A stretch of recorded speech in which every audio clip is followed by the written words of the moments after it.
Get you off my mind. I can get you off my mind.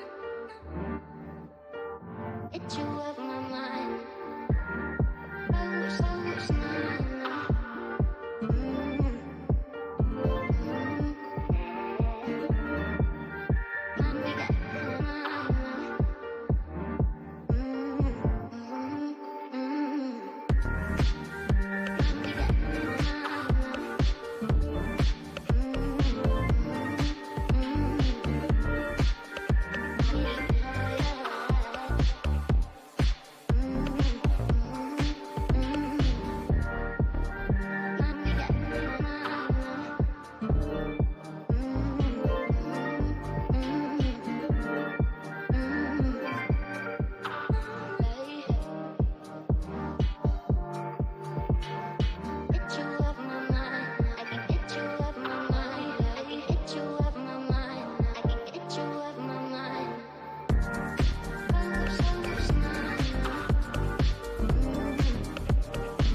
smile. Imagination over time. Say you need to go find yourself. What if you stay this time? Won't you stay? Baby, won't you stay with me? We can find a way. You just make me feel complete. Won't you stay? Stay with me and let's see.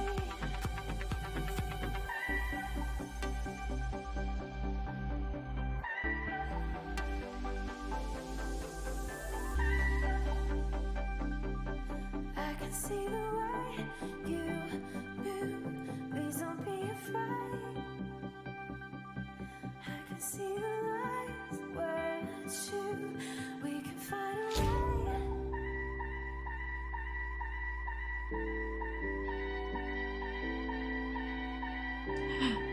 Hello and good night, everyone. It is Saturday. You know what that means? That's right, we get to have fun.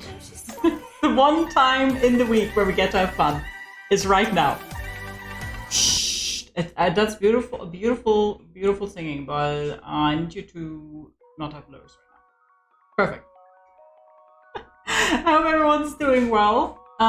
We are going to check out the latest release in the Famicom Detective Club series, Emio the Smiling Man. We had a good time a while ago with the 2 other Famicom Detective Club games, so very excited to check this one out. It's worth noting that it was $50 for whatever reason. $50? I think honestly, I'm kind of curious how much the other ones were. Detective Club. Because that was a collection. The 2-case collection. So the 2-case collection was $60. That's like $30 per. So we'll see how this one compares. Honestly, I'm kind of curious about that. Either way, I'm sure this is going to be a good time. So let's just dive into it.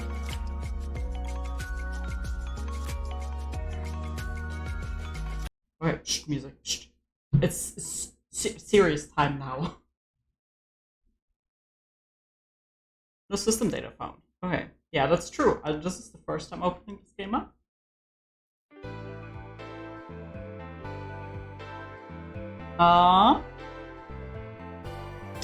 Let's see what the settings say. I love settings. All scenes, yes, fantastic. How do I change it? Past. Highlight terms. I love highlight terms. No, we're not playing the protagonist voice. Everything else is probably fine. How's the sound on this? Do we need to crank up the background music or no?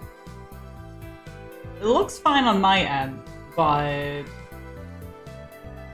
I'm gonna take a sippy while I wait for feedback. Well, I'm still taking a sippy, even if the feedback is there.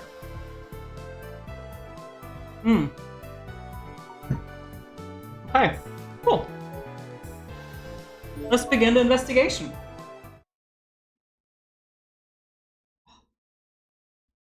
All names, characters, businesses, places, events, and incidents in this game are fictitious.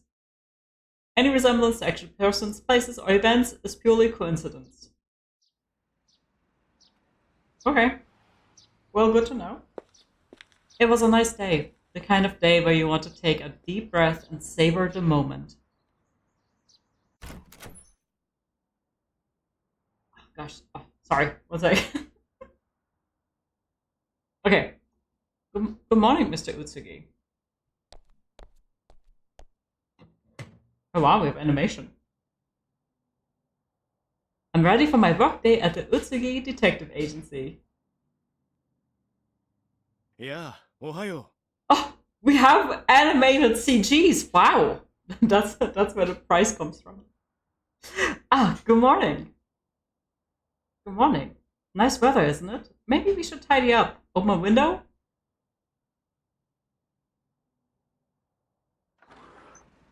He didn't object, so I went to open the window. That's when...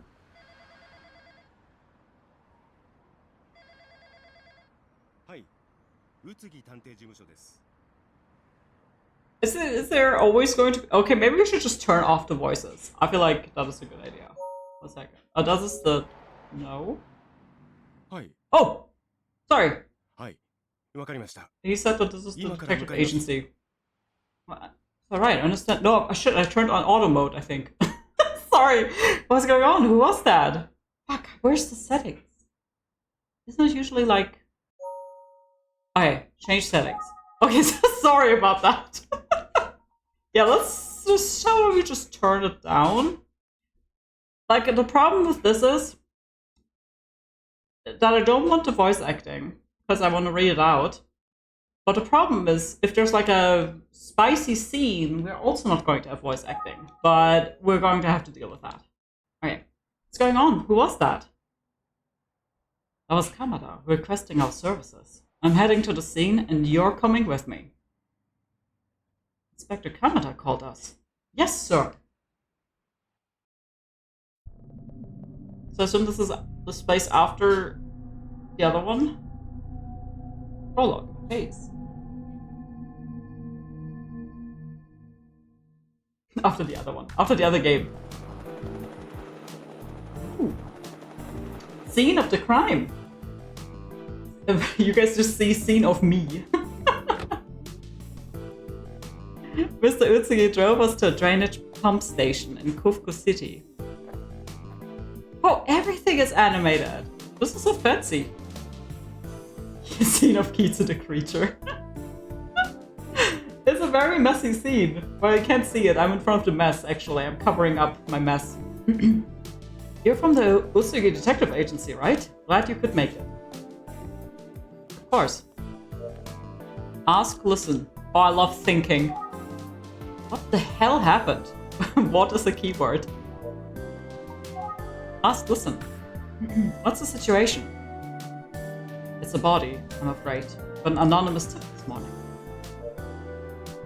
Okay. This is still like... Okay.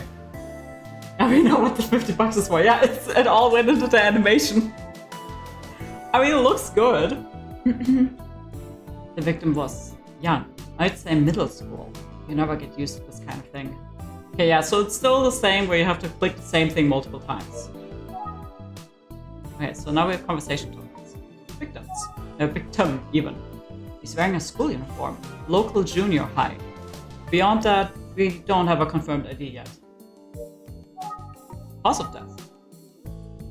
The victim was strangled, so asphyxiation.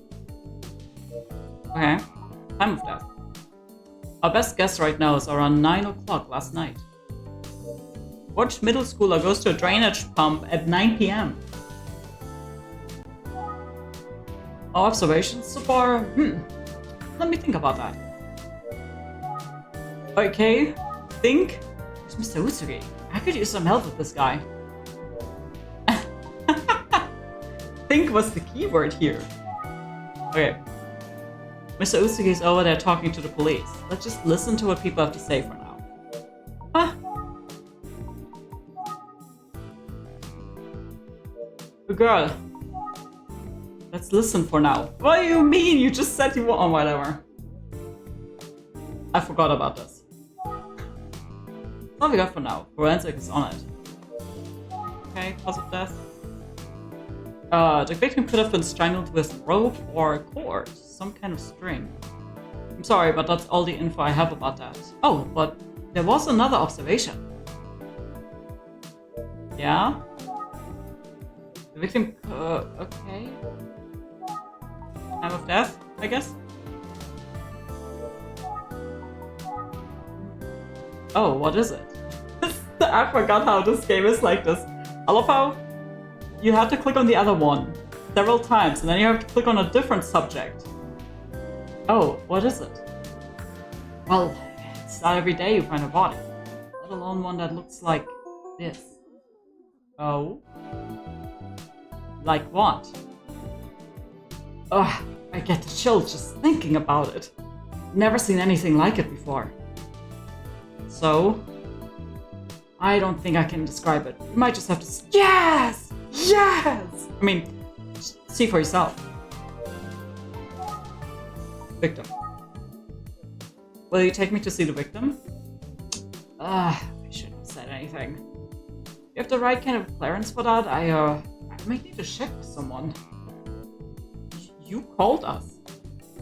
Okay. On the other hand, I hate to bug them. You've done this before, right? Sure have. You letting me? Thanks, I appreciate your help. Just, don't touch anything or anything like that. Yippee, corpse, yippee. Hey, what are you doing? Huh? Oh! Ma'am! This is an active crime scene, officer. Your job is to keep the looky-loos out. No, you don't understand. Detective Kuze, this guy is supposed to be here. I'll explain. Hi, my name's...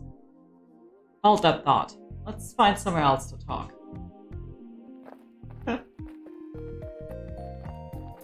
Detective lady? Ow, I'm looking. Alright. What did you say your name was? Please enter your first name. Let's just go with Kitsu. Yes. Enter your last name. I'm sure if you played the other games, they would ask you if you want to keep that name from the last time, but I think I played this on my old Switch. Yes. My name is Kitsu Yorona. I'm here with the Utsugi Detective Agency. Wait, you're a PI? Who hired you? Well... Sure.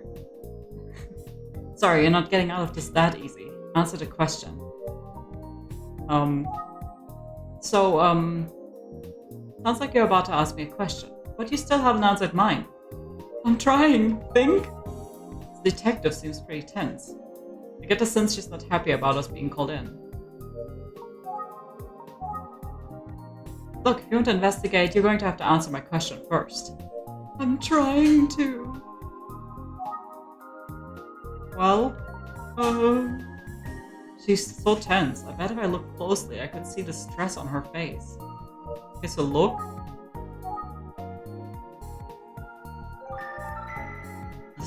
Oh, okay, of course. This must be Detective Kuze. Seems like she takes crime scene security pretty seriously. Who does that, am I right? Wow. Ah, Kuze, I see you've already met our friend here. Oh, I remember him! Inspector Kamada, good to see you. His very square face, I remember him. You don't mind a little outside help on this one, do you?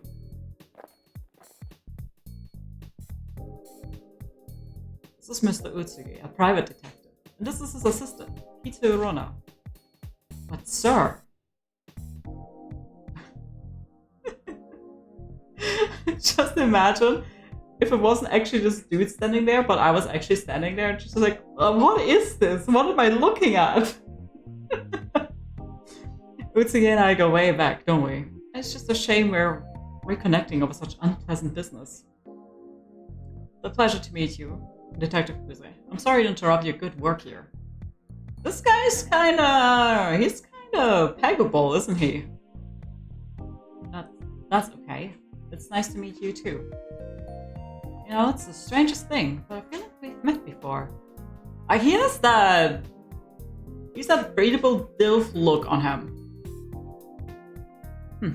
I don't think so. I haven't worked with any PIs before.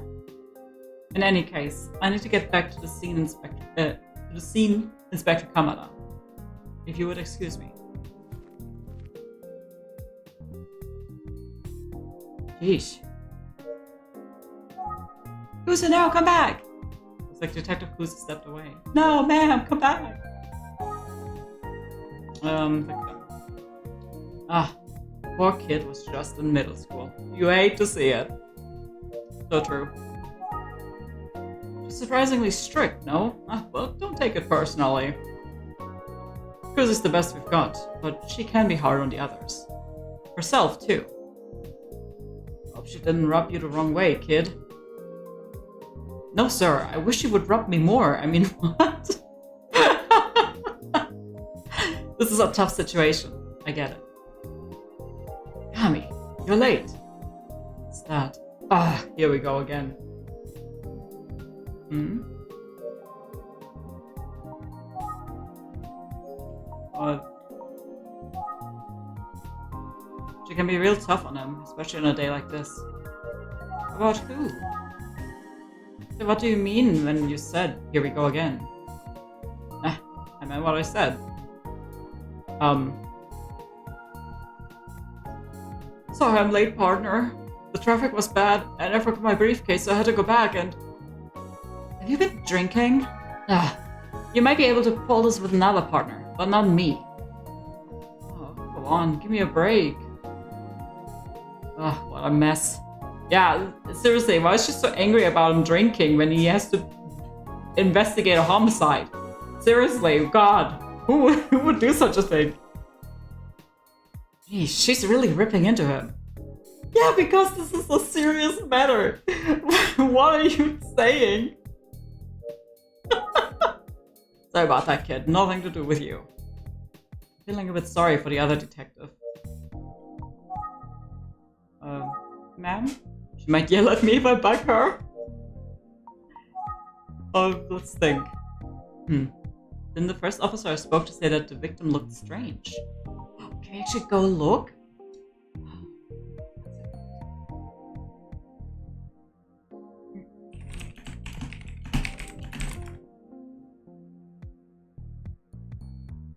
Victim.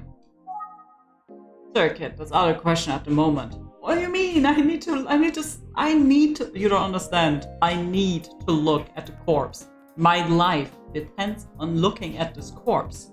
You can't just tell me the corpse looks strange and then not let me go take a look at it. I need to see it.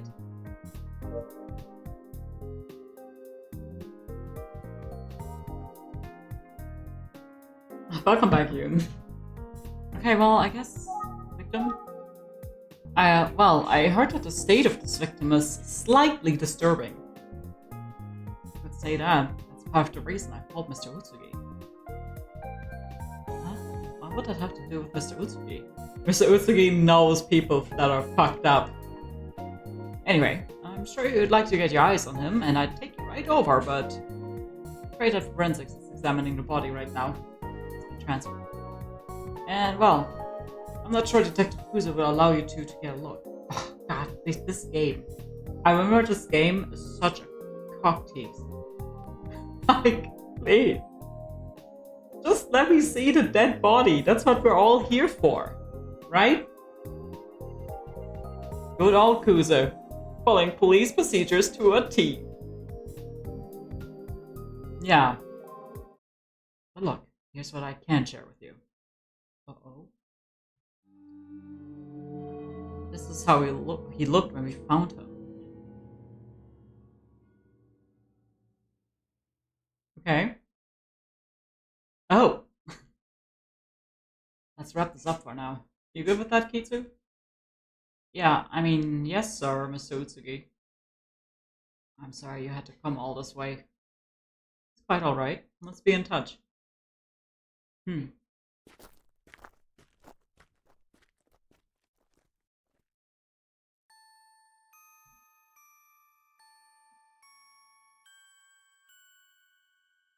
Oh, actually, it has eye holes, too.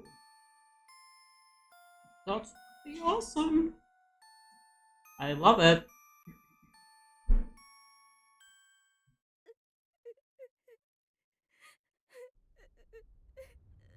Oh.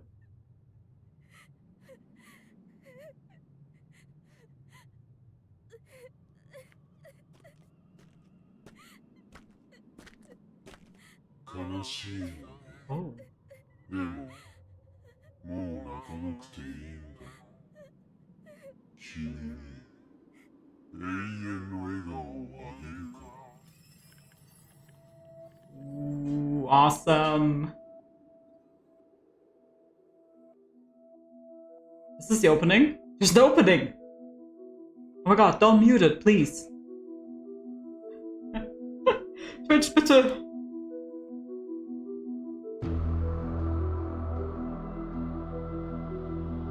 my god, the sign has him too.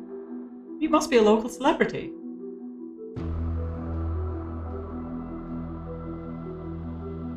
Oh, this is so exciting. I love this stuff. It's like my favorite type of game. Chapter 1. The Urban Legend.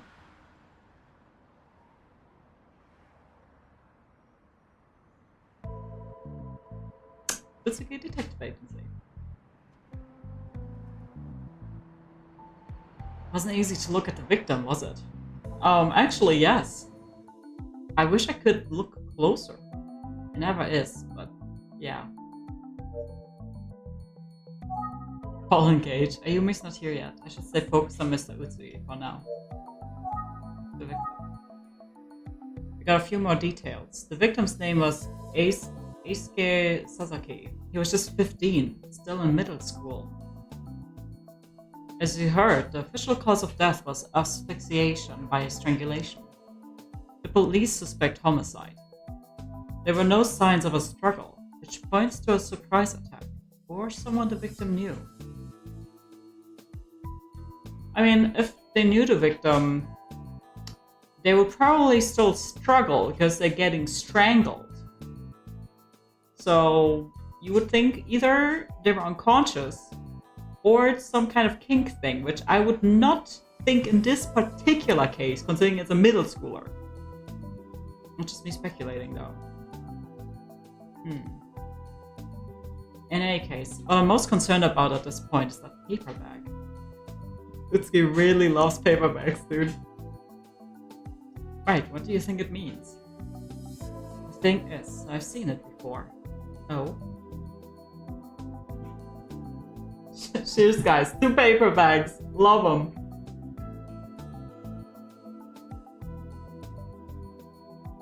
I need to remember to actually stretch. I keep forgetting to actually do that. And then my arms hurt. Thing is, I've seen it before. It must have been 18 years ago now. We had a rash of cases like this one. So it's like a copycat, maybe? Victims found with paperbacks on their heads? Exactly that. It's not something I thought I'd ever see again. Oh, whoops. I think it would be a stretch to call that a coincidence. It was 18 years ago, Kofuku City. We had multiple victims, all young girls. Oh, so you think maybe this time it's all young boys? All girls? Let's see. I believe we had 3 victims, all girls between the ages of 13 and 19. And the killer used bare hands, manual strangulation. When we found them, they all had paperbacks over their heads, with smiling faces drawn on them. Oh! Got it. We couldn't establish any connection between the victims. They were all just around the same age. I'm sorry to say, we never solved the case. Oh! The killer is still out there. So we could be looking at... Yeah, it could be the same person. Oh man. Knife Keats' reaction. 3 teenage girls strangled to death by hand. What a nightmare. Hey, don't put this on me, okay? All of the victims 18 years ago were teenage girls. Yeah, right. So observations? It's a lot to take in, but do you have any thoughts on the case so far? So you think I'm supposed to think? Got it. It doesn't quite add up. 3 female victims 18 years ago. And now a middle school boy. Poor Eisuke. Why target a boy this time? If it was the same person. Okay. So now we ask about it again, maybe? It doesn't quite add up. Why would a serial killer who targeted girls 18 years ago come back? Just to kill a middle school boy? To target a boy? Yeah, I'm asking myself the same question. We have to consider the possibility that the previous victims all being female was a coincidence. We always look for a pattern, but we could be overthinking it. I wish we had a little more to work with.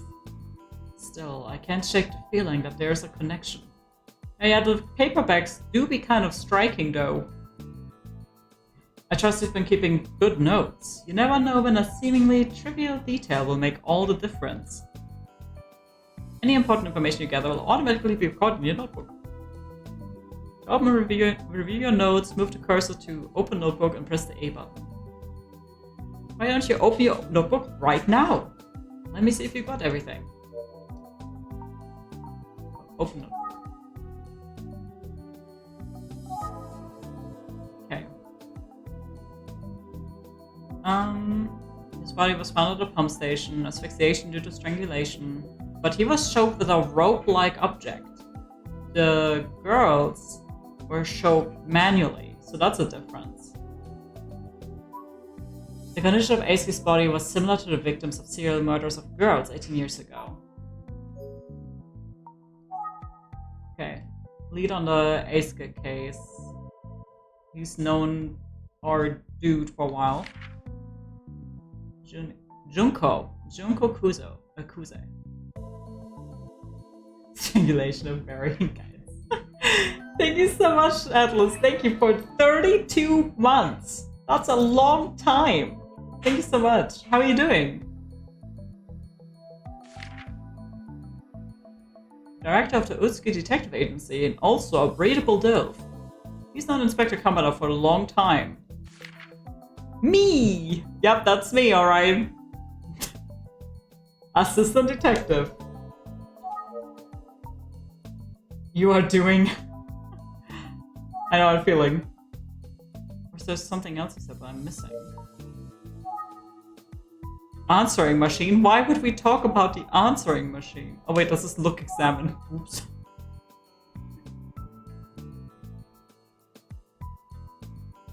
Oh, gotcha. Huh? Ah, that must be Ayumi. Ayumi! It is Ayumi! Oh my god! You remember guys from the other game? It's her! Hey guys! Hey Ayumi! Am I interrupting something? You both look so serious. Utsuki and I told Ayumi everything we knew. Joking, right? That's an urban legend. Ahumi?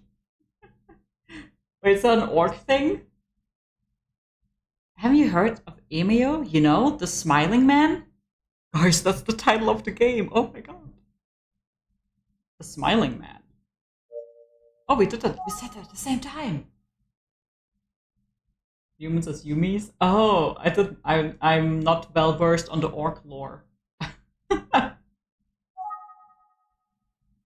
Tell me about the smiling man, Ayumi. Please. You might also hear him called Emio, a name that uses the characters for smile and man.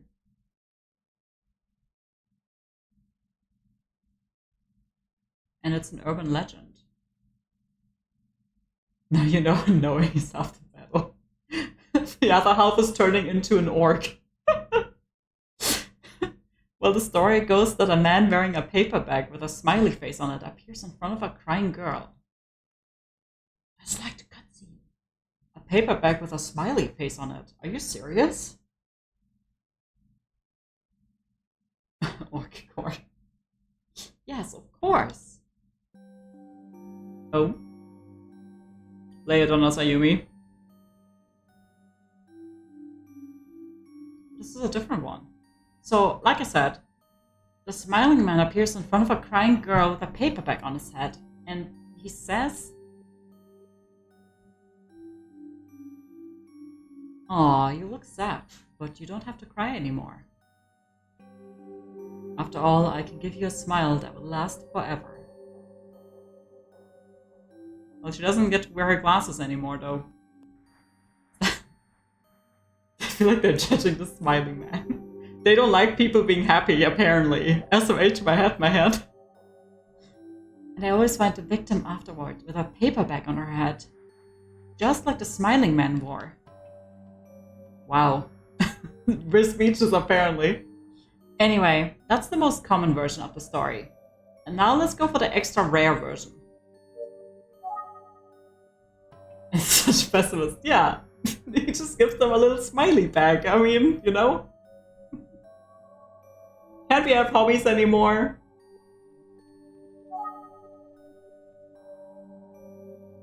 You said that's the most common version of the story. What are some of the other versions?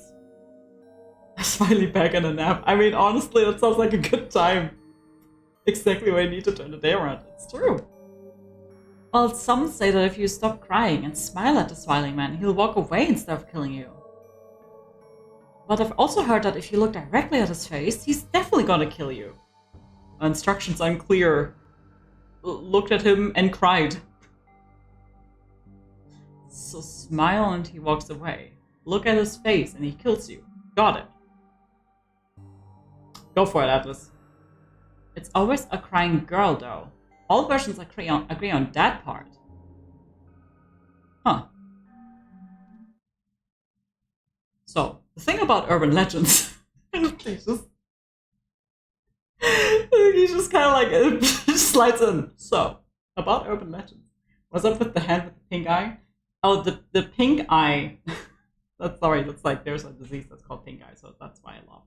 Anyway,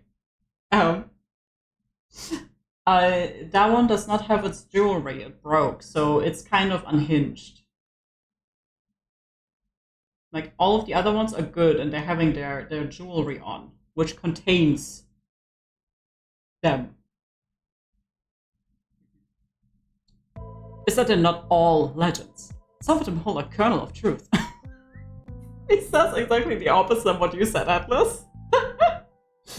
Actually, the thing about urban legends is that they're actually not legends, they're true.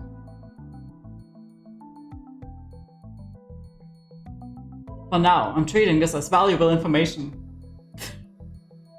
Okay. I'd say we have a lot of work to do. Let's split up and get to it. I love you, Mr. Utsugi, dude. You're great. Oh, but first, I'd like you to take these. Oh my god. Dangerous to go alone. Are those walkie-talkies? Oh, cell phones! Sorry, no. Sorry, I didn't recognize them. 3 boxes. Cell phones! Cool! Please be in touch if there are any developments. Go on, take them. Oh my god! Let's go! Do we take the left or the right pill? I'm feeling more like the right one. Why is he giving you 2? No, Ayumi also gets 1. Thanks, I'll keep it close by. Yes, thank you. Now if you'll excuse me, I've got to go follow up on something. On something, he's so mysterious. I'd like both of you to work together and decide the best way to split up your research. Understood? Yes, sir. Understood. Why do we our character kind of looks like he's just like basically completely unhinged and dead inside. Well, she's just normal. I know I'm holding her mouth closed, but we just look so dead inside. What happened, man? What happened? Can't wait to call her relentlessly because we're lonely. He looks like the most stereotypical male anime character. That's true. That and you took away their life energy.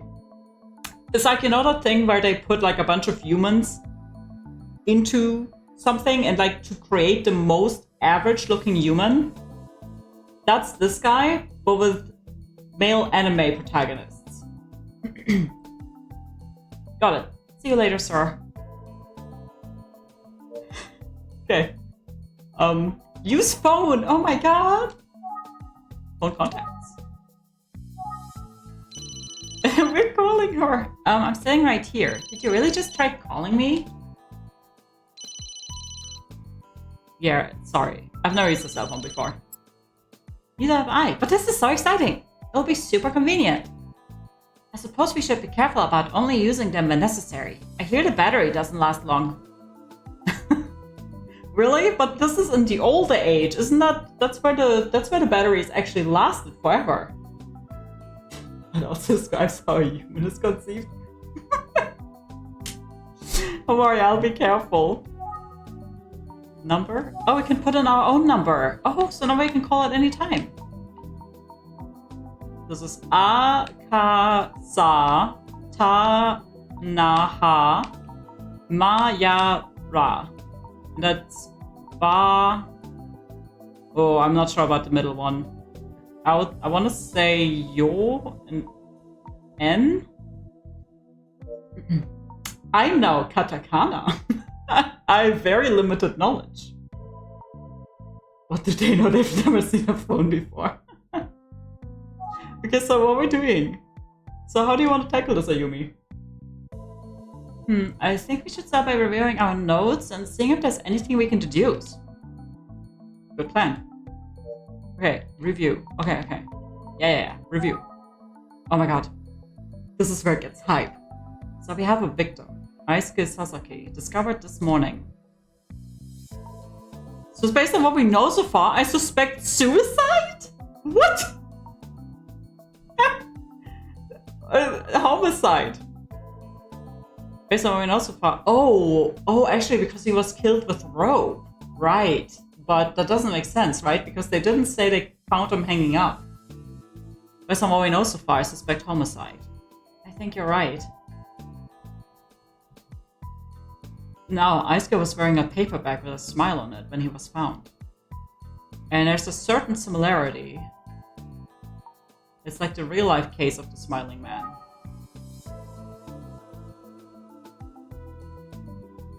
You mean the urban legend? Yes, of course. What do you mean? This was an actual thing of crime. Huh? No. This is not like the urban legend. This is like the crimes that happened 18 years ago, Ayumi. Kitsu, you need to stand your ground. Huh? What? But what if the urban legend actually was true? Aww. Alright, Atlas. Have a good rest of your day/night. And I'll see you soon. It was nice talking to you again. I feel like it's been a while. It's based on the actual murders that took place 18 years ago in Kofuku City. Wait, so the urban legend is actually based on the actual murders. I thought it was the other way around. Like someone copied the urban legend. Yeah, but to be fair, it was also a long time between when I stopped and came back, so yeah, it has been a long time, like months. But yeah, it was really nice seeing you again, Atlas. Thank you. Have a good time. It's possible a horrible incident like that could have spawned such a morbid story, right? Still, we need to establish some sort of connection. The victim was a boy, right? That's right, and all 3 victims in the older cases were girls, according to Mr. Utsugi. Yeah, it doesn't seem likely that was only a coincidence. It's probably relevant. That poor kid, Aisuke. Covered in one of those horrible paper bags. Yeah, and also killed. Everyone in this universe hates paper bags. Was there anything else on your mind? Think. What am I missing? Oh, I should mention that we met the detective assigned to the case. Her name is Kuze. Utsugi seemed to recognize her from somewhere. Has Mr. Utsugi worked with her before? I'm not sure, I didn't ask. So do you think it's gonna be that Kuze, 18 years ago, Damn, I wish I could check right now. How old was she? I think 29? That makes her too young.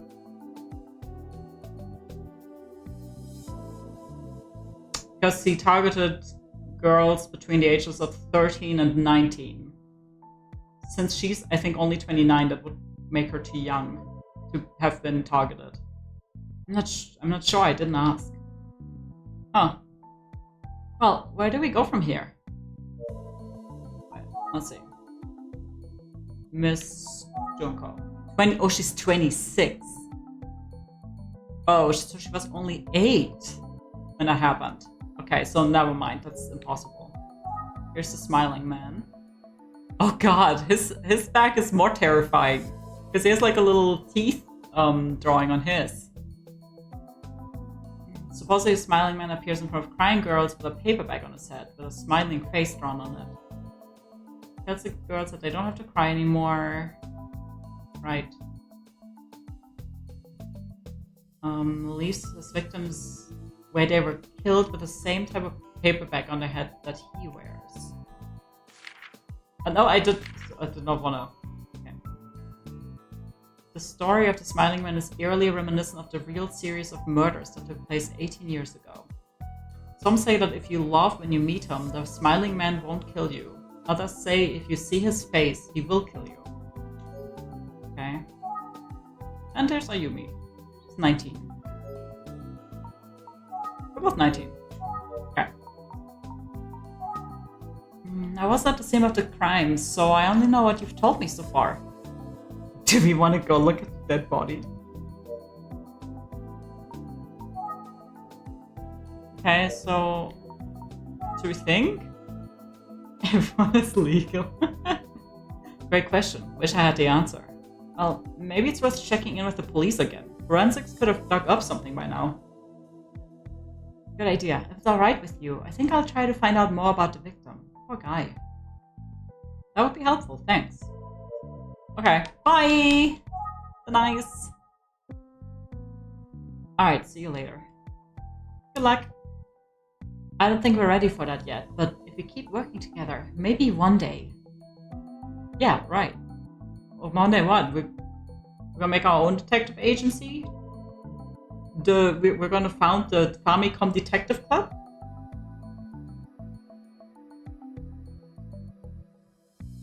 Okay, I'm off. See you later. Okay, bye. I guess we're both leaving.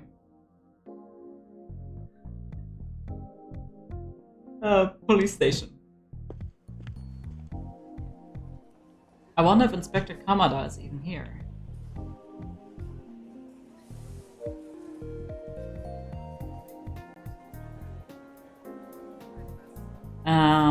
Call engage. People nearby. Let's see if one of these officers can help. Excuse me, I'm sorry to bother you, but can you help me out? Oh, cute! Oh, she's cute! Oh!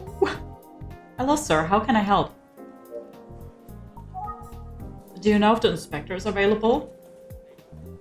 You must mean Inspector Kamada, right? I love her hair and her eye color. So cute. Oh, yes. Sorry about that. Actually, where do I know you from? Haven't we met before?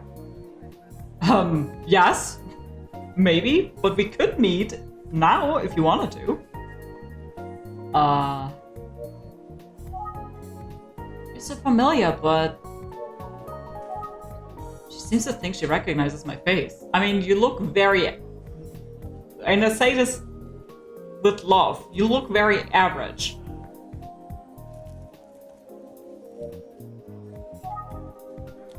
How do we know each other?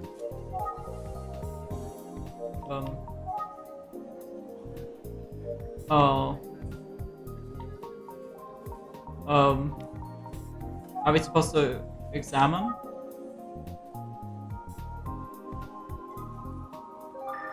She looks familiar.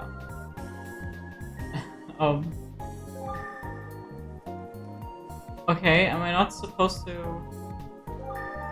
She's... It's you! Yeah, I remember her. Yeah, that's me, and you are... with the Utsuki Detective Agency. That's right. Sorry, you looked familiar, but I don't remember your name. Oh, that's alright. I'm Kitsu. Of course, great to see you. It's been a while. Did you transfer this to this precinct? precinct? Gosh. Yeah, it's you. I feel like maybe if you had a save file on the Switch, maybe like there would have been a reference or something to it. I mean, I should have recognized you right away. I suppose it was the glasses that threw me off. Oh, right. I usually wear contacts. And yeah, I transferred her here a while back. I remember her being a pretty sharp investigator. And very cute. Oh, she's so cute. Alright, Inspector Kamada did mention that someone might be coming by. I suppose it's you. I'll go see if he's available.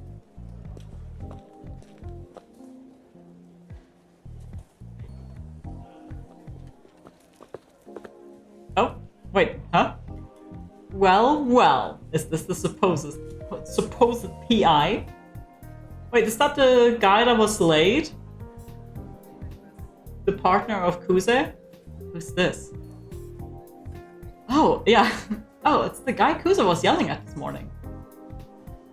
Just kidding, buddy. But Inspector Kamada is busy right now, so I've been assigned to help you out. My name's Daisuke Kamihara. The Daisuke Kamihara.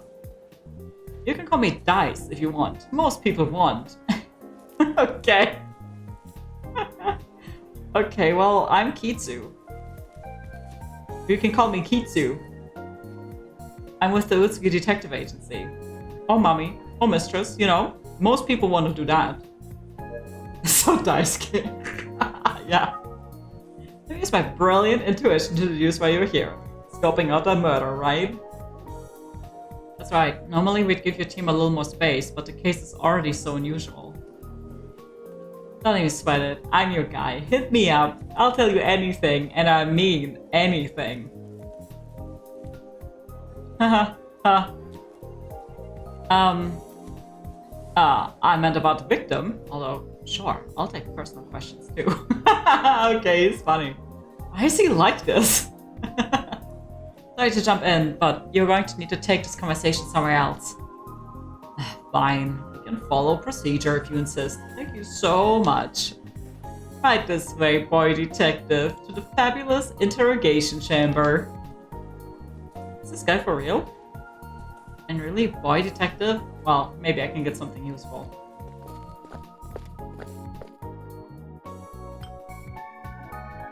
Help yourself. Oh, thanks. I could use some tea. Yeah, enjoy it, bro. She never makes fresh tea for me. Yeah, I wonder why that is. Right. So, about the case. Right. Not like you came here for tea, huh? I mean, technically, yes, but actually, no. Right? Am I right? Fine. Where do you want to start? The victim. You already have a few details, right? Victim's name and age? That's right. His name's Aisuke Sasaki. He was only 15 years old. I visited the scene this morning. Except I wasn't actually at the scene. I was just in the general vicinity of the scene. Yeah, I saw you there. And I saw you there getting verbally spanked by Detective Kusa in front of everyone. I mean, he kind of looks like he was into that, honestly, so... Look, I act brash, but I'm pretty torn up about that kid. Okay, tell me about him. Okay, well, I guess we asked time of death. They're telling us it was around 9 p.m. last night. At that time, it would have been pitch black out there. No streetlights at all. Great murder spot, obviously. We still don't know why the kid would have been out there at that time, of course. Okay. Scene of the crime.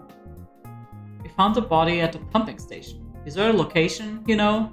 You know! You were there. I think it was one of those early morning joggers that found it. Joggers. Always finding bodies. Who doesn't know love them, huh? I mean, you saw the place. Dirty old pump station tucked in the trees. Okay, observations? Any observations you have to share? We still have no idea what the kid was doing out there at that time of night. But we haven't ruled out that someone driving by may have seen something. It It's right next to the road. Okay. I mean, it's crazy, right? Would I have gone out there as a middle schooler at that hour? Probably not. This whole thing is depressing. Take tea. Lord. Cheers! Cheers, Dad.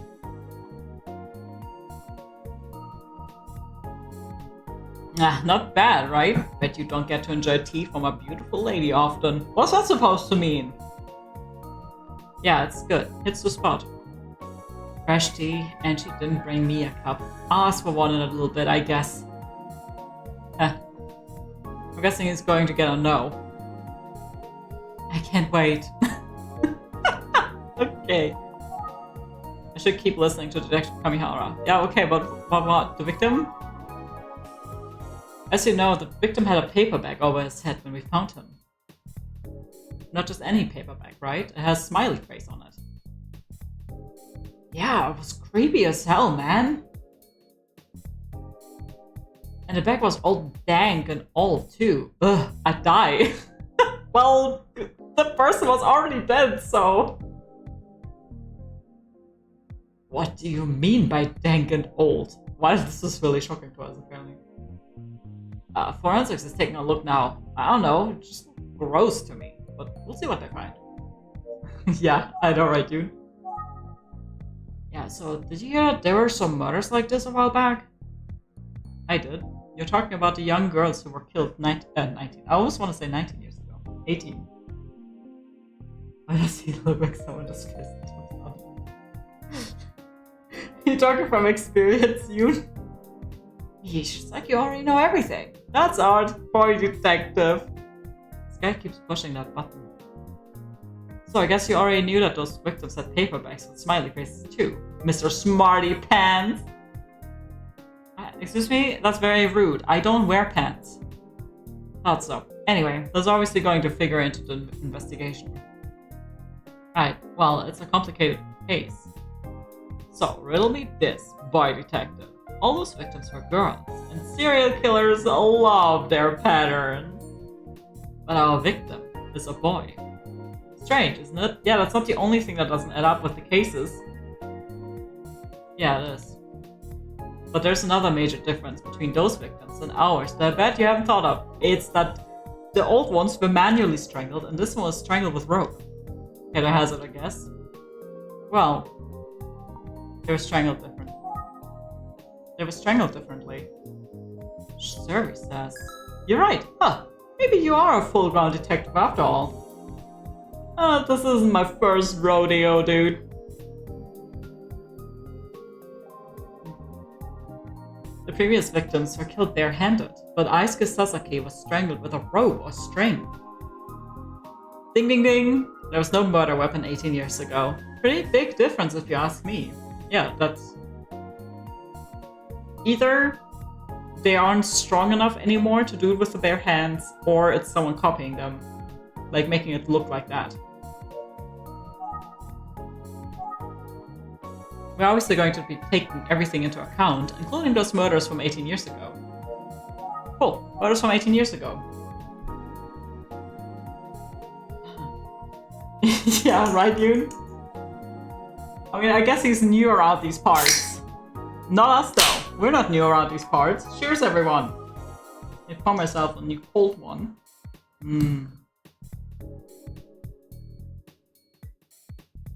Big stick.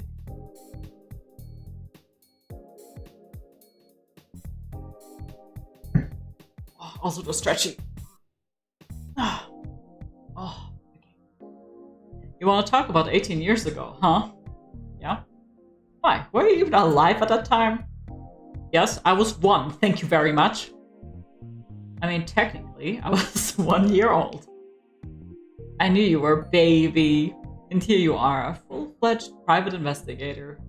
Maybe I should have been a PI. It must be cool to not have to play by the rules. I'm certain someone wouldn't be breathing down my neck all the time. Hey, I'm serious. You think your boss would take me on? Hopefully not. Wait, Do you remember anything about that case from 18 years ago? How old is this guy? In his late 30s, maybe? Yeah, I was in elementary school, and it was all over the news. The victims weren't much older than me. I wasn't worried about it, but the school and everyone's parents sure were. They made us walk to school in groups, and there a whole neighborhood watch thing going on. It was like we were in a parade. Ridiculous. Really? No, not really. It's called a metaphor. Try to keep up. What the fuck, this guy? Anyway, every day we gather in the gym to make sure we were all there. Sometimes one kid would be missing. Boy, did that cause a panic. Well, sure. Yeah, sometimes it was me. I could hear them all yelling out for me and scrambling everywhere looking. Sounds super annoying. Of course, some parents would just pick their kids up from school and avoid it all. When I think back, I guess I was pretty sheltered. Sorry to all the teachers I annoyed. Anyway, since all the kids were safely inside before sundown, I guess we didn't give this killer anyone to kill. Huh. Hey Org, how are you doing? He does have the mole. Either he's evil or he's sexy. The jury's still out on that. Maybe I should workshop that joke. Yeah. Wait, let's see how old he is.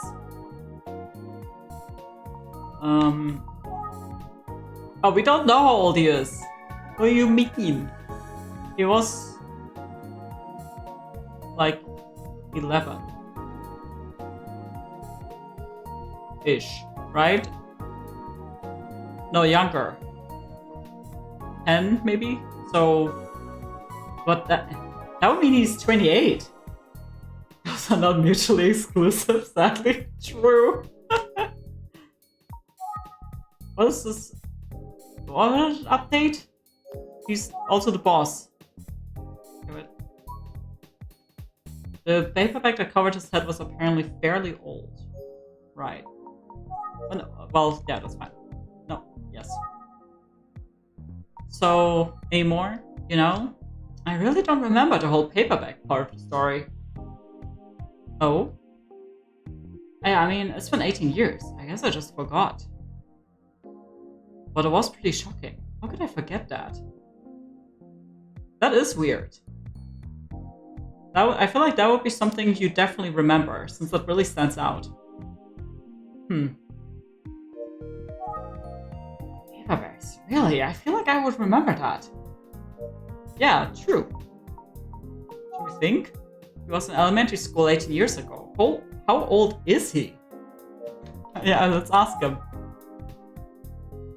We're not asking? I wonder how old he is.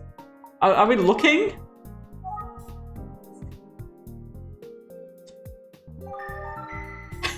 He looks like an experienced detective. Maybe a bit young, but still. We made that out by looking at his crotch. He's a real oddball. That's one way to put it. I wonder if he's heard the Smiling Man urban legend. I'd say he's old enough to have heard it. The Smiling Man. Detective Kamihara, are you familiar with the urban legend known as the Smiling Man? Did you say the Smiling Man? Not much to smile about around here, kid. I did, you know, like a man who's smiling. They call him Emio sometimes. I don't know. What's the story behind it? Did you live under a rock or something? Explained the whole thing to Detective Kamihara, just the way Ayumi explained it to me.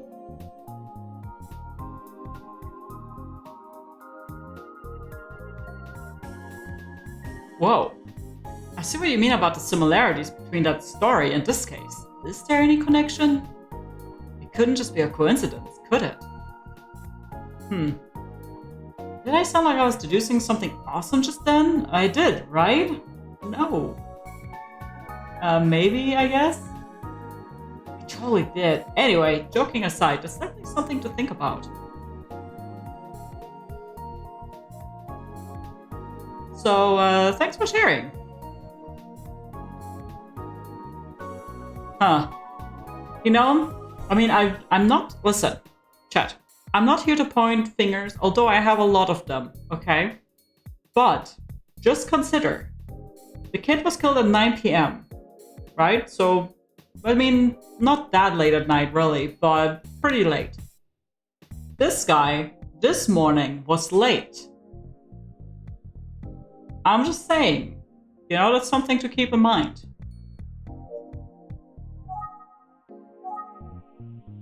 I'm filing that away. Okay, cool. So what are we doing now? Thinking? How to pin down what he might be thinking. True. So... he had never heard of the urban legend of Emio, the Smiling Man. He didn't know about the paperbacks found on victims. That's strange. Wait, should we look at him again? I guess he'd never heard of the Smiling Man before. He'd never heard of a Smiling Man before. Okay, so observations? Yeah, the Smiling Man legend is pretty similar to this case, and to the murders from 18 years ago. Urban legends, man. Yeah, okay, so Aiske's case? No? Okay, murders from 18 years ago, perhaps? Nope. Okay.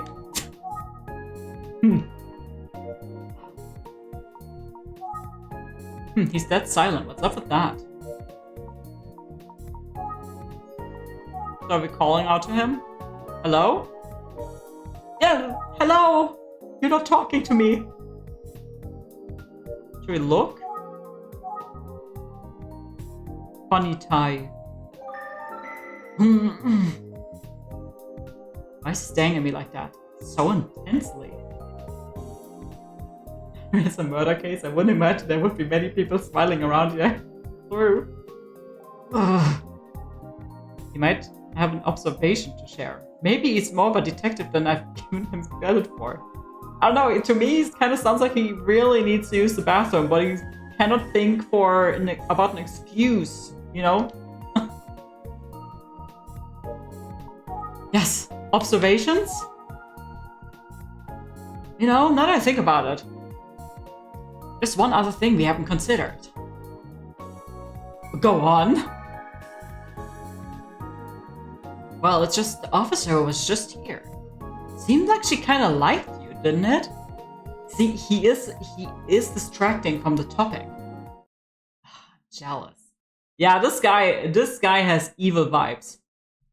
You can tell because he's not taking things serious. He has the mole, okay? Very important. Chat, take note, okay? Yeah, look at this smile. Like that is evil. This grin of his, there's a lot of evil contained in that smile. He is the smiling man right now. Like, not that smile to product. Yeah, same. She's hot, right?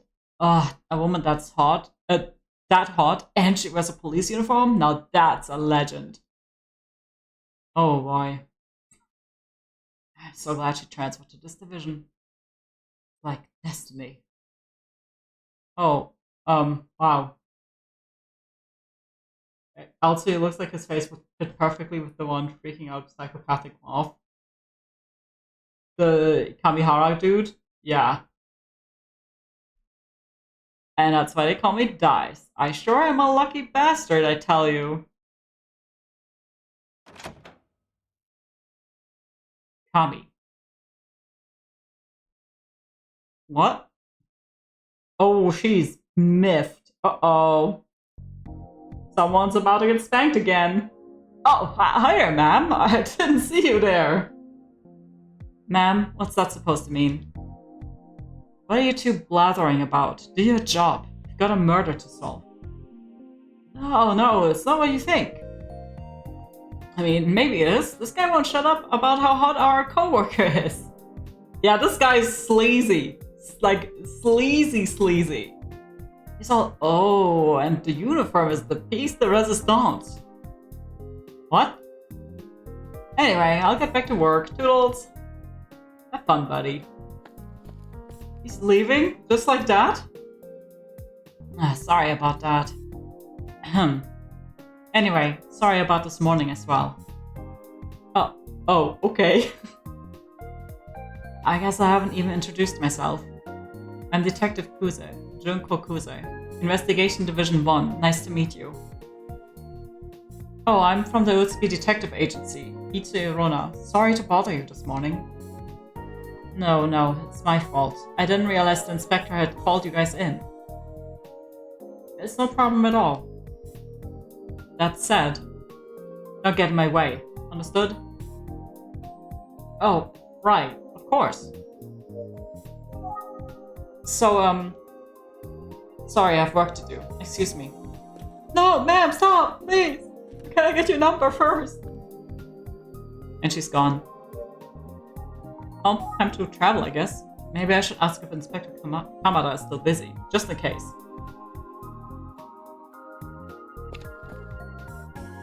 What's this?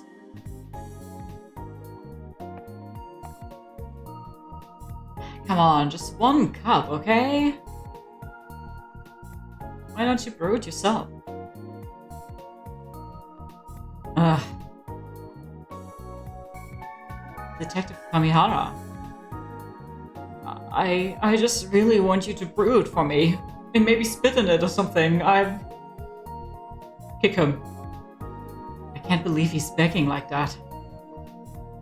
It's for the good of the investigation, trust me. Oof. Why are we crying about it? I mean, this is a pretty sad thing to see. Oh, hey, boy detective. Are you really leaving already? Okay, bye, I guess. Took that one on the nose. Shrug it off, nice. You saw all of that? Yeah. But I have some unrelated questions. Alright. Let's find somewhere to talk.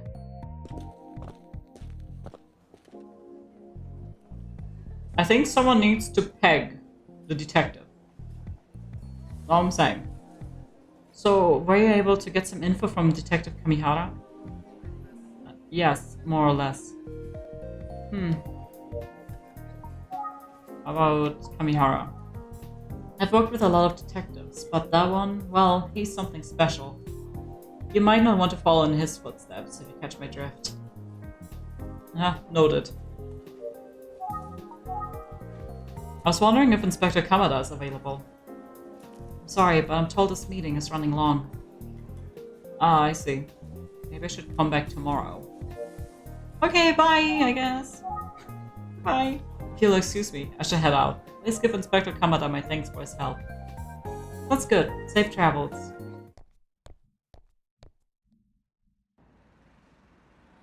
Utsuki Detective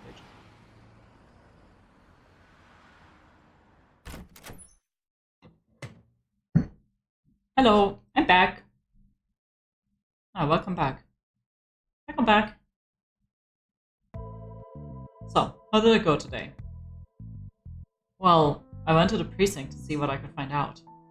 But Inspector Kamada was in a meeting all day, so I spoke with Detective Kamihara instead. Is that so? Well, thanks for tracking someone down. Ayumi, what about you? Sure, well, I went to see the victim's family. The Sasaki family was very nice and welcoming. I felt like it was a good family home. And considering the terrible loss, they were so generous with their help. They really want to know what happened. It's just senseless, you know? Aisuke wasn't in any sort of trouble. He was just a regular kid. It's just... What? Well, his family said that when he came home that night, he locked himself in his room. They said he'd never done anything like that before. They weren't sure what it was all about. He wasn't responding, so they were about to try unlocking the door, but at around 8 p.m., his mother heard a noise at the front door. She went to check and... It was Aisuke, still wearing his school uniform, holding a telephone receiver. So, he hadn't been in his room after all. He dropped the phone in surprise when he noticed her. Then he locked himself in his room for real. Yeah. Wait, so did they not check the door?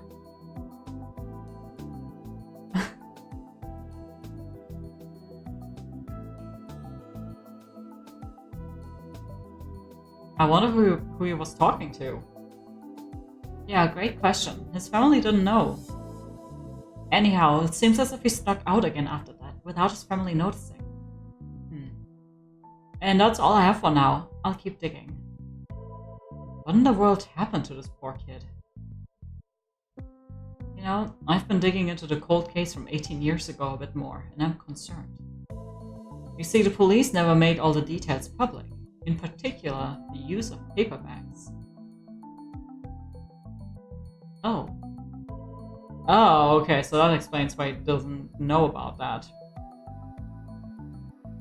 So that's why Detective Kamihara didn't remember anything about it. Do you know why they withheld that information?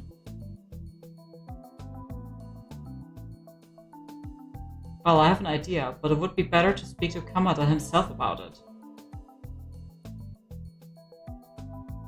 Oh, but then how did the urban legend come to be?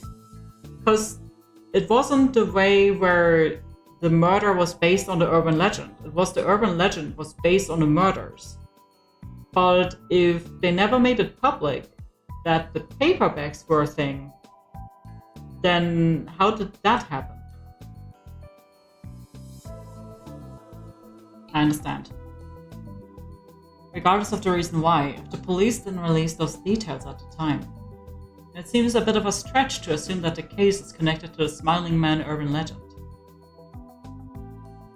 But the legend almost has to be connected to the current case, doesn't it? In some way.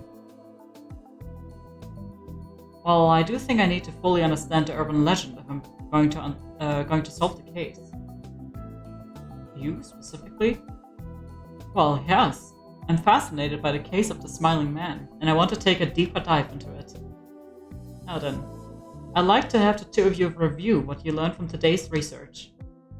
You got it. Shall we, Kitsu? Okay. 1 second. Save. Okay. Before we review, I'm gonna go for little creatures really quick. I'll also see if we can do 30-second ad breaks so you guys don't have ads when interesting things happen. Except if you think the Be Right Back screen is riveting. In that case, I'm very, very sorry about that. I'll be right back, guys.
Alright, y'all, I'm back.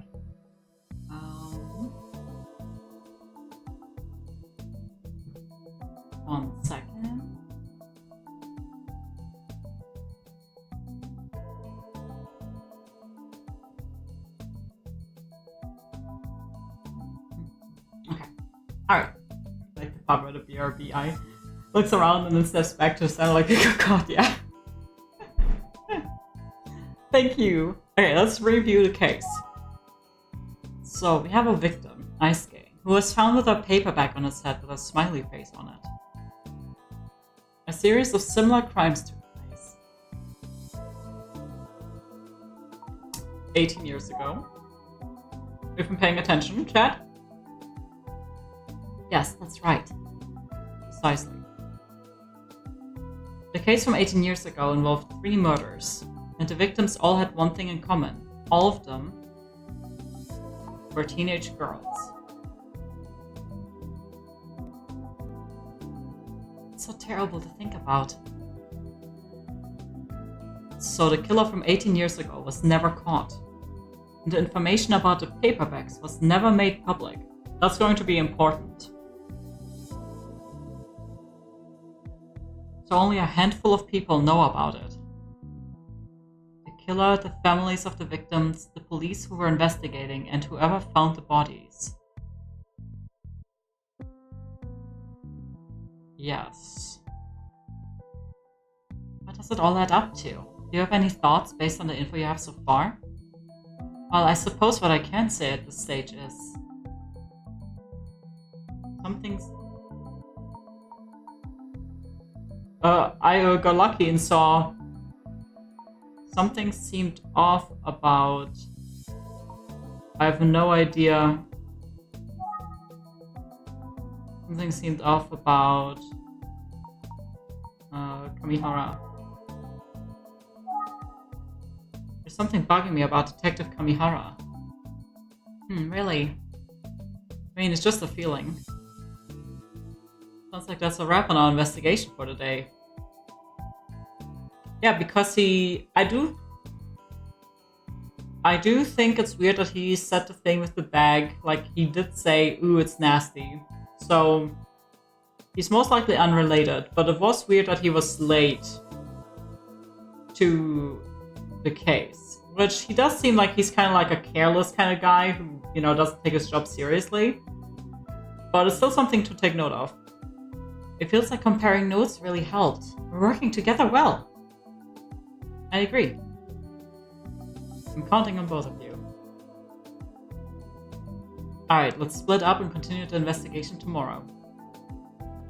I'll head to Aisuke's middle school and see what I can learn. I think I'll see what else I can get from the police. Excellent. Good luck out there. Ooh, this is so fun!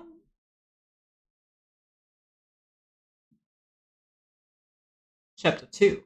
Disappearance.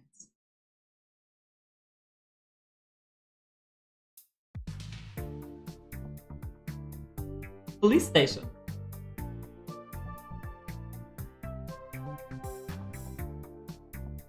Thanks for taking the time to meet, Inspector Kamada.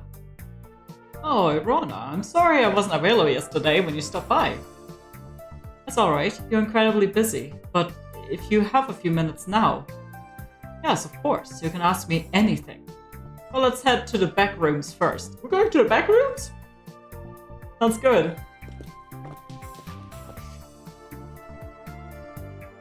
So, what's the latest on the investigation? Any more info on the victim?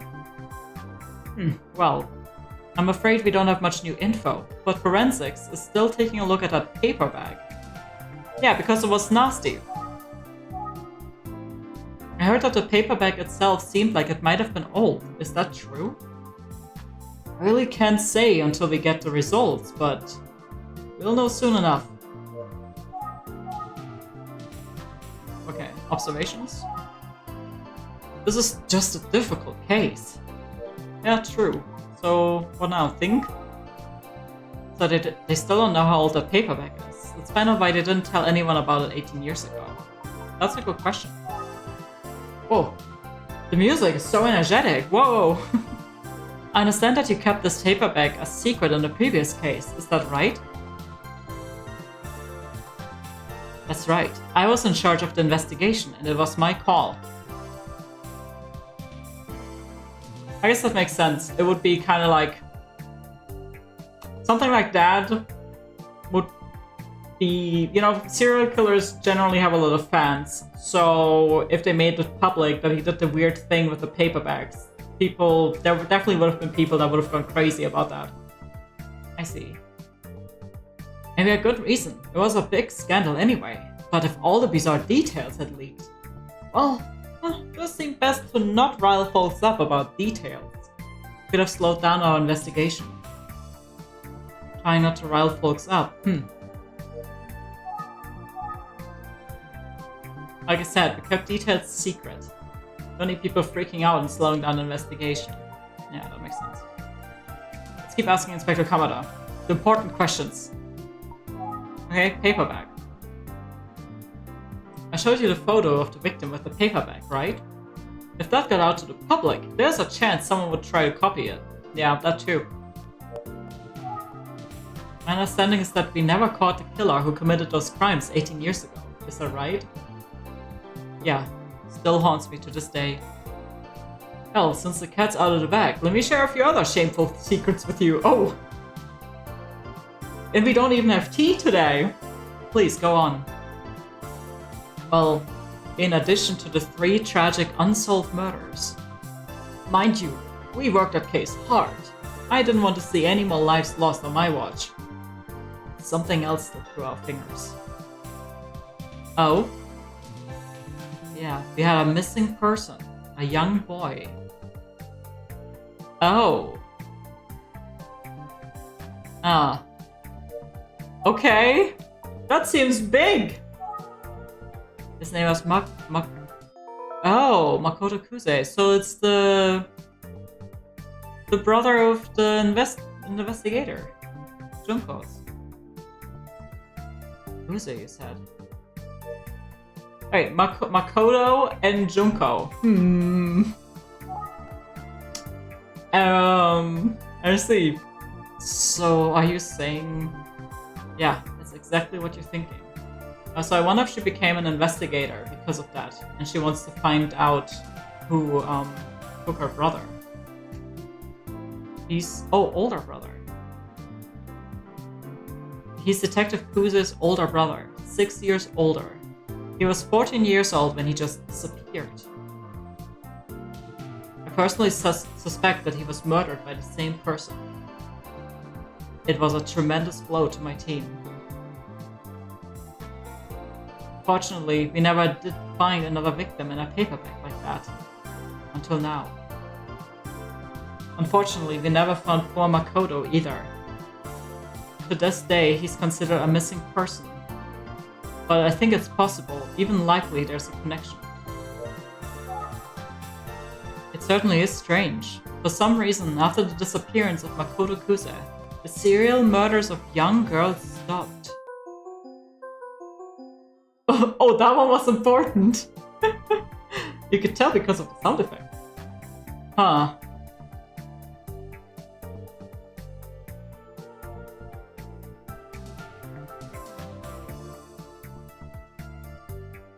That's interesting. I wonder if he did the thing where he, like, smiled and stopped crying or something? Ah. We're not sure why, but fortunately, we haven't seen that sort of crime since then. For the record, there have been no new murder victims like this since Makoto went missing. Oh, there's another thing I should mention.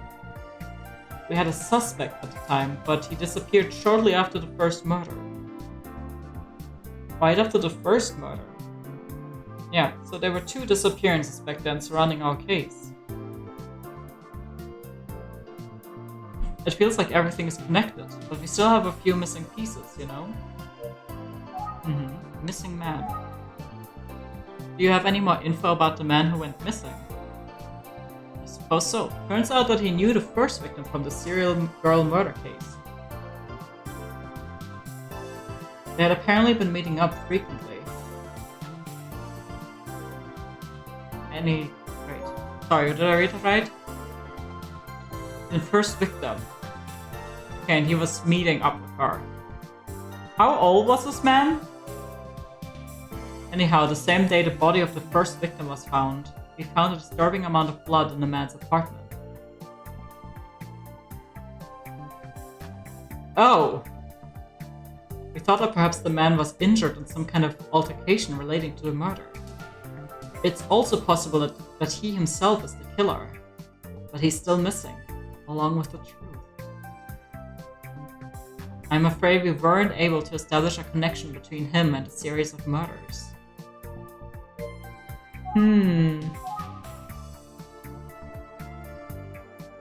Okay. Let me think. So there were 2 missing people involved in the case 18 years ago. One was a man who apparently knew the victim. They found blood in his apartment after he disappeared. The other was Detective Kuze's brother. Makoto has been missing this whole time. I wonder if Inspector Kamada ever met Detective Kuze as a child. That's a good question. I've known Detective Kuze since she was a kid, but I don't think she remembers me much from those days. She sure has grown up, though. She's tough and sharp as a tack. Great detective. It's just what? I think Kuze's working a bit too hard. Yeah, this was probably really upsetting for her to see. She feels like she's tense all the time, always pushing. Gotta be tough. Brother gone missing from a young age. Might be weighing on her.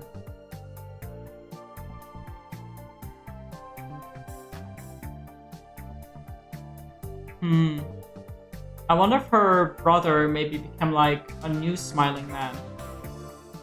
And maybe she can like tell from something.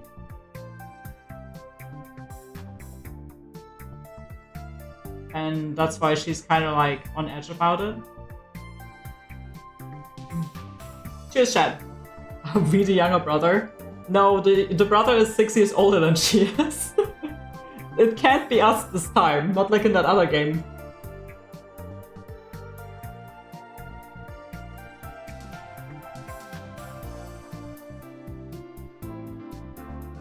Nah, but what do I know? I'm no shrink. What does that mean? I can figure it out all these years later. Oh, Kuzo's already on the Sasaki case, as you know. She's the best we've got, reliable and always gives her all. And you paired her up with the fucking stinker? That's gonna slow her down. Why would you pair her up with that if that's the best you have and you pair her up with the stinker? Is it possible that Aisuke was killed by the same person who killed the others 18 years ago? Oh, oops. Oh, no, no. How do I do? Oh. No, no! Oh no. How did I do that? My controller fell over. Oh, okay, wait. Okay, there we go. Well, we can't rule it out, but we should also consider the possibility of a copycat. I can't believe my controller fell over and skipped dialogue. Okay. However, since certain details about the crime were never made public, a copycat is pretty unlikely.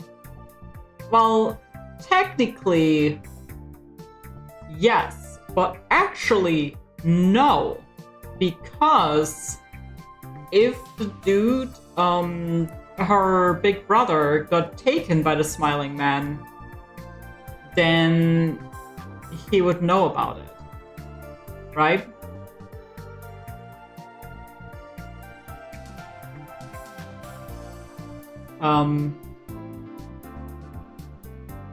And there's the matter of the victims. Why target girls then and a boy now? There's one more critical difference. Do you know what it is? The victims were killed in a different manner. The victims were killed in a different manner. That's right. You seem to have a pretty good handle on this case already. As you said, the serial murders were committed barehanded, while Aisuke was strangled with a cord. Of course, a killer could deviate from his modus operandi in the heat of the moment. We can't rule that out. And if we are chasing the same perp, he's now 18 years older than he was. Maybe his methods changed over time.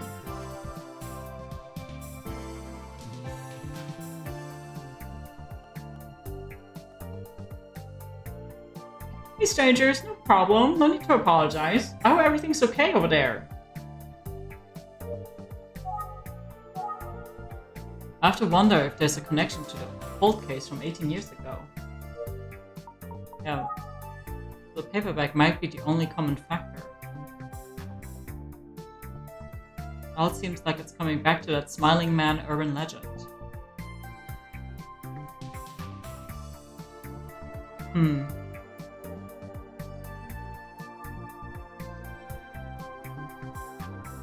I hope so too. I'm gonna cross my fingers for you. That seems like, yeah, so it could also be someone maybe paying back or maybe trying to lure out the smiling man by copying his modus operandi, right? So I'm thinking, I mean, it's probably not going to be that, but I like putting my theories out there. What if the detective is actually the one who is the current smiling man? And she killed a guy because it's basically the opposite of what happened before. And somehow that gets back at the smiling man due to info we don't have.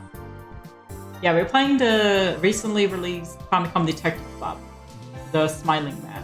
It came out late August this year. To think of it, has Inspector Kamada heard of the Smiling Man? Yeah, that's a good question. By the way, are you familiar with the urban legend known as the Smiling Man? Smiling Man? No, what the hell is that?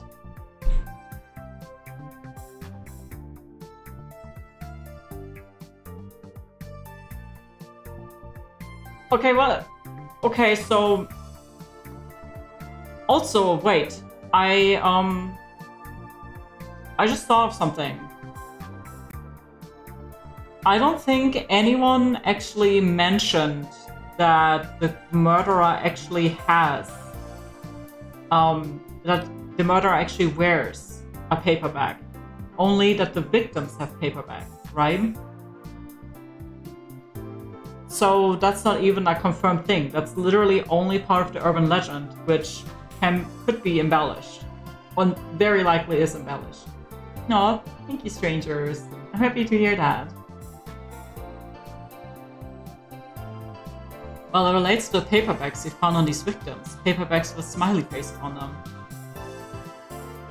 A man with such a bag on his head would appear in front of a crying girl and threaten to give her a smile forever. The victims are said to be found in the same type of paperback with a crude smiley face drawn on it. Are you serious? That's a real urban legend? Yeah. Smiling man thing. It sure does seem like those murders could have been the inspiration behind it. But you said that the information about the paperbacks was never made public, right? That's right. It would have been irresponsible. But you know, there are a lot of people at a crime scene. The paperback thing could have leaked. I wouldn't rule out a connection. It could even be the reverse, that the killer was copying this legend. That's what I thought was what's happening. But supposedly, the legend came after the killings. This whole thing is such a mess.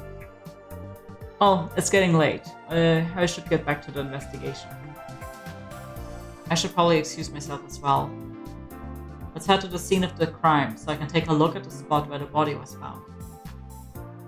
But first, is there anything I forgot to ask? Was there? I think I'll be on my way now, unless there's anything else you can share with me. Let's see. Now that you mention it, you did speak with Kamihara extensively yesterday, didn't you? Yes. Regrettably. I know Detective Kuza is taking this case personally. That might be putting a lot of pressure on him as her partner. What do you think about Kamihara? Odd duck, isn't he? That's one way to say it. To say the least. But you know, he gets results.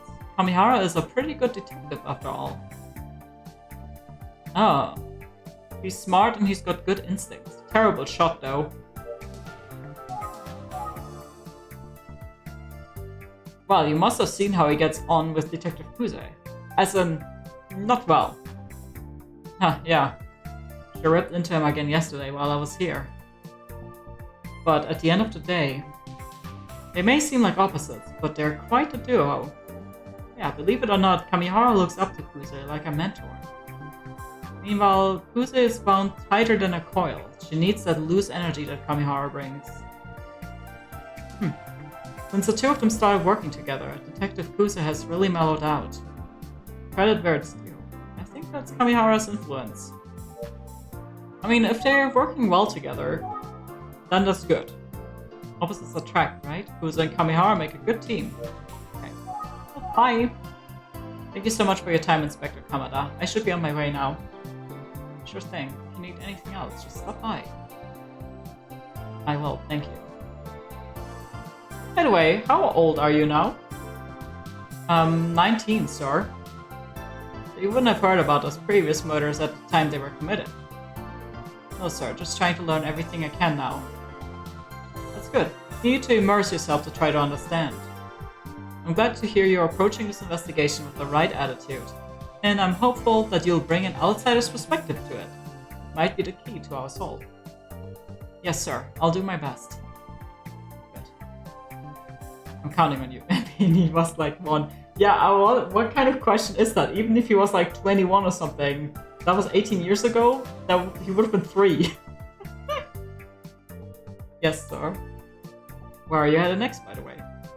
Well, I was wondering if we could take another look at the crime scene. Do you mind? Oh, I'm afraid I can't let you do that. Why? Oh, just follow your leg, rookie. You're part of the Utsuki Detective Agency, so you get full access. But not early access, apparently. Oh, thank you. Some locations may be taped off, but you can ignore that. Go ahead and investigate. Yippee! Just, yes? Don't tell Kuze. Okay. Well, if I run into her, detective, I'm scared. Scene of the crime. Here's the pump station where Aisuke Sasaki's body was found. I've got the green light from the inspector. Time to check it out. Pump station. He can? I think it says. The body was found around here. An early morning passerby saw him lying strangely on the ground and called the police. It's about ghost. It's not a ghost. It's like a serial killer kind of thing, and mixed with urban legends. I don't think we have a ghost in this one. A different game of this series, though, had a ghost theme going on.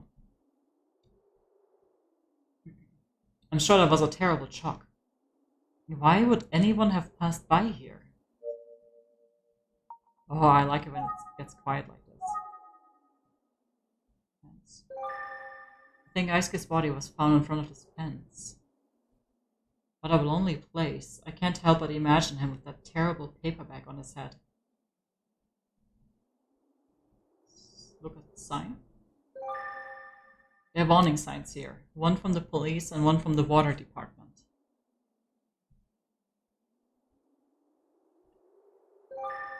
How long has this facility been here?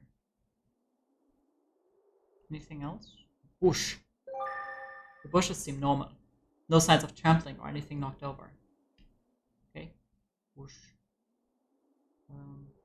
Power? Pump station. What's going on in here? I'm strangely intrigued. Okay, let's have a look around back. What is a pump station? Anyway.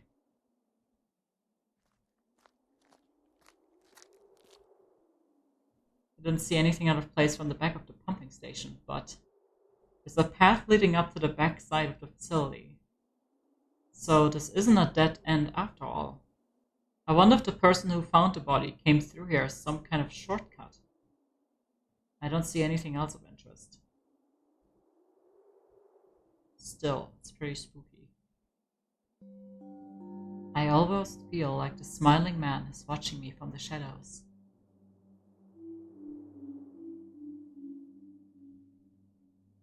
Who could have come here and done such a terrible thing to Aisuke Sasaki?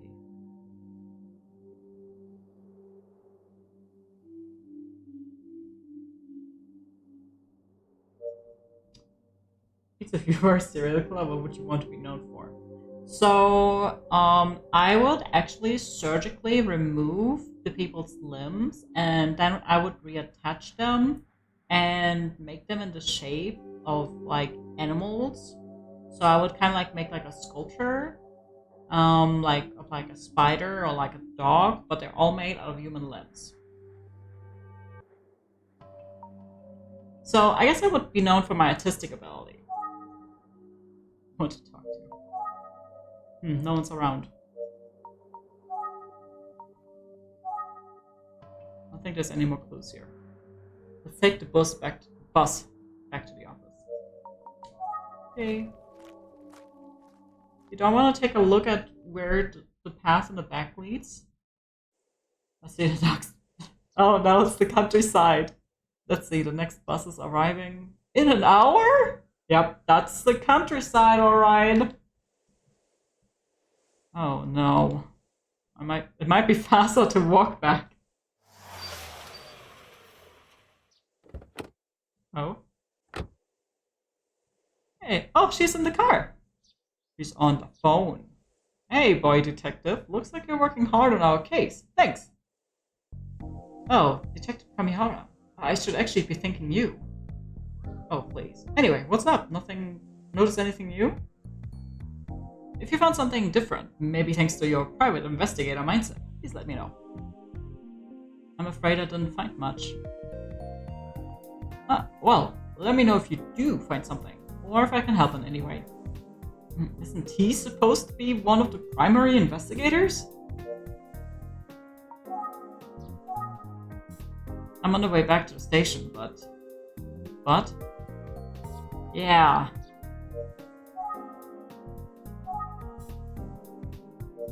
Okay. How's the investigation going on your side? Ugh, I'm kind of stalled out, but don't worry about me, boy detective. Anyway, if I find anything, I'll share the info with you. Oh, never mind. She coming? Huh? Wait, what? Hey, Google, how you doing? Have you heard about confidentiality? I can't actually share more info with you. Well, now he sounds like he knows what he's talking about. Yeah, suddenly he cares. What are you talking about? Or maybe he cares because she's right there. Have you noticed anything new here? Why is he staring at me so intensely? Well, boy detective. Yes? You got a haircut, didn't you? Winky face. I know, he does the winky face. I didn't, but... Dang it, usually that's what people are looking for when they ask if you've noticed something new. Oh boy. Okay. Since you asked me about noticing things, there's something that I'm hoping you notice, that I don't have anything to tell you. Did he cut his hair? It looks exactly the same.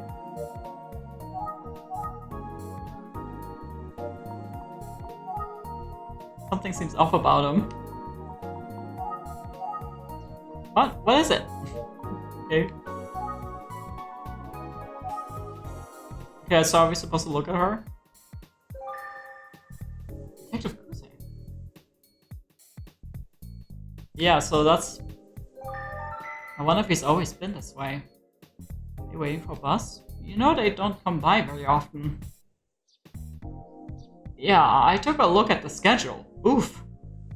I was actually just thinking it would be faster to walk back to the office. You don't want to do that. You'd get all sweaty. Not a good look. Okay, alright. Yeah, you're probably right.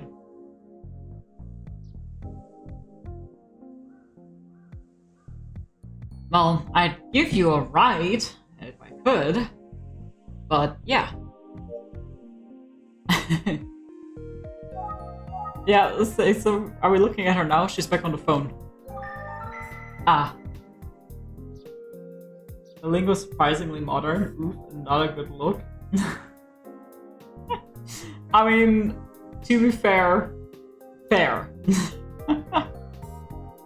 I see. I mean, it has to be good to read for people that are playing it right now, you know?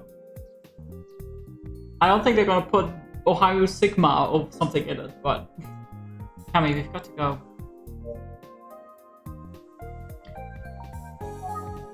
Sorry, I'm getting called away.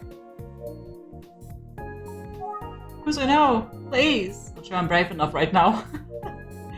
Oh yeah, there's definitely cute waifus in this game.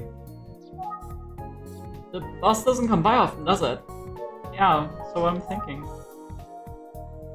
He approached me, but it seems like something is going on with him. I guess I shouldn't hold him up any longer. I think I'll just wait for the bus, but thanks for your concern. How long till someone says skivity? Gotcha. Well, take care then. See ya. Kusa, you would leave me here? Me?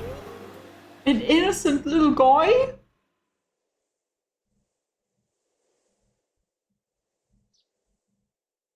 That's a yes. I guess we're thinking. It's thinko time. I guess there's no choice but to wait for the bus. How should I pass the time? Kuze, come back! Can't you just come pick me up? As if I'd ever say that to her for real. Kamihara? Yeah, Kamihara, please come back! Just kidding. Okay. There's no one here to talk to. I guess we'll... Oh, we could look around. Bus shelter. I think I'll just sit tight and wait. Anything else we could, you know, take a look-see at? Schedule. It's only one bus per hour and they stop running pretty early. I lived on the countryside before, and I can confirm this is accurate.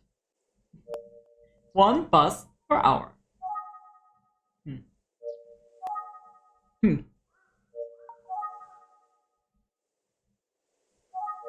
I guess we could call our friend. Huh?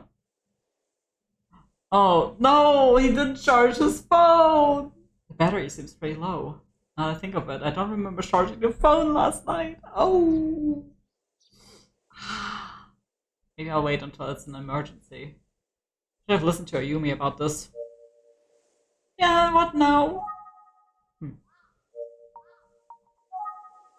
I guess we can look surroundings. I'm the only one waiting for a bus. Kinda lonely. Yes, it is. And she said to use the phone when you're lonely. Maybe I'll wait until it's an emergency. Who should I call? Oh, I can call a cab. I'll just dial 104 to get the operator to connect me. Are you shitting me? I'm so smart for thinking of this. Cell phones are amazing. Oh my god. He's a little genius. Thank you, Mr. Uzuki. But the battery. Maybe I'll wait until it's an emergency. Kamihara's gone. It was good to hear all that backstory about him from Inspector Kamada. Okay, he's actually a fine detective. Okay. Yeah, they make a good detective team. We remember that. If he's sharing that about Kuzai, maybe she's just as hard on him as she is on Detective Kamihara. Still thinking, but hardly any time has passed. Okay, then. Wait, we're actually waiting until it's an emergency? Girl, please! At this hour, it might be hard to find a taxi. Okay. I can't even use my cell phone. I guess I have to wait for the bus. Unless I can't let this discourage me. There's gotta be another way to call a taxi. The game wants you to wait an hour of IRL outside. Damn. This stretching gameplay time is being taken to another level. And this isn't even on Steam. I can do this, probably. Oh, what does the game want me to? I sure just use my fucking cell phone. Okay, let's call a cab. I'll just use my mysterious powers. Close my eyes and summon a taxi with my mind. I mean, it's worked before. That one time when I wished we'd have another sunny day. Is that the sound of a car approaching? I can feel it. I can feel it. Come on, universe. Send a cab to a PI in need. Come on. No way! He actually did it! Huh? Did he really summon a taxi? Oh man, you're heading to the station, yeah? What? Yeah! Come on, hop in. Oh, okay. I can actually do this in real life. Are you sure about this? Don't you have someone else to pick up or something? Huh? No, I'm here to pick you up. Oh! Because someone might have seen it by when driving past there. They mentioned that. No, I'm here to pick you up. Me, really? Did he call us a taxi? You're here to pick me up specifically? Yeah, boss called and said I had a fare out waiting at this bus stop. Saying you didn't call me. But someone else arranged it for you. Yeah. Could it have been Detective Kamihara? Thank you for calling the cab for me, Dice. It was really helpful. Or it was Kuze who was on the phone. So you know, this is back in the 80s. A person would never get into a cab that just randomly pulled over. Yeah, in the middle of nowhere, too. At that point, I would be like, yeah, you know, maybe I'll just wait the next 45 minutes. Oh, hey. Yes, what is it? You know that the cops found a body? Not too far from where I picked you up? Who starts a conversation like this? Yeah, I heard about that. I heard a rumor that a kid was killed somewhere around here the other night. Word travels fast. Yeah, something crazy like that, you know, people are gonna talk. I guess the kid was in middle school. Poor guy. Yeah. Hell of a thing for a kid to get killed in a place like that, huh? I mean, maybe the killer figured they could count on the place to be deserted, you know?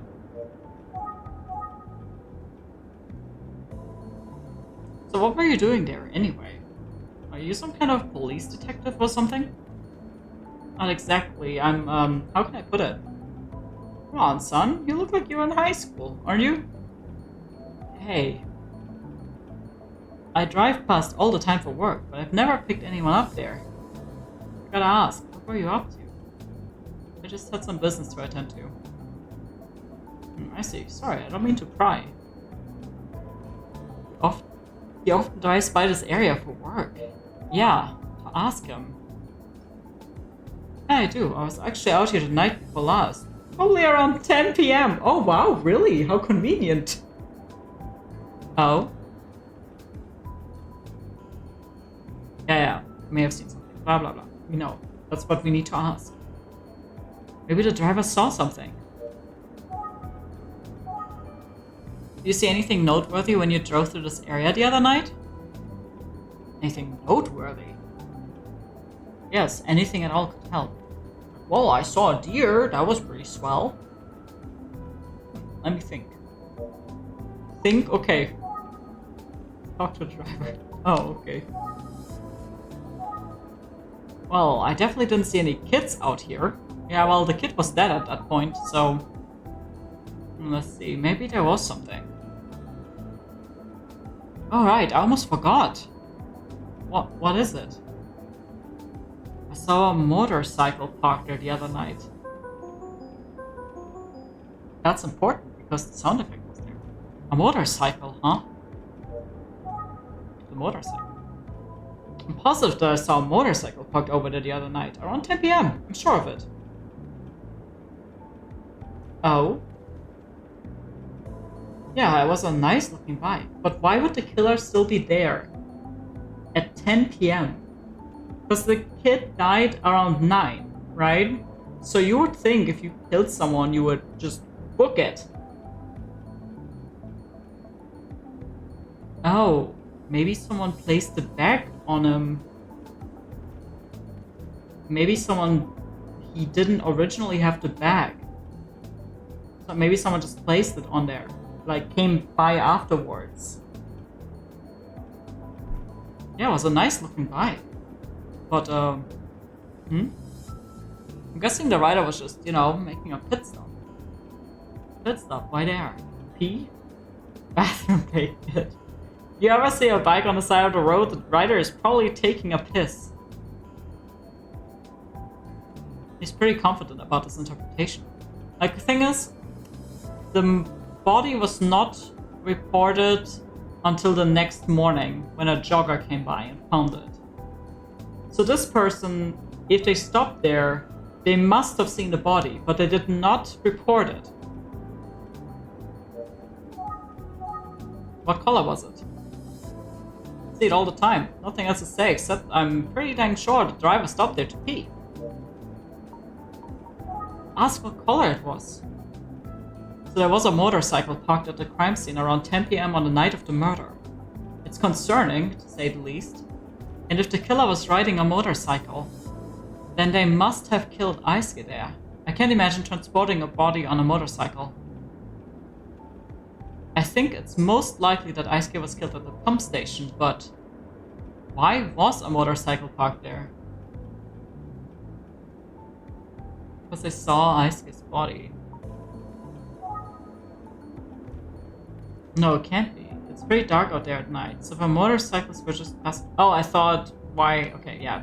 It seems unlikely that they noticed Aisuke lying that far back from the road.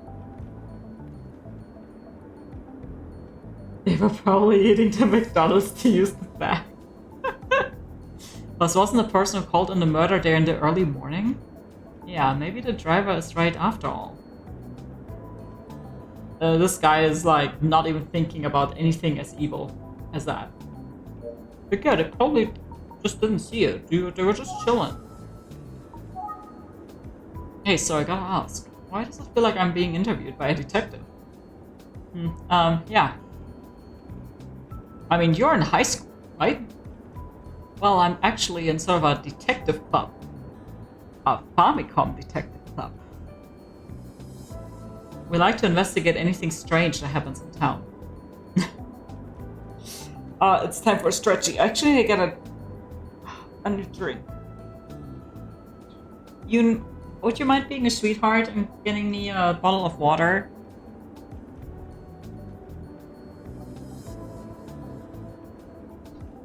Why didn't I just tell him I'm a PI? Oh well.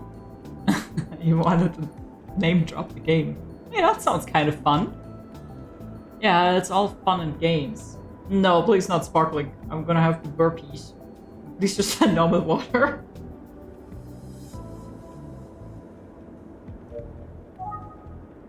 You didn't happen to say anything else the night before last, did you? Nah, don't think so. Suppose it's not what you're looking for, but I do have a story if you want to hear it. Oh, I love stories. You can imagine me driving a motorcycle? I mean, it would be pretty poggers. I would like to sit on one at least. Like, that would look stylish. Seriously, y'all.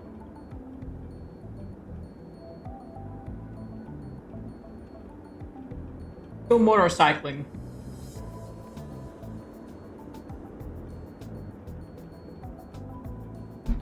Okay, we love to hear stories here. Driver. Hit it. Let's hear it. Well, I told you that I got a call about a fare out at the bus stop. When they said there was a young man out there waiting for me, I got nervous.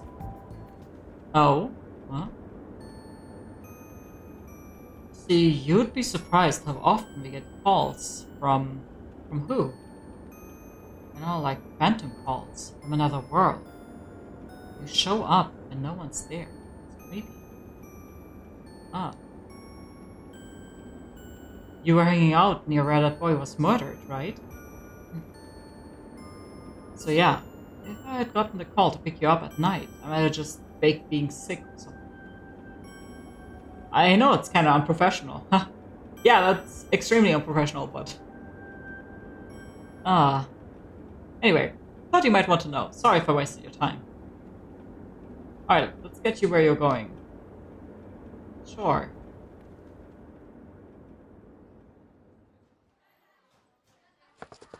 Yo, I'm going to Ushio's house. You wanna come? He's got Basilisk Quest 4, doesn't he? Dragon Quest 4. Heck yeah! I'm in. Let's slay some basilisks. There are funny slimes in that game too. Minami Daisan Junior High School. Middle school boys are so energetic. I'm here to talk to kids at Minami Daisan Junior High, where Aisuke Sasaki was a student. Wait up! Coming too. Why are you leaving without me? What? Huh? So cute. Oh. Excuse me, miss. Can I help you? What can Minami Daisan Junior High do for you? Oh, hi. Are you sure? Your friends left without you. Yeah, I'm okay. I should help people in need, right? I mean, that's what my mom says, and all my teachers. Oh, cute. Wholesome. Is that so? Well, thank you. Not that I'm in need, necessarily. Okay, I'd like to ask you a few questions. Are you sure you're okay with it? Yeah, ask me anything. Okay, about a murder. I'll never say no to a nice woman. That's what my dad always says anyway. Does your mom know about that? Anyway, I'm only in my first year here, but I know a lot. Ask away. Good advice. First year? Well, you seem like you've got it figured out. Like I said, I'll never say no to a nice woman. Hey, do you know about what happened to Aisuke Sasaki? Yeah, they told us at yesterday's morning assembly. I was shocked. He's actually dead, isn't he? Well, I heard he's a third year and that's all I know. Sorry. It's okay. Thanks for talking to me. I imagine he giggled or something. Sadly, we can't have this voice acting on. You're so cute, miss. Oh, come on, you're flattering me. No, you're super cute. I'll give him a head pat. His friends just went merrily on their way. Even though something terrible has happened, it pretty much feels like a normal day around here. I wonder what the mood of the school is overall. That's a good question. I'm sorry if this is hard to talk about. No, it's not that. It's just... Ow! What? I bit my tongue. Are you okay? Yeah, I'm okay. So what did you want to ask? Have you noticed anything different or concerning at school since the incident with Aisuke Sasaki? Don't go out alone at night and stay away from the pump station. Damn, I bet all the kids really wanted to go to the pump station too.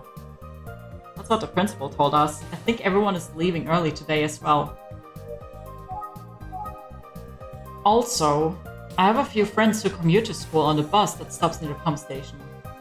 Pumping day station. They said they were going to start riding their bikes instead.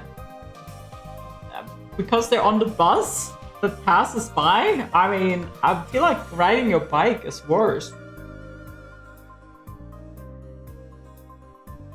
I can see why. Be careful when you leave today. Oh, I will. And then, let's see. My first year here, so I don't know much about the school. Sorry. Oh, it's okay. Oh, he's so cute. This kid seems like he's suddenly deflated. I guess we look at him. Okay, we can't look at his back. Hey, so... What? What's wrong? So I know I said I know a lot, but I don't actually know anything about ice skate. Or the school, really. My dad's always telling me not to lie, no matter who I'm talking to. I'm sorry, miss. Hey, you're being honest now. I appreciate it. Oh, kids will love the pump station. Dude, I love going to the pump station. It's like my favorite spot. Like every day I tell you, oh, can we go to the pump station today, you? Do you think we can fit that in our schedule? Also, I did try to think of everything that I could about ice skate. But the more I thought about it, the more scared I got. I started thinking about how even kids my age can die. Oh no! Oh. I started worrying that I might suddenly die, you know? It's so scary. Oh no! Oh dear, I'm really sorry that my questions brought up these kinds of feelings for you. No, it's not your fault. Oh, poor baby. Dude, what's taking so long? Hurry up. Why does the guy on the right look literally like Kamihara? Just younger and without the slut mole. Yeah, hurry up if you're coming to Ushio's. We're the only ones who know where he lives. Oh, right. First one there gets the first run Basilisk quest. Yeah.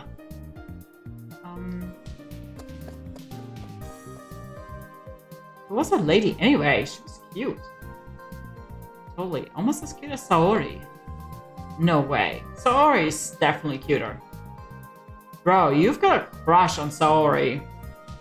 Big time. He's got it bad. Oh, he's done bad. But Saori.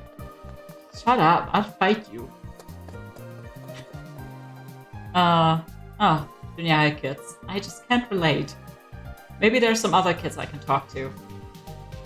Oh, some girls are approaching. They don't look like first year students. I should talk to them.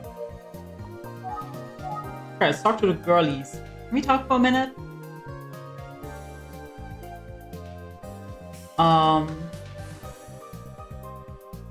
My name's Ayumi, and I'm an assistant at the Utsugi Detective Agency. You're a detective? This must be about Aisuke. That's right, I'm working on his case. If you don't mind, I have a few questions. Well, like, you're interrogating me or something? Sure, I'll tell you everything I know. Yeah, I hope this is okay. My friend and I were classmates with Aisuke. Oh, if they were in the same class, they might have some promising information. They announced that he died at the morning assembly yesterday. I couldn't believe my ears. Okay. Can I ask what kind of person he was? Yeah, he was always really positive and he had lots of friends, both boys and girls. He got good grades, he was kind. I just can't believe what happened. I'm so sorry to ask questions about this. I'm sure it's painful to think about. No, it's okay. I'm the class representative. I should be able to handle it. It's already crying. I was so shocked. Okay, so about the school. Everyone in this class is still talking about it, like a lot. We're all in shock. I guess the kids in the younger grades might not be as affected. I mean, it varies from kid to kid. Right? Come on, don't be sad. I know it's hard right now.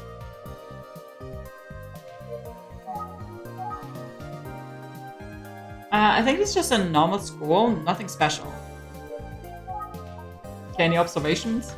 Anyway, I could tell from the moment I saw you that you were special, miss. I mean, being a detective is so cool. Oh, you think so? You agree, don't you? Yeah, I guess.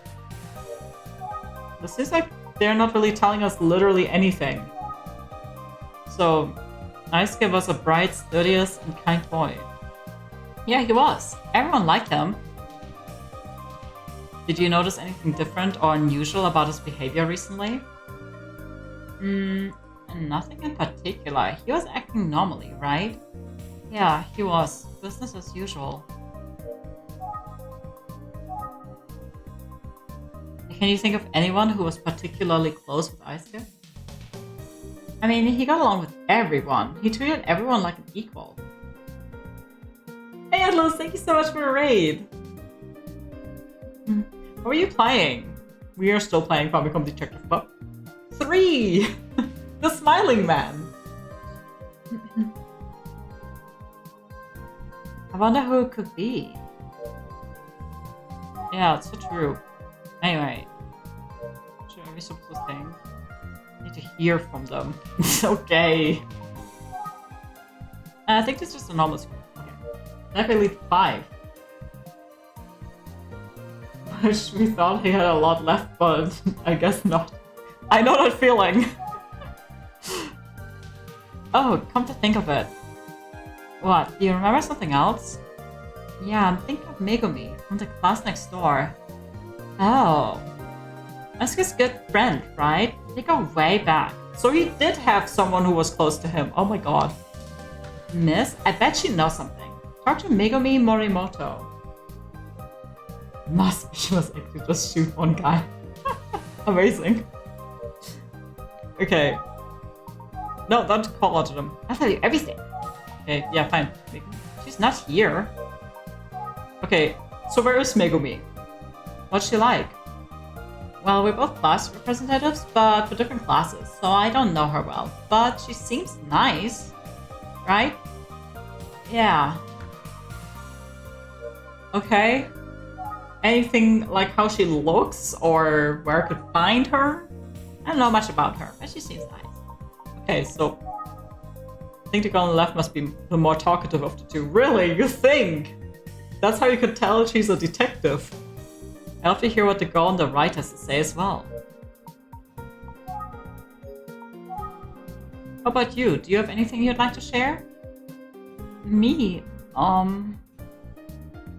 here to help, Miss Detective. Come on, think. Should just go talk to Megumi herself. Dude, I'm sharp as a tack today. Oh my god. Yeah, where is she? Go talk to her herself. Okay, where is she? Where's Megumi anyway? I guess this is where the class representative comes in. What I mean is, I'll go get her.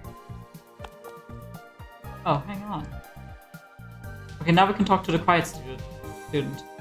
Because the other girl seems like she was just cutting her off, or just kind of like asking her to confirm stuff to seem believable. She sure is energetic, huh?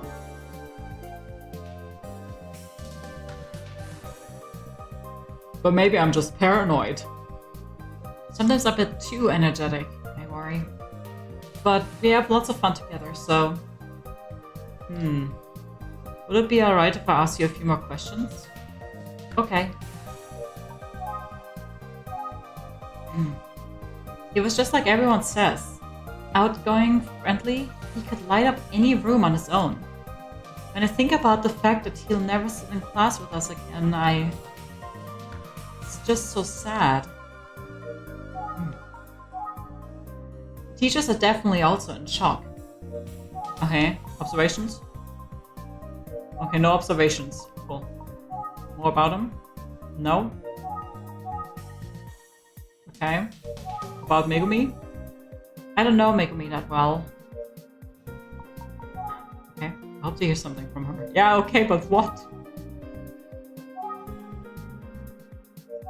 What are we supposed to ask? Yeah, the teachers are in shock. Oh, but okay, here we go. Oh my god, chat, it's happening. Is it okay to say? Yes? Okay to say? Yes? She wants to say something. Yeah, true.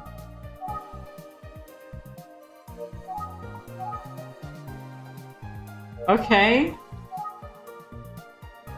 What am I supposed to tell you? Okay, here we go.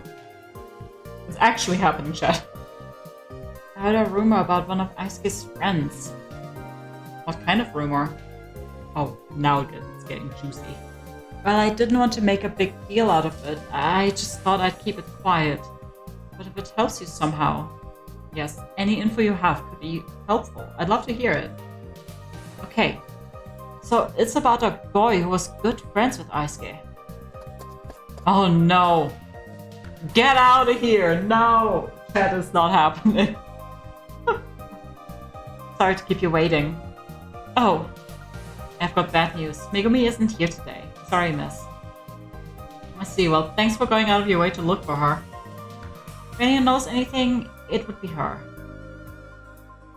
What were you talking about while I was gone? Just that rumor about Aisuke's friend. That rumor? Oh! Shh, not so loud. Oh, okay, so we're still hurrying it. It's still happening.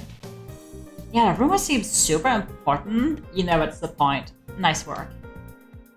Huh? Okay, yes. His friend, yes, that's right. Yes, what about his friend? Oh my god, I'm about to destroy. Yeah, observations, I guess? It's probably not a big deal. Are you kidding? If I were a detective, I definitely want to hear the rumor. Yes? I have to ask, can you share the super important rumor with me? Aren't you supposed to be the detective? So you should be able to figure it out without me even saying anything, right? Wait, you talking about that? Wait, you talking about that thing? How can you know? There's no way. So here's the scoop. Okay. Asuka was friends with a boy named Kenji. But they both kind of had a crush on Megumi. At least that was the rumor. Oh? I think you mean Kohei, not Kenji. Kohei? Wait, do I have it wrong? Yeah. I always get Kenji and Kohei confused. Anyway, those two do look alike. But I can confirm that his name is Kohei Takiguchi. I see, thank you very much. Oh, no, it's almost time for cram school. You're right. Good luck with the investigation, Miss Detective. It's all for Aisuke. Thank you, I'll do my best. I appreciate you taking the time to meet with me. Glad we could help. Good luck. Hey, kids, be extra careful on the way home, okay? Don't go anywhere near the pump station.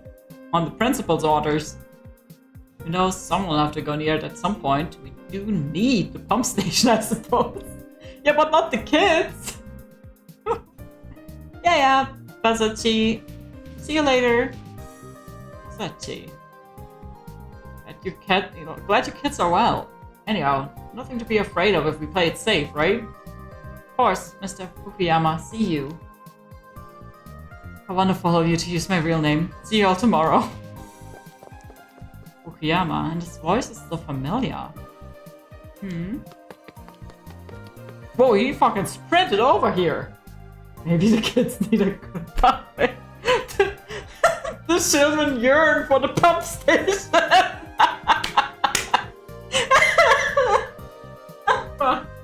Oh my god.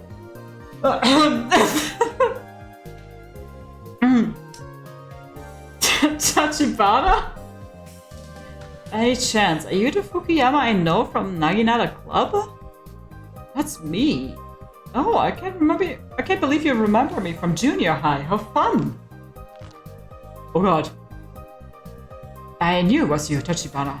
You are Tachibana, right? Ayumi? Never have imagined. It's been way too long, right? Good old Tachibana. Well, he sure hasn't changed, so gets way too close when he's talking to you. So what are you doing here anyway? Well, I'm actually an assistant detective. Is that right? Tachibana, the crime solver. That's great. Did they let you carry a naginata, or... Wait, what are you doing here? I'm actually a teacher now. I've just been assigned to the school. Ah, I see. You must be here investigating Aisuke Sasaki's murder, right? Let me help you. Okay. I'm so sorry to hear about him. It's just such a tragedy. A junior high kid losing his life so young. Beyond sad. I like to tell the killer that I hate him, straight to his face. And I want Aisuke back. Okay, Fukuyama. I think everyone here at Minami Daisan Junior High School feels about the same. Laying it on a little too thick, if you ask me. Hopefully the kids you were just talking to helped with the investigation some. They did. They gave me lots of info. They're so brave. Dealing with the trauma and still able to help a detective. They were doing alright though. One thing they emphasized was how popular Aisuke was with everyone. Also heard about some of his good friends. I see. Like Megumi Morimoto. Oh? What's going on? Also Kohai Takiguchi. I see. Can I ask you a few questions about them? Yes, of course. Ask me anything. He's... Okay. Great, thanks, Fukuyama. Sorry, Tachibana. I know I said you could ask me anything, but I don't really know anything about the case. So I'm afraid I might not be of much help. Besides, I wasn't Aisuke's homeroom teacher, so I didn't actually know him very well. And what's with the expressions? Even though Aisuke wasn't in my class, he was one of our precious, irreplaceable students. So please, let me know if there's anything I can do to help you solve the case. Yeah, talk to me, how about that? Kids do a lot of learning here, that's for sure. By the time they leave, they hopefully understand what it takes to be an upstanding citizen in the world. Of course, the other thing about school. We teachers learn a lot from our students. My students are always reminding me about what's important in life. Dude, this guy, you know what this sounds like? Like he's reciting from like what someone wrote. Like he's not actually a teacher or anything. He's just reciting what he learned, what being at a school is like, or is supposed to be like. That's what this sounds like. My students are always reminding me about what's important in life. Everyone grows at school, you see? That's how I spend my days, Tachibana. Okay. Do you know a student named Megumi Morimoto? Megumi? Is that what you said? Yes. Some of the kids said that she was good friends with Aisuke. Oh! I didn't know that. Really? So, yeah. Megumi's a student in my class. And she's our class representative. Do you struggle with her name there? Come to think of it, she's absent today. I'm sure this all has been traumatizing for her. Yes, I'm sure that's it. Can't imagine. This whole thing with Aisuke must have traumatized her. Yes, that's definitely what's going on. Okay! This guy is so sad. Do you know a student named Kohai? Kohai? Oh, Kohai Takiguchi? Yeah, he's in my class. I heard that he was also good friends with Aisuke. Oh, I didn't realize that. Kohai is a very quiet, serious student. He must be heartbroken. I'm sure he could use some emotional support right now. Okay. I didn't realize he was good friends with him. This whole incident has made me realize that I'm helpless to protect these kids, even as a teacher. So, Tachibana. Yes? I'm just a helpless teacher who can't even protect my students. But I've had the opportunity to save one of them from something tragic, like what happened to Aisuke. I'll gladly give my own life. What is this guy on? His heart's in the right place. I think being a teacher is a good fit for him. What was he before? I need to know, because god, he's intense. Wait, where is he? Fuck, what was his name? Fukuyama? Yeah. He was Ayumi's senpai back when the two of them were in Naginata Club in junior high. Okay. He wasn't Aisuke's homeroom teacher. He's the homeroom teacher of Megumi in Kohai. He's not allowed within 50 feet of a school. Hi, Deadly. But he's a teacher. That's going to be problematic. How are you doing? 14-year-old. Okay. Let's kill the notifications. We are on page 3 now. He talked to someone on the phone before he died. He was popular, he's a friend of Megumi and Kohai. And both him and Kohai were interested in Megumi, according to rumor. Write that down, chat. That might be important. Okay, they fought over Megumi. He's 15. How old is Aisuke? Also 15. That's us. At least right now. Cool. And others. I love others. She was wearing glasses, but she normally wears contacts. Okay. I'll just kill the notification. Not to go out at night and to avoid the pump station. Okay. Anyway. It's a shame. Yeah, it's truly. I didn't realize he was good friends with him. Yeah, I agree. She's super cute. I love the haircut. And the police one too. Okay. Sometimes at school, the students are the teachers, and the teachers are the students. That's so deep.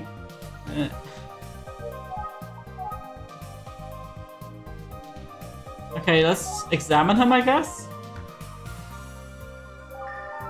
Fukuyama became a teacher. It makes sense. He seems dedicated and enthusiastic about it. But still, I can't help but wonder about his reaction when I brought up Megumi. You got tea and snacks? Oh, that sounds like a fantastic morning, indeed. I'm doing great. Thank you for asking. I have a beverage of cold mineral water. No snacks, though.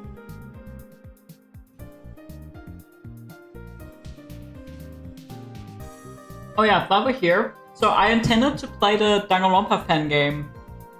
Because they posted on their, social media that in 3 days, right, back then, 3 days something was going to happen, and it was like, it's about time. So everyone was like, okay, they're going to drop the next chapter, okay? Turns out they dropped the trailer for the chapter. So I was like, yeah, we're going to play this game first then. But it's apparently now coming out 20th December. Okay, so Megumi. Yeah, Megumi is... Yes? Oh my god, this game is so infuriating. Oh no! I'm sorry, we have staff meeting right now and I'm running late. I should go. Yeah, so in a month. I wonder how long this game is gonna take us. Cheers, y'all. To, being cock-teased by this fucking mystery visual novel. Thanks for all your help. All he did was tell us philosophy about schools and students and teachers. He did nothing. Like, absolutely nothing. It's It's the least I could do. I wish I could help more. It's like, my job here's done, but you didn't do anything. Disappears. Well, the information you've provided has been useful. What information? Wait, did I miss something? But this investigation is only getting started, and I'm going to be seeing it through. So I'm hoping you'll continue to cooperate with the investigation and help us solve the case quickly. Can I count on your continued support? Yes, of course. Tachibana, I am happy to help. That's great, thank you. See you later, Tachibana. Okay, so now we think. After talking to some of the kids, I wonder if that's what I was like as a junior high student. It seems like Fukuyama is struggling to cope with what happened, but I'm sure he'll be okay. I should probably head back to the office soon. I wonder if Kitsu is there yet. But, oh god, I can't wait to see us. Sometimes talking to people is the greatest service. True. Whoa! Oh god! Oh, jump scare! Oh. Hey, Tachibana, I should get your contact info. If I hear anything from the students, I can share it with you. What happened to that staff meeting? I'll let you know the moment I have any news. Oh, would that be a bother? No, not at all. Here's my cell phone number. Also, this guy does not look 23. Like, he decisively does not look 23 whatsoever. He looks maybe like 27, I would say. Thank you, Tachibana. Here's my number, just in case. I'll never forgive the person who did this. I vow to help it any way I can. Yeah, I hear you. I'll see you again soon. I'll keep my promise, Tachibana. Yes, of course. I'm counting on you. And be careful on your way home. Uh-huh. Okay. Move to detective agency.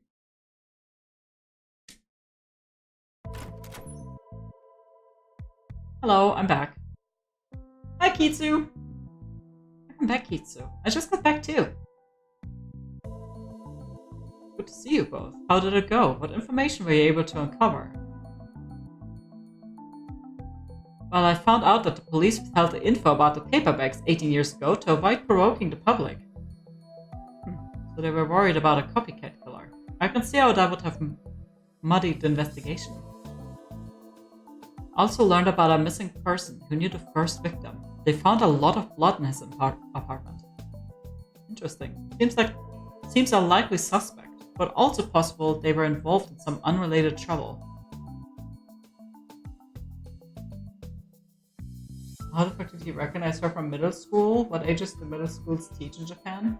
Yeah, I wonder. Actually, I looked this up recently. Wait.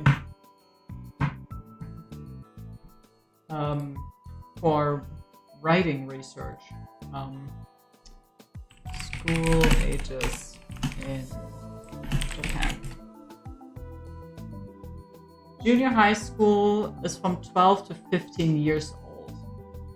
So he was a senior, so he was 15.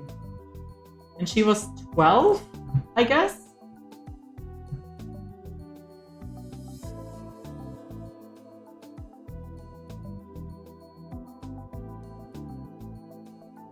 Yeah.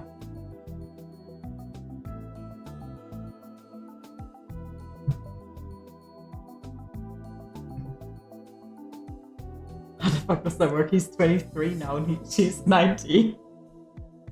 I don't know. I know. Maybe she has a really striking eye color or something?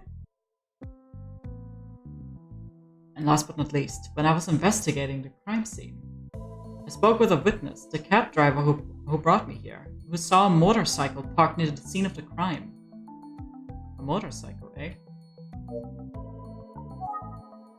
Are you aware that a young boy also went missing around the time of the killings? 18 years ago. Yeah, it was Makoto Kusa, Detective Kusa's brother. They were never in the same middle school?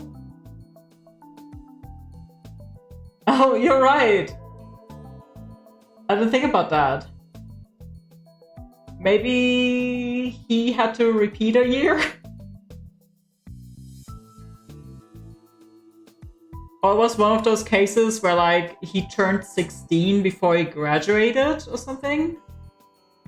Like, he entered school like a year late or something. Okay, I'm glad you already knew about that, Wrinkle. What were you saying? Okay, right. I was actually working with the police at that time as well. Inspector Kamada was overwhelmed with the serial murders, so he asked me to help with the missing person case. Of course, there was some speculation that the two were related. I see. The story goes that he went looking for his sister, Junko, who hadn't come home. He was never seen again. Wait, so what happened to Junko? Yeah, I was thinking that maybe Junko, she encountered the murderer, the smiling man, TM, and her brother basically switched places with her, like he went with the smiling man or something. Because there's the thing with, if you smile at him, he's gonna leave you alone or something. You know? There might be some sort of correlation there.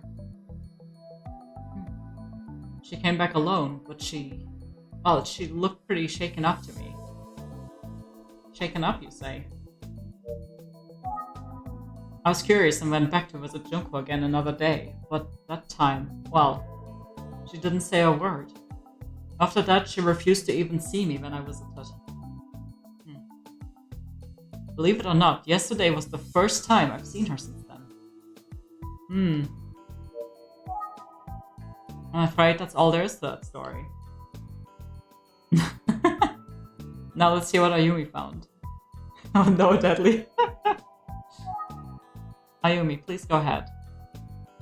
Sure, well, I went to investigate Minami Daisan Junior High School, Aisuke's school. Asked around, and it sounds like Aisuke was bright, popular, and got good grades. Of course, the students were shocked by his death. They said nothing unusual had been going on. Also, speaking of him, he seems to have been especially close with students Megumi and Kohai. I spoke to Fukuyama, both students' homeroom teacher, as well. He was actually my senpai back when I was in the Naginata club in junior high. Ah. Oh, really? Aisuke's in a different class, but Fukuyama still promised to help the investigation. It's great, Ayumi. Thanks, yeah, it was a pleasant surprise. Well, I'd like to hear you both review the evidence you've gathered today. Your insights will be of great value to the overall investigation.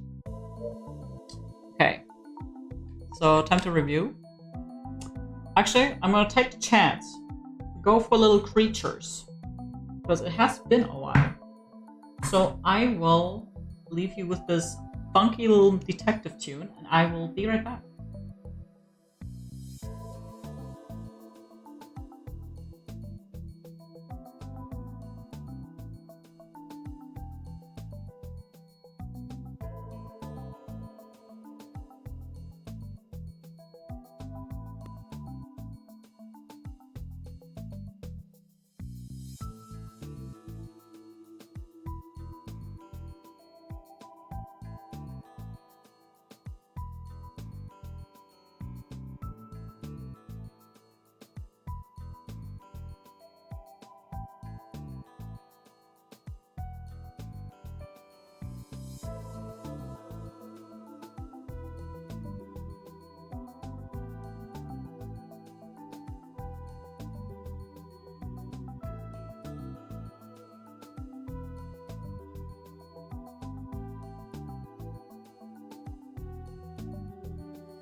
Hello, hello, I'm back. I walked out of the office and Hope was there. He's now just staring at me. Okay, let's review the case. Hope, are you our detective assistant? Oh, you would be so good at being a detective. A detective, even. Snake detective. Why don't I start with the serial killings 18 years ago? I uncovered some info about Detective Kuzo's brother, Makoto. He was another victim of the same killer who murdered those 3 girls. We can't yet be sure if he had anything to do with the killings.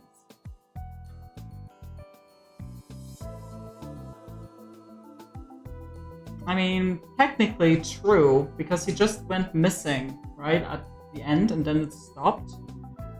I don't think they ever confirmed if it actually was together. Sounds right to me. Yes, but unfortunately that's not saying much. We know even less. It is true that the murder stopped after Makoto disappeared. I am curious about that. Next, here's what we know about the ties between Aisuke's case and the killings from 18 years ago. The killer from 18 years ago has become active again. He's our culprit. The killer in this case is a copycat. He's following in the footsteps of the killer from 18 years ago. We can't be sure if there's any connection between this murder and the one from 18 years ago. This is a tricky question, actually. Because you can't say this for certain, like, whatsoever. This is not it, obviously. It seems likely that this would be a copycat, but the thing with the bags wasn't common knowledge. But I guess it would still be considered a copycat. We just know that it has to be someone who knew about the paper bag. And the killer in this case is a copycat. He's following in the footsteps of the killer from 18 years ago. Is that what the police said? No, I don't have any confirmation, but I think it's a strong possibility. Very few people knew the details of the previous case. A copycat is therefore unlikely. That's what I was thinking. But listen, there's actually a decent amount of people who could have actually known about this. Since the families knew about it, the police, people who found the corpse, everyone at the crime scene. So that's actually a whole bunch of people.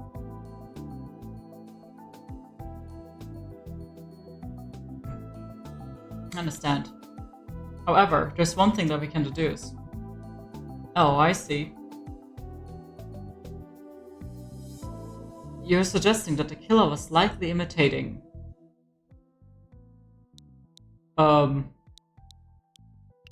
Emio, I guess?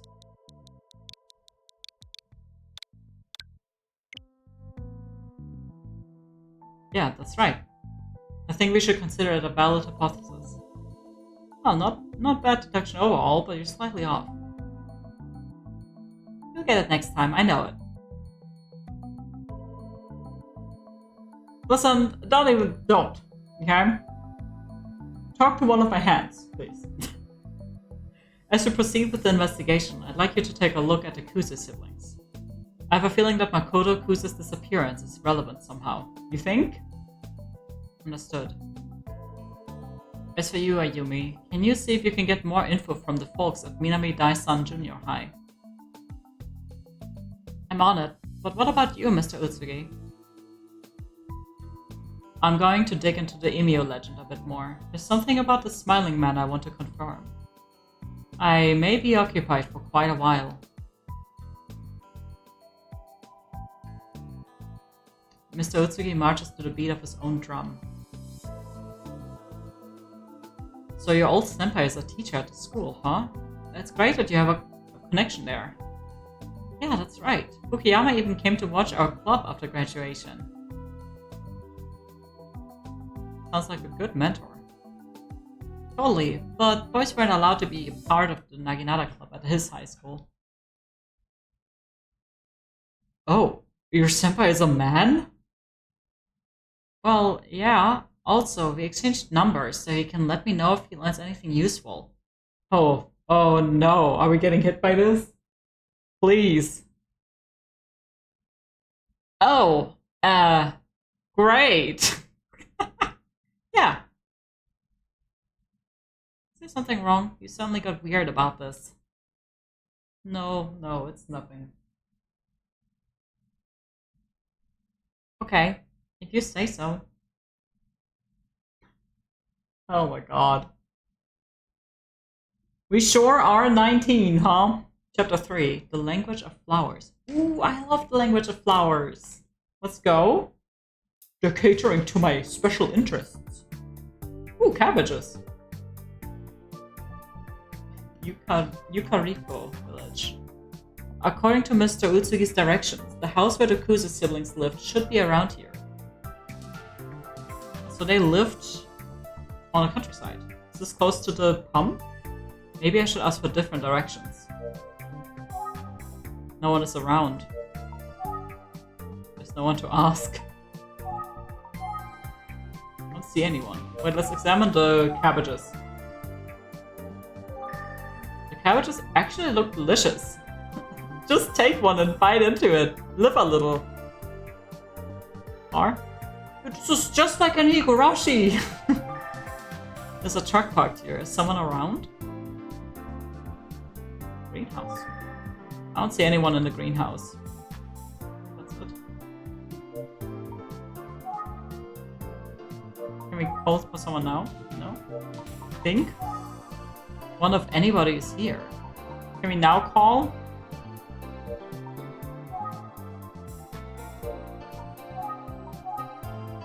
I don't see anyone.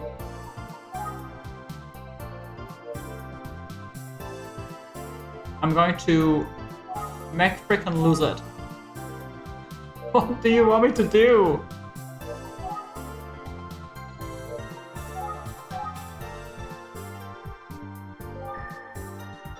There might be someone nearby. Okay. Where? In the cabbages?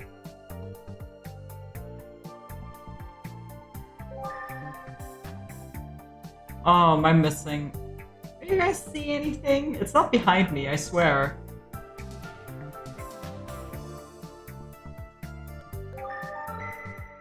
Oh my god. Whoa, that guy just sprouted out of the field like he was planted there. I'm going to lose it. I guess he was just crouching down.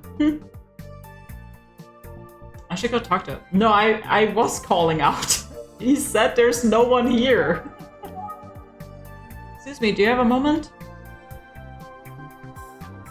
Huh? What do you want? Excuse me, do you know the way to the Kuza residence? Kuza place, eh? Sure, Sonny. Just go straight down a dirt road and head towards the mountains. It's right at the end of the road. Can't miss it. Got it, thank you very much. Straight down the road, huh? Let's get there ASAP.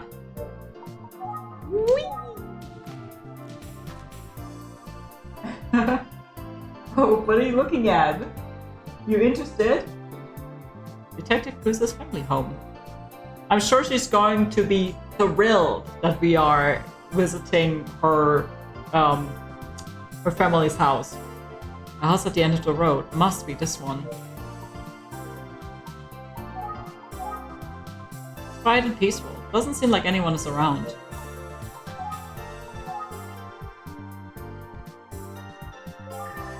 There's nothing in the mailbox. You looked inside the mailbox? That's not what I wanted.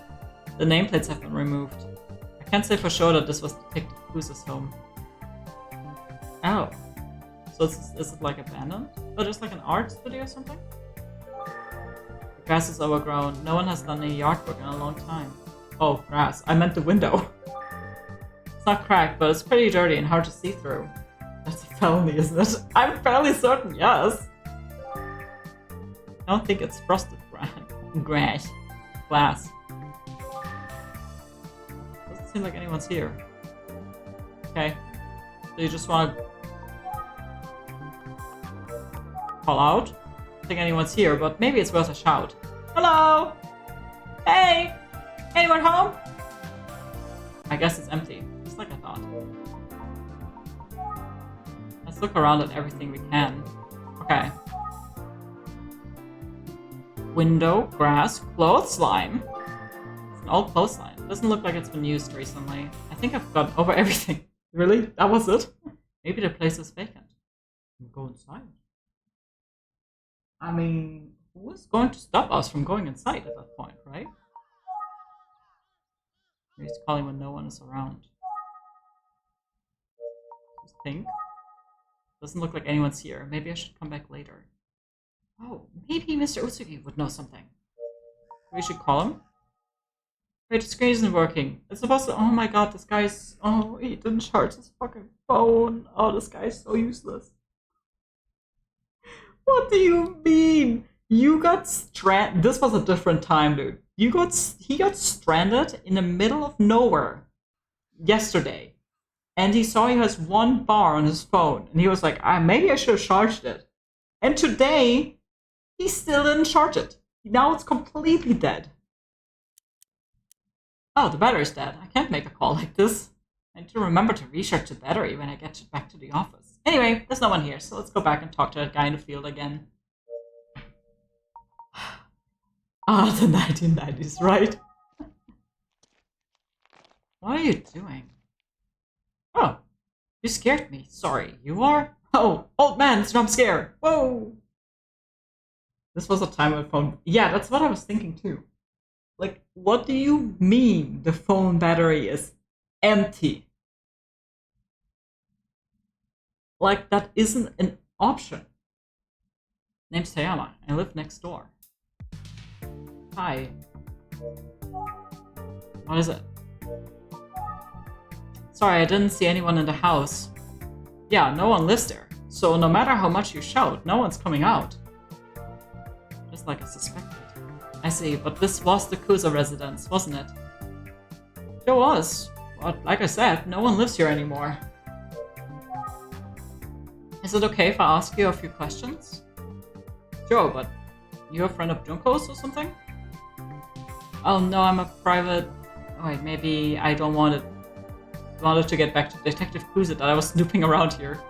She might yell at me. What should I do?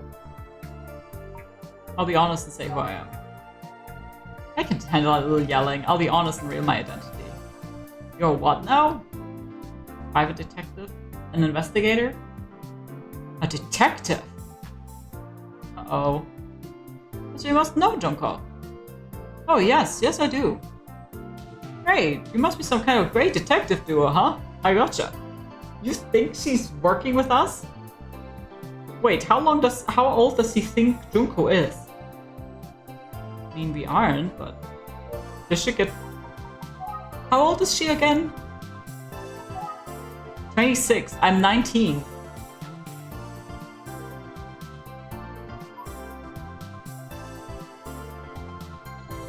Okay. Weird.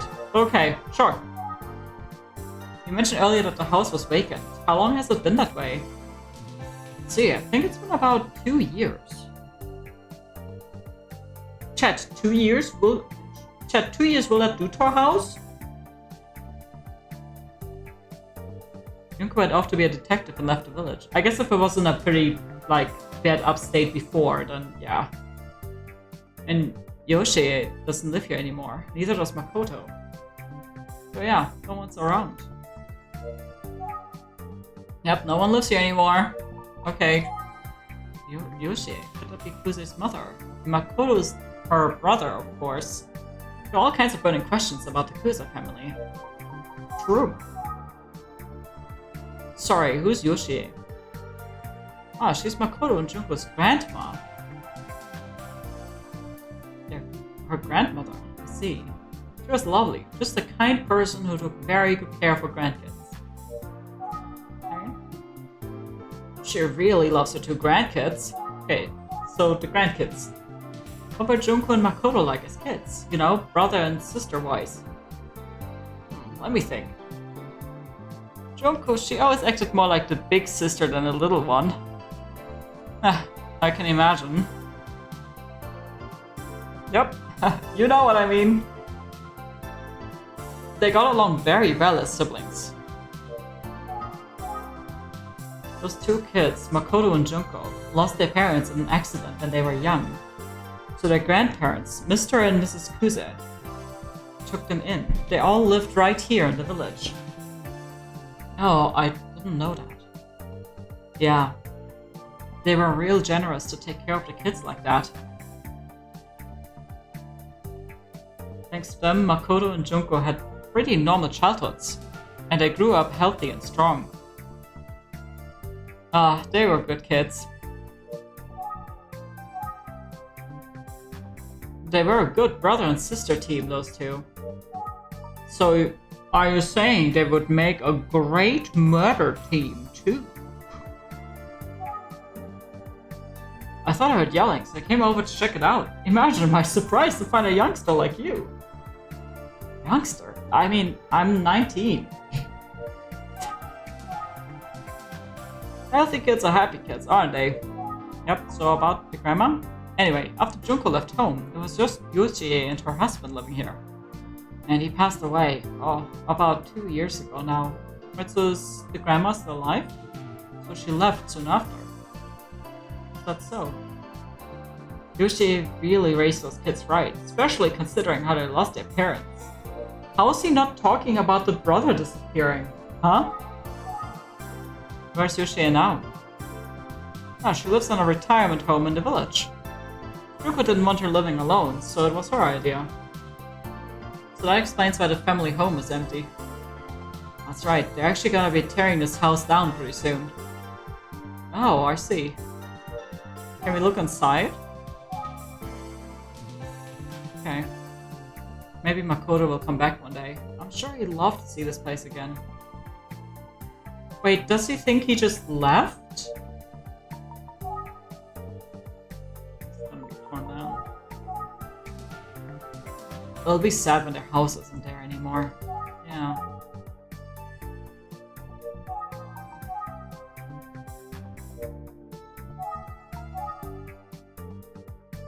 Okay, so we're supposed to look at the house. Is that what he's trying to say? None of the window. I guess. Okay. The Kusa family home seems to be empty, but I'm sure it's filled with memories. I wonder if Detective Kusa would be sad if she saw it like this.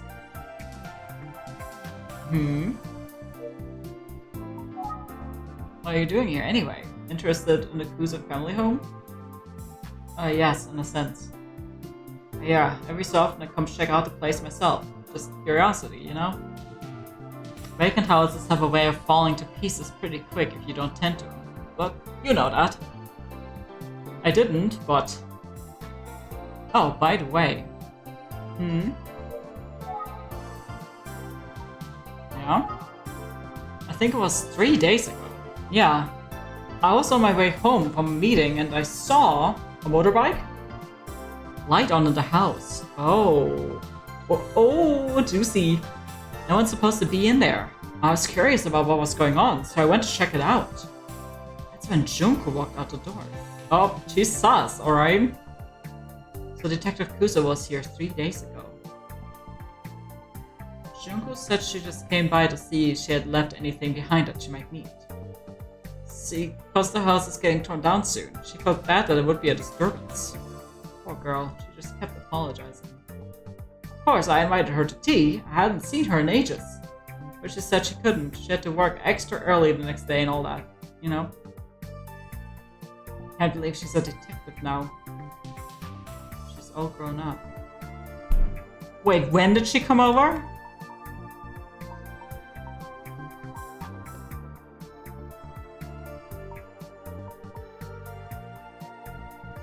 I was on my way home from a meeting, but what time of day? 3 days ago is when the murder happened, right? Or when they found the kid?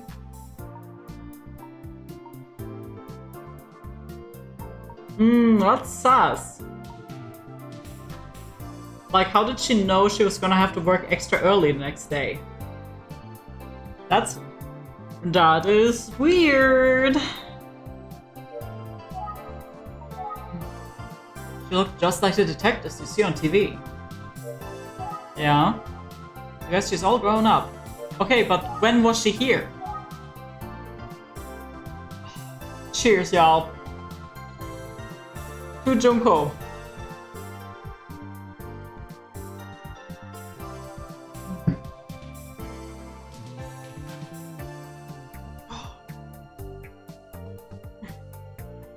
Gotta say, she has blossomed into a very pretty young woman. Okay. I don't think I have anything else to say. I don't think I have any more questions. Maybe. How do you not have a question about when she came here? Maybe it's time to see if I can talk to Detective Kuza's grandmother. Hayama might know which retirement home she went to. Let's find out. I would just so go into that house. Which retirement home is Yoshi living in? Let's see, I'm pretty sure it's called Yukariko Relax. Yeah, that's it. Yukariko Relax. Great, thank you. A nice name, and I hear the place lives up to it. Just a little ways up past the mountain if you're looking for it. Okay. Bye! Thanks for all the info, I appreciate it. I'm going to see if I can talk to Yoshi. Okay. Tell her I said hello. Oh, before you go. Yeah?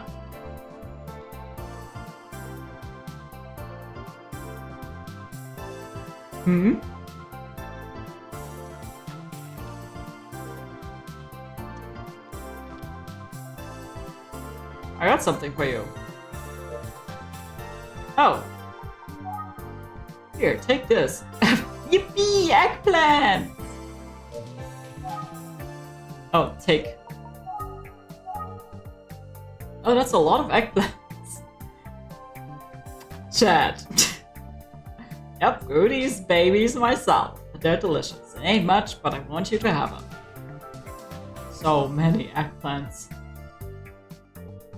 See, Makoto was a big fan of eggplant. LGTV Plus? Oh, I didn't know that. Thank you very much. I'll gladly take these.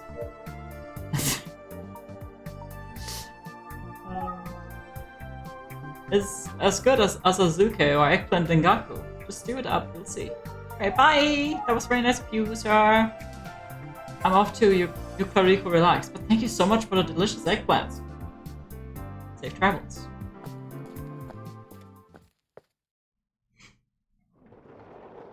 Three days ago, 8:19 p.m. Who's this home?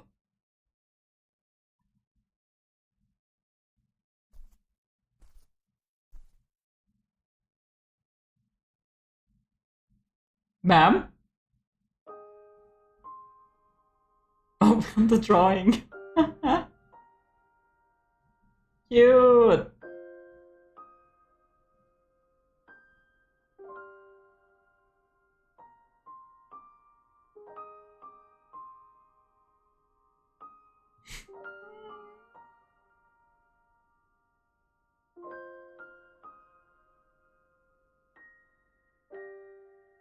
That's sad.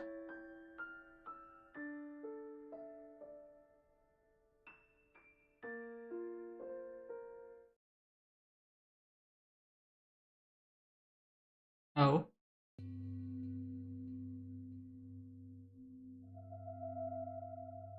Someone here?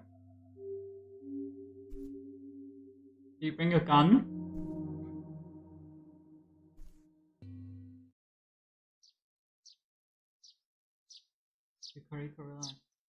You can't just see. I swear, this game is just continuous edging.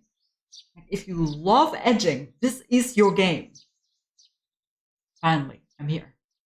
Funny how Fatayama's idea of a little way turned out to be.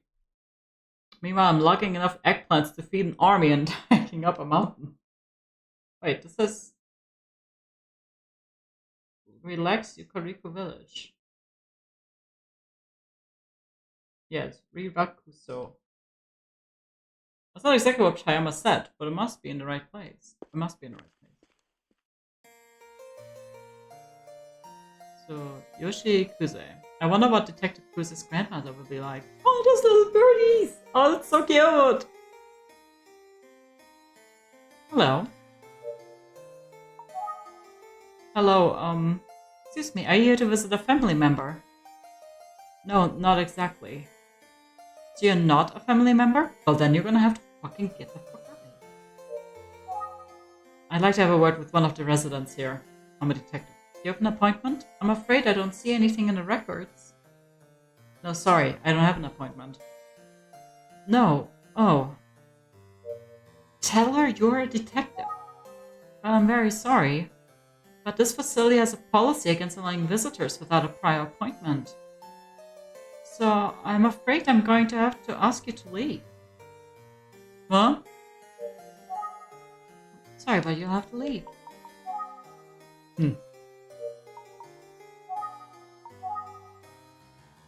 Some of older folks are shedding amicably. I guess you can't just show up for a visit unless you're family. Who would have thought? Sorry, I didn't make an appointment. I'll come back another time. Thank you for understanding. Just be sure to let the resident know the next time you'd like to visit, and I'll make an appointment. Will do, ma'am. I'll be on my way. Oh, fuck. No one is here. I guess we have to think. Maybe I should contact Yoshi and make an actual appointment for a visit. Wait, how would I even do that?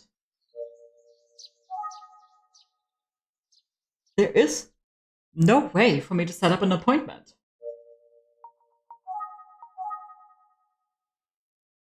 That does seem relaxing here. That's not a false advertisement kind of deal.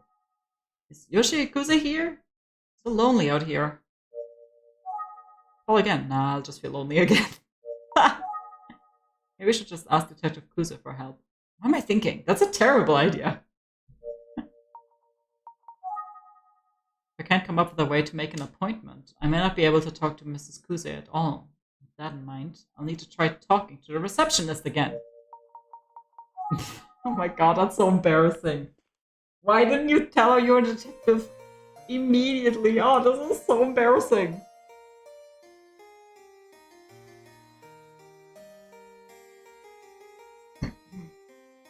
Oh, I thought you left. I'm sorry, but you'll have to leave. I know it's a rule, but I'm actually from the Utsuki Detective Agency, and I have some questions for Yoshi Ikuze. You're a detective. Yes, and I would have made an appointment, but I'm not acquainted with Mrs. Kuze. Is there anything we can do here? I'm sorry, but rules are rules. We can't accommodate anyone without an appointment. And I can't make an appointment. You're just gonna call? Could you call Yoshi Kuze? Excuse me? You know, I'd just like to say hello real quick and then make an appointment. I think she'd be happy to see me. I'm afraid it's not possible, like I already said. I'm going to have to ask you to leave. Oh. Uh-oh. You can't see it, but the old people are looking over. I knew this wouldn't work. Sir, please stop doing what you're doing. I feel like I'm starting to make a scene. Right, let's think. That older woman is looking at me. Is she?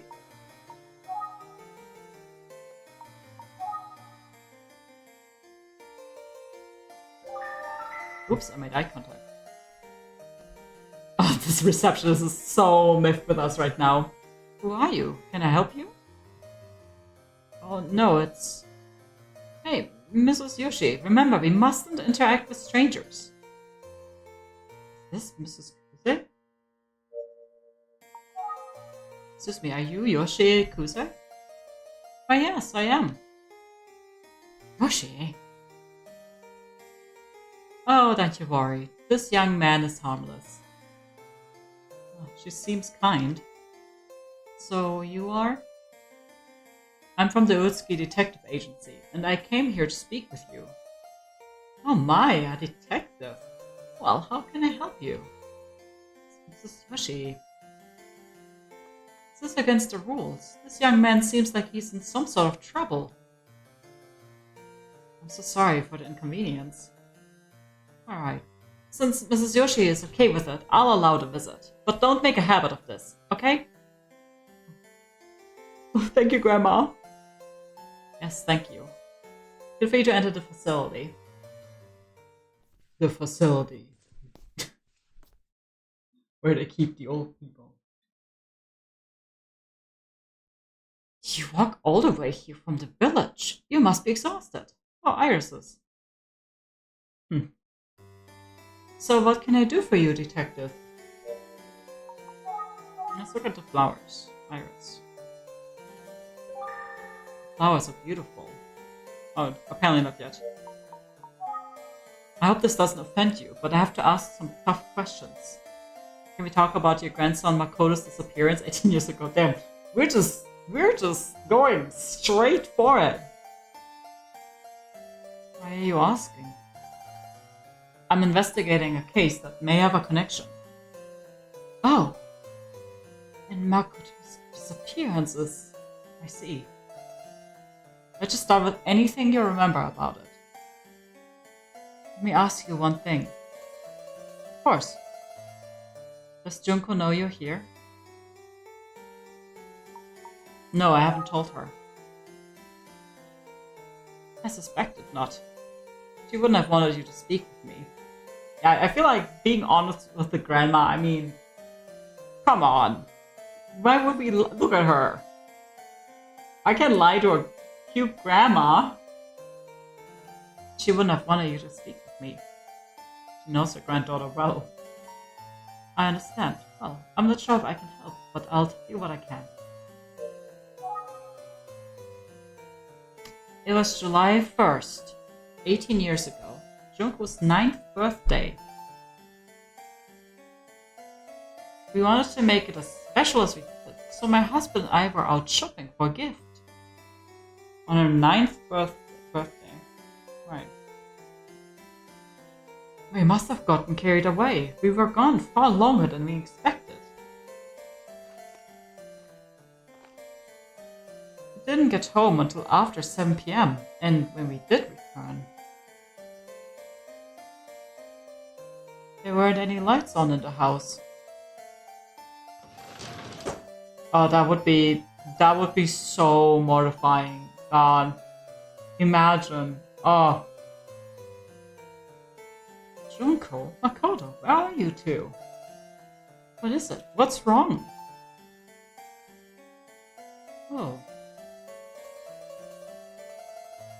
We found Makoto sitting in the darkened tea room, staring vacantly, and all around. Oh, what flower is that? Purple flower petals, scattered all over the place. Purple flower petals. I tried to find out what was going on, but Makoto wouldn't say a word. Then my husband said, "Hey, where's Junko? I can't find her anywhere. Makoto, where's Junko?" Hey, Makoto!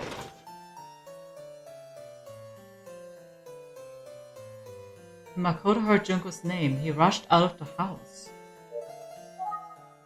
We were in shock, but we waited patiently for the two of them to come back. They didn't return. At around 9 p.m., we called the police, and shortly after that, I heard the front door slide open. I thought, thank goodness they're back. So we rushed to the front door to greet them. But instead, Junko was the only one there. She had returned without Makoto, in tears. When I asked about Makoto, she just cried harder and wouldn't speak.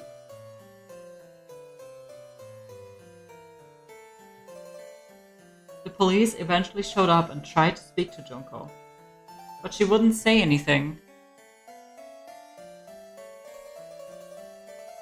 Later that night, we searched far and wide for Makoto. I like this artwork, this looks awesome. Neighbors and police helped us comb the entire village, but we couldn't find him anywhere. And we've never seen him since. Oh. Oh, that's so sad. I'm sorry. I'm sorry, Grandma. A neighbor I spoke with said that Makoto and Junko were very close as brother and sister. So what could have happened that day to separate such tight-knit siblings?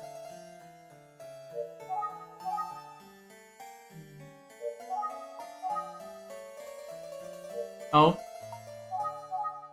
Am I supposed to examine? She's looking at my plastic bag. What's that you brought with you? Oh, this, one of the villagers gave it to me. I see. My grandkids loved eggplant, especially Makoto. That's what I heard. A friend of mine, she actually really loves fried eggplant. Like she would just fry it in the pan with oil and then eat it with, I think, soy sauce. Maybe with some cheese, I think she would sprinkle on it. But I don't think I've ever eaten fried eggplant. Food? Eggplants, Atlas. Honestly, I kind of want to try it. I feel like I don't like squash-like eggplants. Sorry, eggplants. Squash-like veggies if they are cooked where the flesh gets like all soft and mushy. But that just, I can't have that. But I feel like if it's fried, it might actually be pretty good.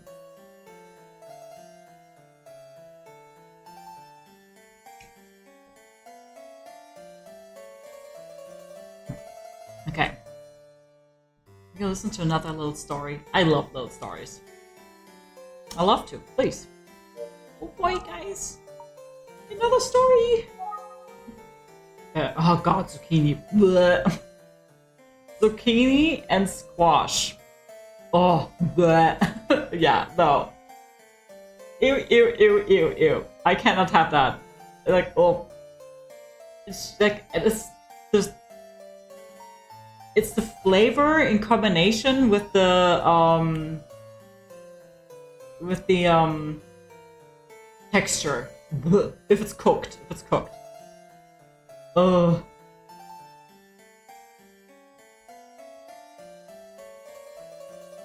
Great recipe for chocolate zucchini. See, I would try the chocolate zucchini cake. I love recipes that use like veggies in unconventional ways. I'm very curious about those. But like when it's cooked where they get mushy and soft, no, no thank you. People defy the natural order of the world with what they do with zucchini. I mean, I could certainly do some things with zucchini, but that's better than cooking it. The Stardew Valley cookbook, they have a burger where instead of meat, they have grilled fried eggplant. Honestly, I would try that. Makoto was just a quiet, honest, and kind-hearted boy. We're talking about this in front of Grandma, guys. That's not okay. What is Grandma gonna think? He smiled all the time, even if a friend was teasing him, and he never got angry. Okay? He was a sweet brother to Junko. Grandma's a freak. She knows. I mean, I guess country girls make do, alright? Okay, so we want to talk about Junko. Junko used to be annoyed that Makoto never seemed to get angry. She'd get angry on his behalf sometimes. She'd say, "Who's going to protect you, big brother? It's me. I've got to do it since you won't protect yourself." I can almost hear it. It would be so funny if she would have showed up, like, behind us. She ever said she would protect her big brother. Okay, so what is the story? You got his eggplants from Tayama, didn't you? Yes.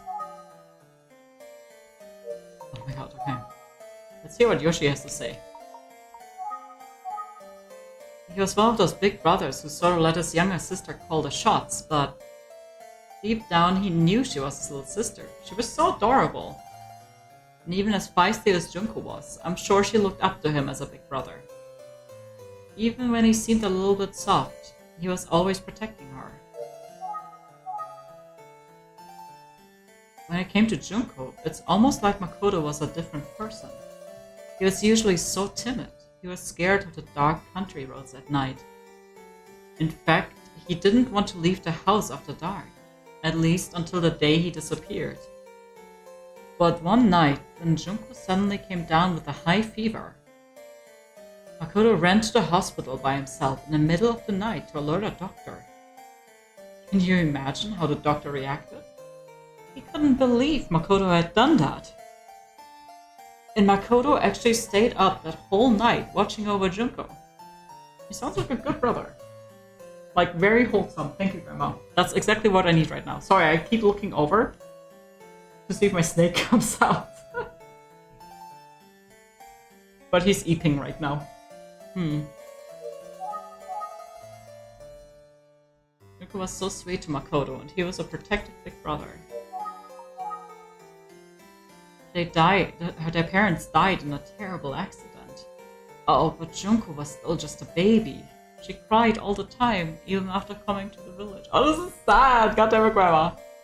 It must have been so hard. She couldn't have the love she needed from her parents. Junko did cry a lot, poor thing. Makoto? Makoto would watch over his sister with a smile on his face, not saying a word. Sometimes Junko would tease him and ask if he was sad, but Makoto would just say, I could never be sad with you as a little sister. That's what he always said.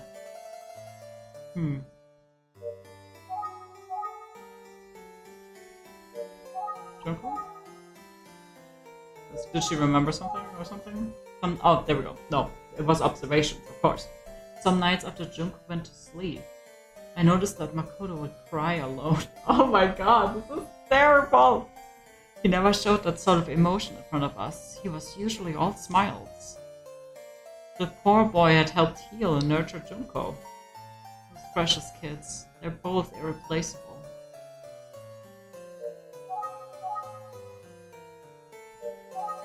Okay, Makoto then? No? Junko? Examine? No? Think? So young Detective Kusa and her brother Makoto had a strong bond as children. It sounds like they were as happy as a brother and sister can be. So what could have happened between them on a day 18 years ago? That piece of the puzzle is still missing. There must have been something to trigger their actions that day. Oh, this was the really fucking Shiri harpsichord music. What could have happened to them? No? Makoto? No? No? Call? What is it? Ma'am, you're not saying anything. Can we look at the flowers? Oh, there we go. The purple flowers. Purple flowers. Say. Yes? Have you ever seen an eggplant flower? Oh, that's where I recognize them. I was like, those flowers seem familiar, but yeah, they did look like eggplant flowers. I don't know, no? I wonder if the scattered flower petals you mentioned could have been... Well, they have very pretty purple flowers. True. A shade of purple, just like Junko's favorite. Oh, eggplant flowers. On the night that Makoto disappeared, Junko finally calmed down and spoke with me. She explained what happened and why there were eggplant flower petals everywhere. Oh, back then, my husband and I were avid gardeners. We made wonderful meals from our vegetable garden. Naturally, the kids took an interest, especially when they tasted how delicious everything was. Junko started saying, I want to grow vegetables too. I asked her what kind she was most interested in growing, and she said, Eggplants, because my brother loves them so much.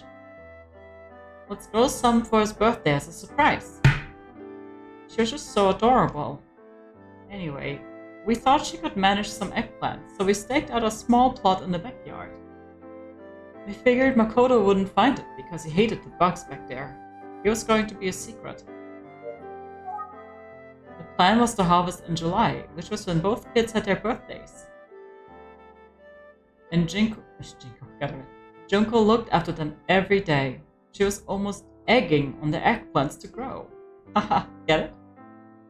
Well, Junko was a terrific gardener, and the eggplants grew nicely with lots of blooming flowers. She was just overjoyed. She'd ask me every day when we could finally harvest them. And I told her that it would be around the time of Makoto's birthday. She was overjoyed. She was so excited, she didn't realize that the flowers were going to bloom on her birthday. So she came home from school that day. I'm home. Hey Junko, guess what? I have a present for you. A present? What for? It's your birthday, and I got some flowers in your favorite shade of purple. Happy birthday. What are those? I know it's not much, but I really thought you'd like them. And they were just in the backyard. Can you believe it? It's so beautiful and in full bloom. I know his heart was in the right place, but oh, what he had done. Those are eggplant flowers. You idiot! I was growing those! I planted them for you, and I've been tending to them for months, and... What? I hate you! I wish you'd just go away! No! Junko. That's how Junko remembers it. So that's what happened 18 years ago.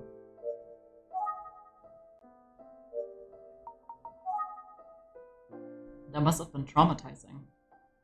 For Junko to have lost her brother like that after such an intense... My god, oh, that's sad. That's actually so sad. I'm sure she took it hard. She probably blamed herself. And poor Makoto, to have upset his sister so much when he only ever wanted to make her happy. The whole incident sounds like it was a shock. What an irony that their love for each other is what ultimately tore them apart. So sad. Now what's sad is that they had a fight over something that is like, I mean, yeah, it's unfortunate, but it's so like in the grand picture, or in the bigger picture, it's basically like nothing, right? But what is terrible about it is that they had a fight over something so, you know, trivial, and then he fucking disappeared, and they never found him. That is what is sad about this. Junko was so depressed after the incident. She cried and cried, feeling like it was all her fault. I tried to think of ways to cheer her up. I don't know if it made a difference, but at one point I helped her press some of the flowers into bookmarks. I told her that we'd keep them as good luck charms. Maybe they would help bring Makoto back one day. I repeated that again and again, almost like a mantra. Since then, we've both carried ours everywhere. Junko especially treasures hers. Yoshi, dinner will be ready soon.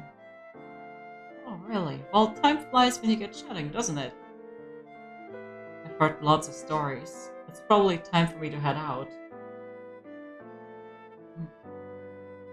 I think I've told you just about everything. I hope it helps at least a little bit. Yes, I mean... Really, you shared much more than I expected. Is that so? Oh, I wonder if Junko will be upset. Uh-oh. Oh, don't be nervous. I won't tell her. She gets it. Well, yes, but we're gonna have to talk to her about this. Thank you so much for taking the time to speak with me today. I hope I haven't overstayed. Be silly, I haven't spoken to anyone about Junko or Makoto in a long time. It was a pleasure. Just one more thing, Mr. Detective. Do you know what eggplant flowers represent? No, I'm afraid I don't. I was actually going to look that up after this. Well, they represent happiness, truth, and hope. Happiness, truth, and hope. That's lovely. Thank you for sharing. Junko taught me about that, believe it or not. She clings to the hope that if we hold onto the pressed flower bookmarks, one day Makoto will come back. I guess we both cling to that hope, actually. Now, today, a detective with a bag of eggplants came to talk to me about Makoto. It feels like fate. Anyhow, I guess that's why I felt like I ought to tell you the whole story. I can't explain it, but I have a gut feeling that you'll be the one to finally reunite Junko and Makoto. Oh, if you need any more information, please feel free to come back anytime. Thank you. I will. I'll get going now.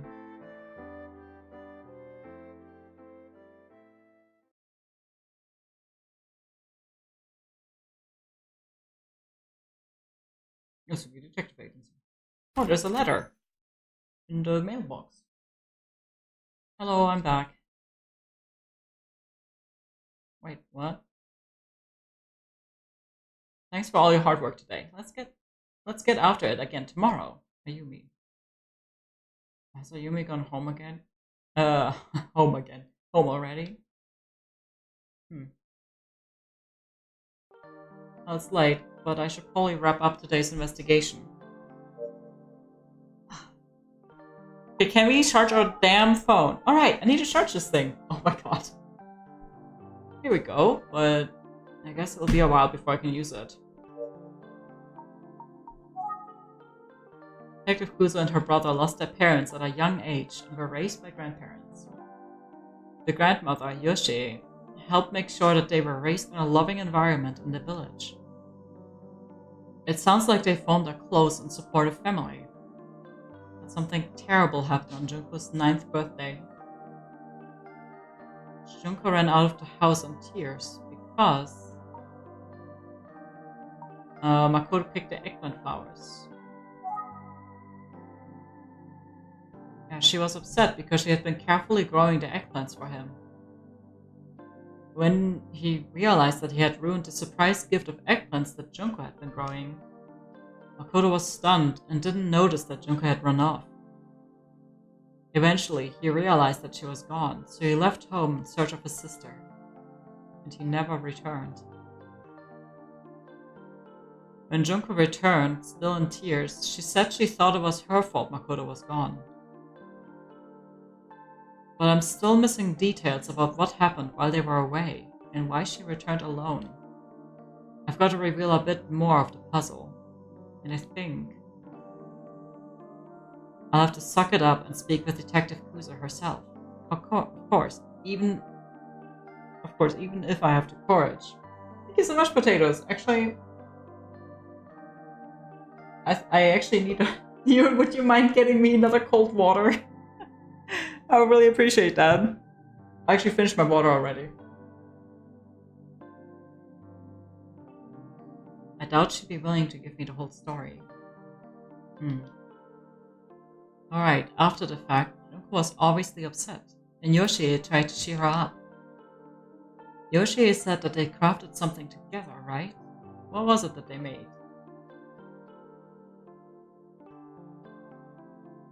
Select a keyword from your notebook that you believe to be the correct answer.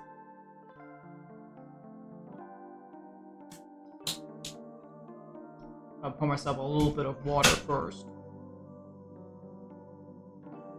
How you doing, potatoes? Just Famicom detective clubbing our way through a mystery. Cheers, by the way.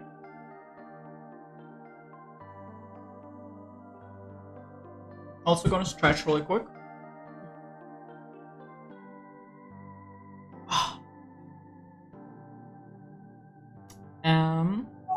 Okay.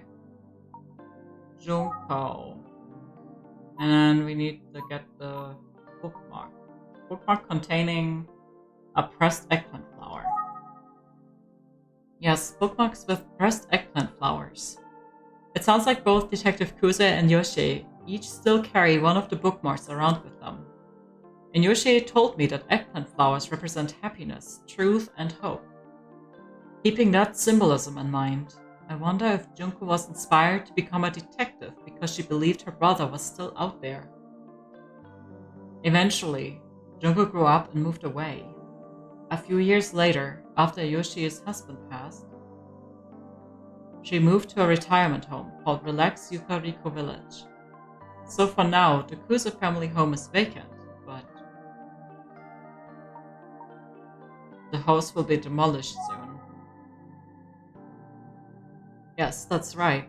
And Detective Kuze stopped by recently for a final check of sorts. It must have been 3 days ago, or 1 day before Aisuke Sasaki's body was found.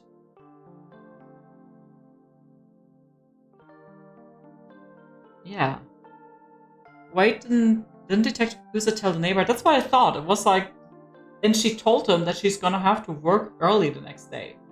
Like, that's... sus. That she had to get going because she'd be working early the next morning. Oh my gosh.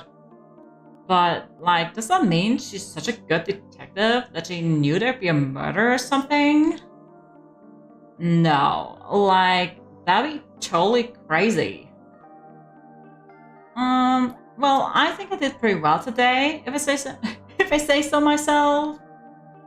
I feel like patting myself on the back, TBH. Now, I need to decide on a plan for tomorrow. Oh. Nah, I'm too tired right now. Let's start with Ayumi first thing in the morning and, like, decide what to do. Hum chew.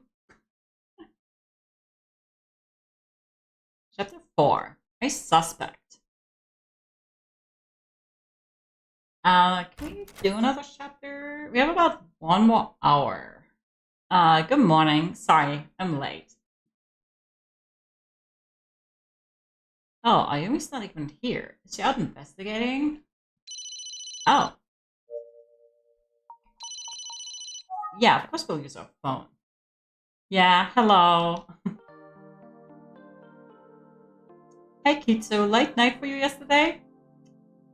Yeah, totally. But I learned quite a bit. Oh really? I'd love to hear all about it. Oh, it's over. That's great, because I can't wait to tell you all about it. Where are you? Yeah, good thing we charged our damn phone. I'm sorry. Oh, sorry, I'm actually... I'm actually supposed to meet with Mr.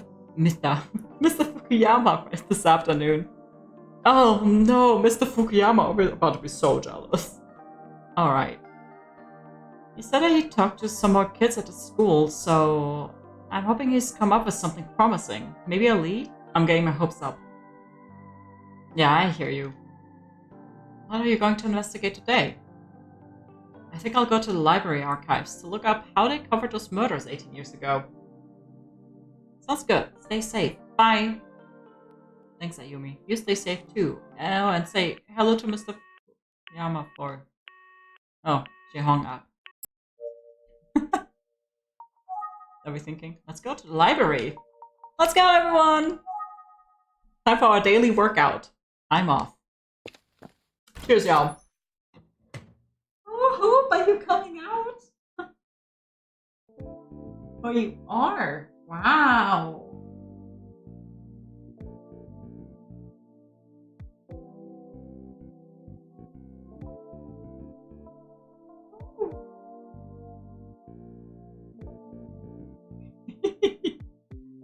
Sorry, my snake is coming out of his hide. Well, he's at least considering it. It's a lot to consider, you know? To leave or not to leave your hide.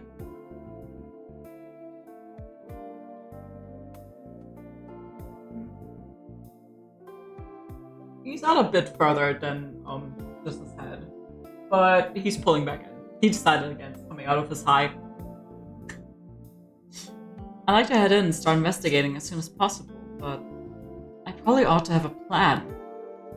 The murders were 18 years ago, so I'm sure I'll have to do some digging. Are we thinking? It doesn't make sense to dive in without a plan. Yeah, that's right. I should check with Mr. Utsugi to see if he has any advice. It sure is nice to have the cell phone. Yeah. You actually charged it, right?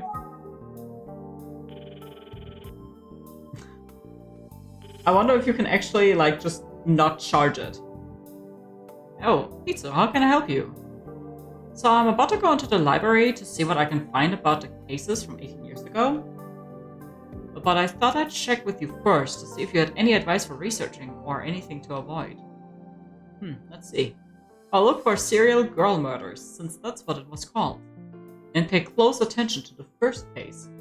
You want to learn how the incident was reported and how the news covered the story that year. Then, once you've gone over the material, you'll want to review your notes to see what jumps out. If something seems off, I'd recommend focusing in on that key point and investigating further.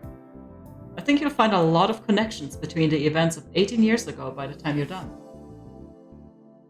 I strongly believe that Makoto's disappearance is related to the murders, and I wouldn't be surprised if the information you uncover helps us get to the bottom of the Sasaki case as well. That makes sense. Thank you, sir. I also have a strong suspicion that the urban legend of Emio, the Smiling Man, will play into it all. At least that's my current assumption as I investigate. In any case, I must apologize for leaving the office frequently unattended. It's no problem at all, sir. Ayumi and I can take care of things. Thank you. I'm fortunate to have such excellent assistants. I'm counting on you both. Thank you, sir. I'll be off now. Talking with Mr. Utsugi is always inspirational. I've got a lot to live up to. Okay. So time to go to the library, guys. Alright, let's go inside. He's still considering coming out. It's okay, Hope. You can come out. We're playing Famicom Detective Club. Come, investigate with us. Let's see. I'm guessing newspaper archives will be the best source of information for information on older cases. Oh gosh, this was before they digitalized them, I guess. Oof. I have a year's worth of papers from 18 years ago to get started on. They're heavy. Anyway, I'll stop whining for now and check them out.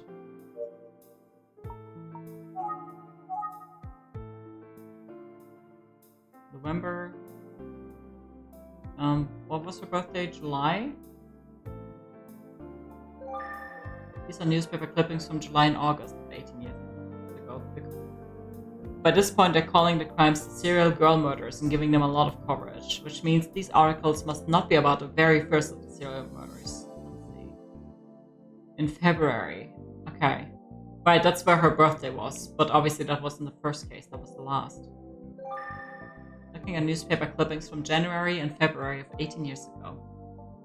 The date on this article about the case is... found it.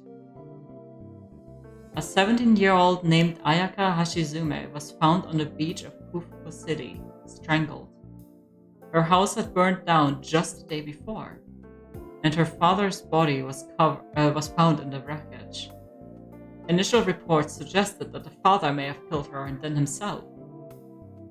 Later reports pointed to the possibility that a third party may have killed both father and child. Also, the article mentions a missing person who was reported to be close to the girl.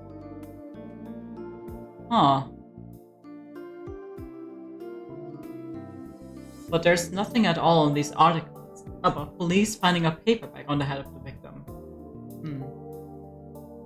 What caused the fire, and why wasn't Ayaka's father able to escape? And what about that missing person? There are a lot of missing pieces in this first case, for sure. Okay, so this is the next one. These are newspaper clippings from March and April.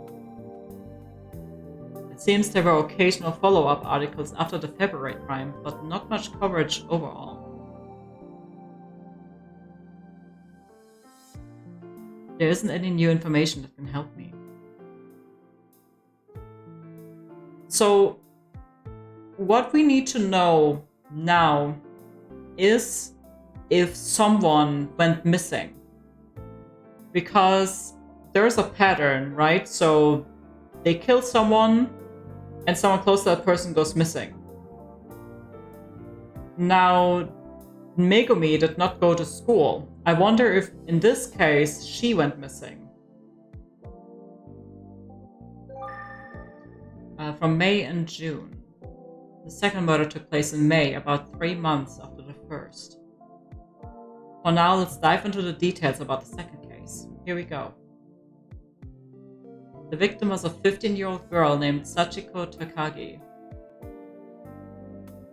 Because the second victim was also a young girl who was strangled in Kofuku City, the police announced early on that both crimes may have been committed by the same person. Still, they never did mention the detail about the paper bag. According to a neighbor of the second victim, the young girl in question came from a troubled home and was often seen crying alone at night. The possibility of a serial killer seems to have sparked more newspaper coverage at the time. Okay, so no one went missing as far as we know. The third incident happened in June. Wait, this is still June. Here's the article about it. The third victim was Mika Inoue, a 17-year-old girl, another teen girl, just like the first two. She reportedly had a falling out with friends that day and left her school in tears. However, it seems she didn't go straight home. Instead, she must have been attacked. The third victim was also from Kofuku City and was strangled in the same way as the first two victims. The article does mention the possibility of all three cases being connected by a common killer. Oh, it still works out, because if the very first case has to be the one where someone goes missing.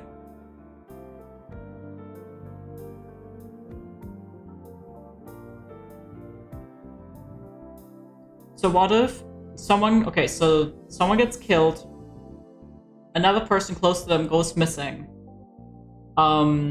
more people get killed afterwards, in this case these two girls, and then the killings stopped after Kusei's brother went missing. So in this current case, it would be interesting to see if the murders would stop again if a person goes missing again. Basically, that kind of marks the end of the killing spree. I do still think that it's a possibility that Junko basically is trying to replicate this in a way, because the paper bag is old and she went to the house the night before the incident. She also knew that she was going to have work early in the next morning. So if she went back, she got the paper bags and put the paper bag on the person, because it was an old paper bag. Like, they explicitly pointed that out. I also was thinking about this. I was thinking maybe her brother, Makoto, was actually the original smiling man. And at the end, the murder spree stopped when he went missing. So maybe he just went away. So now she's replicating it with the paper bags that her brother used to cover the to cover the girls' faces to kind of lure him out because she wants to find him.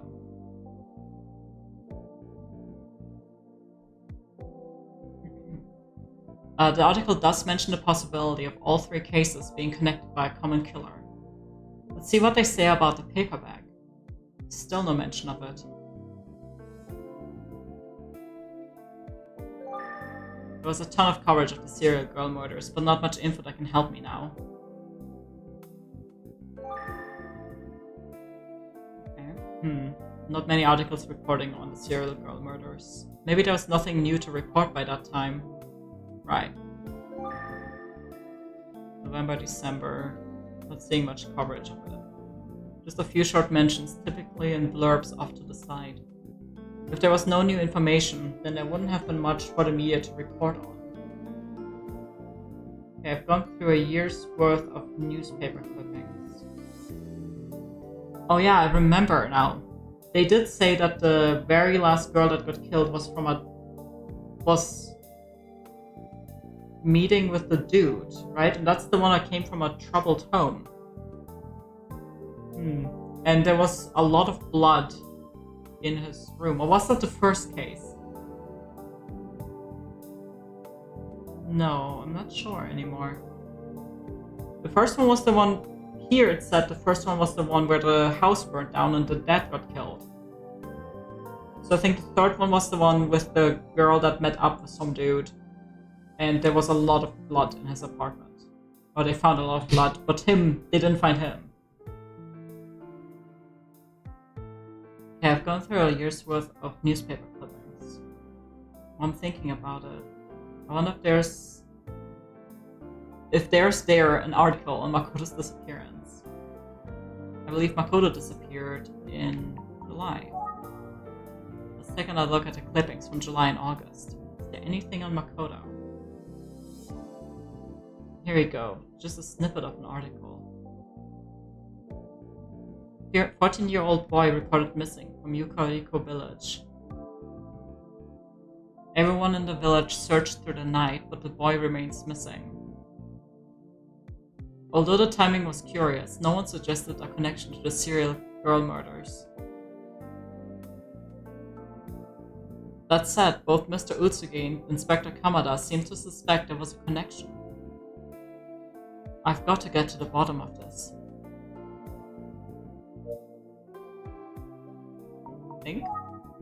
Here's what I've learned so far. The police announced that the serial girl murders were most likely committed by a single killer. Although it was never mentioned, each of the victims was found with a paper bag on their head. With that information, it seems obvious. Anyway, after the second murder, the first case came right back into the spotlight. And while media interest in the serial girl murders remained high for a while, it tapered off around August, probably because there were no new leads or information. Also, no new victims, thankfully, if you don't count Makoto's disappearance. Now, why is that? I read a lot about the murders from 18 years ago, but now I'll focus on some key parts. I think the first case is critical to the investigation. Mr. Utsugi thinks so too, as he told me to focus on it. Okay, first case. The first case did really catch my attention. It's the most curious of the 3. I should investigate it a bit more thoroughly. Okay. The victim in the first case was Ayaka Hashizume, a 17-year-old girl. She was found the morning of February 16th in a secluded beach area of Kufuku City. A local fisherman found the body. He had an airtight alibi and was immediately ruled out as a suspect. Forensics reported the cause of death as strangulation with bare hands. Time of death was the night before. It turns out that Ayaka had quit her job at a local factory the same day she died. However, her supervisor at the factory reported that she left on good terms and had already given notice. All of that said, I have a few major concerns with the facts of the case. They relate to 2 key people involved who had connections to Ayaka. Right, because the father died? One of the key figures was Manobu Hashizuma, Ayaka's father. He and Ayaka lived together in Kofuku City. However, their house was destroyed in a fire the night before Ayaka was found dead, and a body was recovered in the ruins. It was believed to be Ayaka's father. Some speculated that the father could have killed Ayaka before returning home and killing himself. However, that theory didn't necessarily hold up to scrutiny, and what's more, the second and third murders a few months later further complicate the situation. Because even if Ayaka's father was guilty, he died in the fire. He couldn't have killed the others. Last but not least, the information about the paperback was never made public, which strongly implies that all of the victims were killed by the same person. Could it have been the other key person? Who else was there? So never had their name reported by the media. Oh yeah, so it was the first one. The person in question was a young man who was often seen with Ayaka before her death. He hasn't been seen since she died, and when his apartment was searched, yeah right, this is it, the police found a disturbing amount of blood. Obviously, the police strongly suspected him and went to great lengths to track him down, but he was never found. This must have been the same person that Inspector Kamada was talking about. One is dead and the other is missing. Yeah, right. Think? It's entirely possible that Ayaka's murder and the home fire were unrelated, especially considering that all of the victims were young girls of about the same age.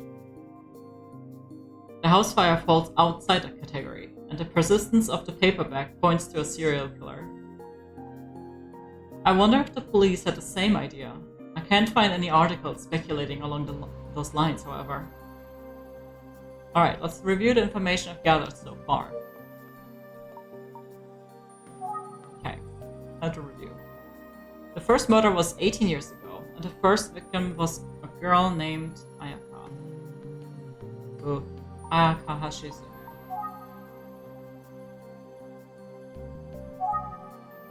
The first murder was 18 years ago, and the first victim was a girl named Ayaka. At the time of the first case, there were two persons of interest. The first one was... Do we have Manabu? The first one was Manabu, Ayaka's father. The second one was... So would he be on the others? No.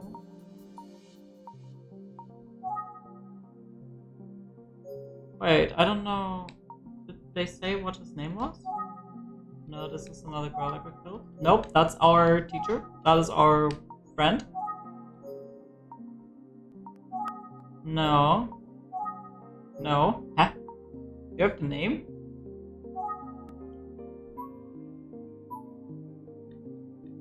Huh? You have the name? And the father and the man who went missing.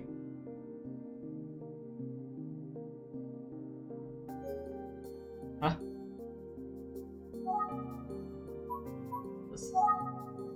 The second one was Ayaka. No, is that really right?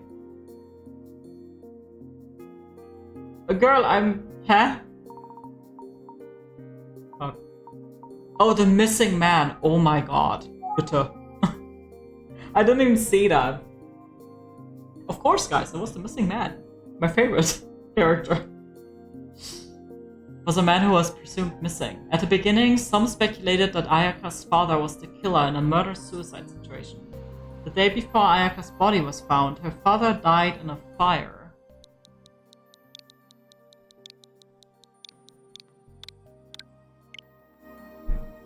Yes, that's right. The father was presumably killed by the fire that burned down his house. Meanwhile, regarding the missing man, was he another victim, or could he have been the killer? It seems as though the police considered both possibilities. disappeared the same day that Ayaka was killed. There was a disturbing amount of beep found in his home. Blood. Blood? Yes. His home was drenched in a massive amount of blood. Yeah, that's weird. How would that happen? Inspector Kamada said that it would have taken devastating injuries to produce that much blood. But like, it doesn't make sense, right? Because the girl got strangled. Barehanded. She wouldn't have bled. So wouldn't it be more likely that that's the guy's blood and he was killed by someone else?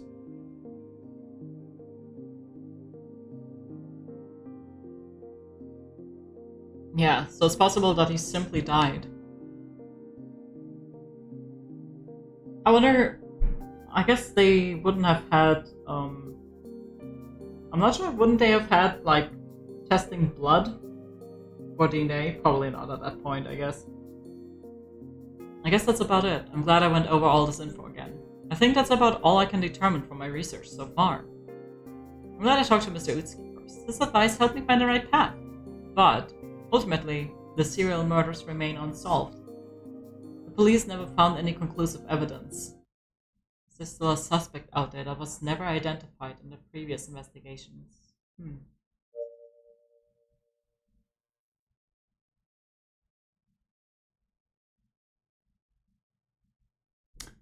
How old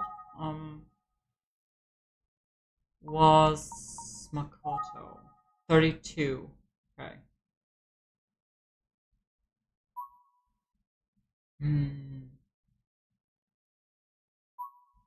There's so many notes of this guy. Being introduced in the States in 1986. Can you find when it was introduced in Japan?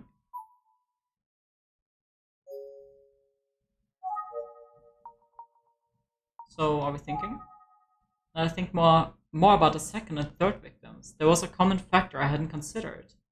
They were both seen crying before they were killed. A girl crying.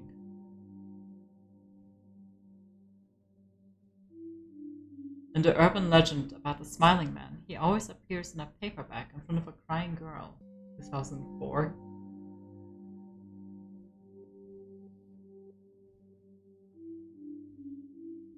Well, at this point it would be, I guess it's 18 years ago. So yeah, at that point they wouldn't have had it. So yeah, very unfortunate.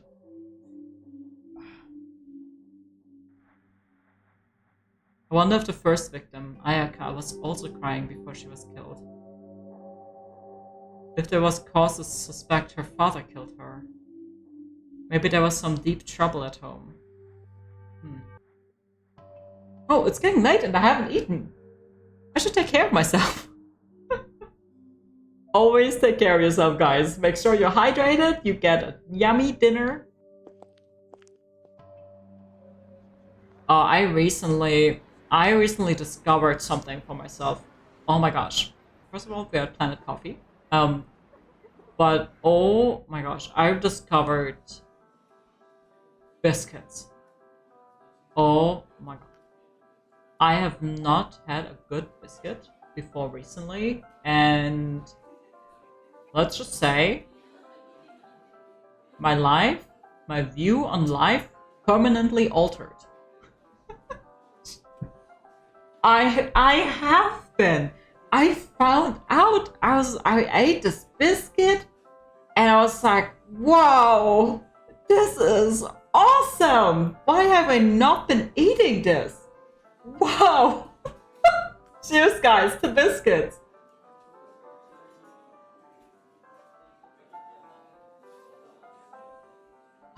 Biscuits and gravy. You know, I can see that. Oh, you need to make homemade biscuits. Oh, that would be so good. But yeah, oh my god, biscuits, life changing. Thanks for reaching out again so quickly. course, Tachibana. We're not strangers, right? I'm always here to help. Well, I really appreciate it. It's great to have a senpai like you. Her outfit, super cute. Super cute. Oh, I do what I can. I'd sure like to think of myself as a good senpai. As you know, I'm deeply troubled by Aisuke's murder. That's why I'm so eager to help you. If that allows me to guide you, just like back then, so be it. But I'm just one man trying to help. Carry on. Well, thank you for your cooperation, Fukuyama. I want to be respectful of your time, so let's get right to it. Do you have some new info? I'm guessing that you do, since you're taking time out of your busy schedule. Yes. Well, I know you're busy too, so I'll make it quick. Yes? So the thing you've got to remember is, these are junior high kids. It's a sensitive time. They're still growing, which means they're not as strong as adults. This whole incident is a shock to their system in ways we can't even fathom. Yes? You know what I'm saying, right, Tachibana? Yeah, I think so. It's like, the kids seem normal at first glance, but in their hearts, oh my god. I know they're carrying a deep hurt. It's almost like I can hear their souls screaming out. Oh. It feels like the students are all over the place. Some act out in my classes, and others... well, others have been laughing at me, as if they don't take me seriously. Well, about that. I'm sure it's just the stress of this whole thing that's affecting them. Poor kids. Oh my god, this guy. I just feel terrible for them all. My heart breaks every time I think about it. Yes, can we get to the point, Fukuyama? Love you, dude. Love you. Can we get to the point, though? I see. So, Tachibana. That's why I can't ask any of them about the case just yet. It's too soon. Wait, you don't have any new information from the students after all? That's right. Sheesh, no wonder you're a detective, Tachibana.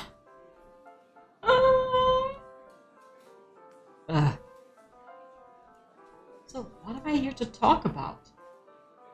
Tachibana, your milk tea is getting cold. Please, go ahead and enjoy it. We can just relax for a moment. Bro.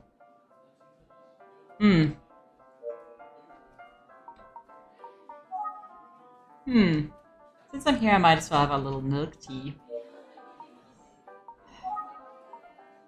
Let's take his milk tea. What's up, Tachibana? Take his tea. Okay, let's just take ours, I guess. We're not funny. Alright, I'll have some. What do you think? It's good, right? Isn't this milk tea the best? Yes, it's actually delicious. If you like the milk tea, you'll love the tiramisu. What do you think? Want to order a taste? Oh my god. Maybe not today. Okay, next time.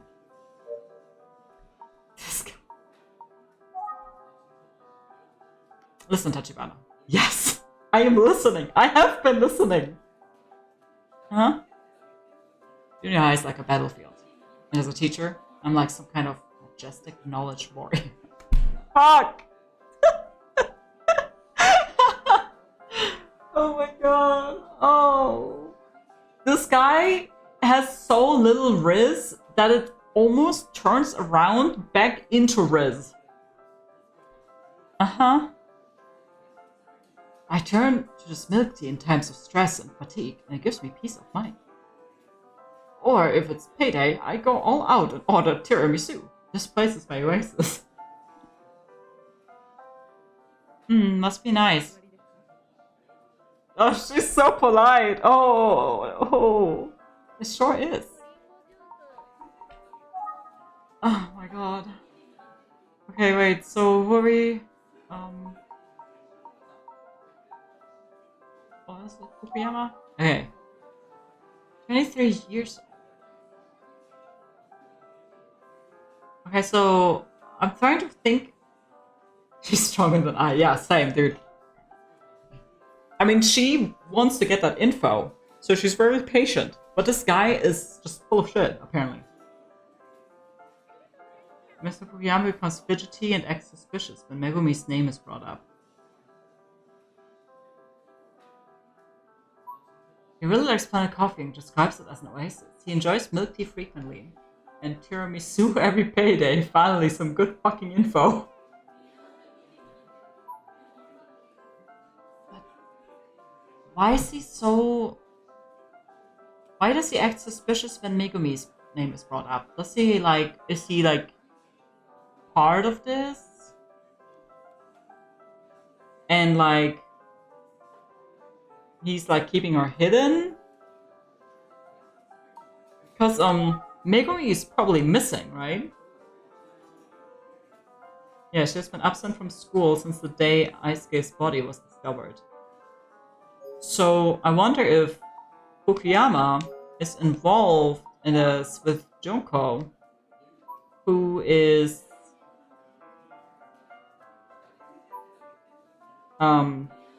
who's trying to copycat.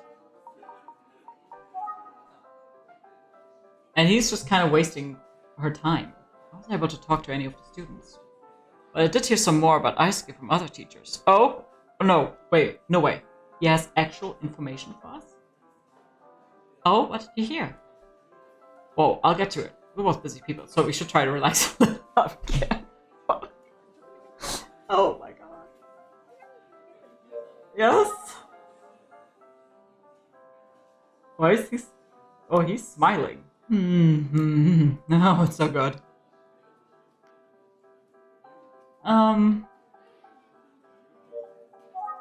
about Aisuke? Okay, here's what I've learned about Aisuke. He had a lot of good friends. He got good grades, and he had a great reputation among teachers. He was never in trouble. Really, a model student. Yeah, that's the same thing that all of the students have told me. I never heard about him having a conflict with anyone. No one held a grudge against him. Not that us teachers know everything about our students' personal lives, but I think most teachers would agree that Aisuke was well liked. Kick him in the shins and be like, get to the point. Aisuke was an exemplary student.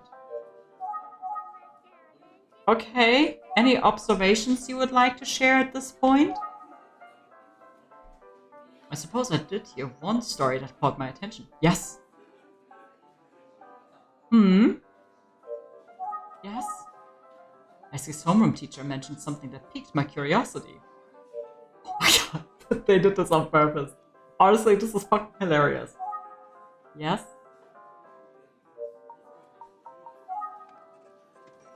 I should hear what Fukuyama has to say. Okay, about Aisuke? Here's what Aisuke's homeroom teacher said. Yes?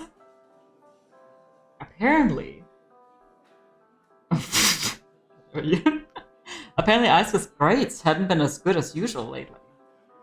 Oh, I thought his grades were impeccable. Well, he was applying to a selective private high school. You need top marks, and he wasn't there. Huh. Grades. Aisuke's homeroom teacher said that he should consider other schools if his grades don't improve. Oh yeah, and he got the phone call, right? Before he headed out, the night before he headed out to get murdered. I wonder if that was like a repeated thing and he was maybe being threatened or something. Or maybe like, if you don't do this and that, we're going to do something to a person that you care about. Which in this case, I guess would be Megumi. But Aisuke didn't seem concerned at all. Really? A good student who suddenly doesn't care about getting into a good school. That's interesting. Oh, maybe it's a thing where it's like, oh, you're gonna die in so and so many days. Yeah, well, GI kids can be a bit unpredictable, can't they? That's one of the challenges we face as teachers, of course. Like, this guy talks like he's absolutely not actually a teacher. It must be tough to do what you do. Oh, it is. But teaching is my calling. I swear I'm a teacher. Teachers are not unlike priests, one might say.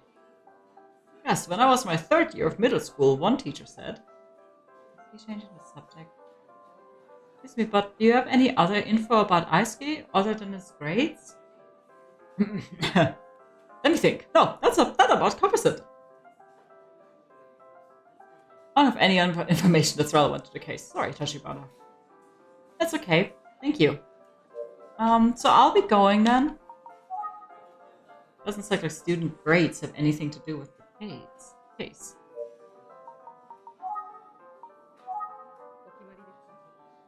I can't imagine his lower grades would have caused anyone to want to kill him. Unless he killed himself. But that's not what the police are saying happened, right? That's right. I can't share many details, but I can confirm that we are investigating a murder. Well, whatever happened, poor Aisuke is gone forever. That's the hand we've been dealt. There's nothing we can do but accept it and move forward. Fukuyama. So, Tachibana. Yes? How's the investigation going overall? You know, Isaac's murder has shaken me to my core. Is he fishing to get information on what they're doing for the investigation? That's what this sounds like.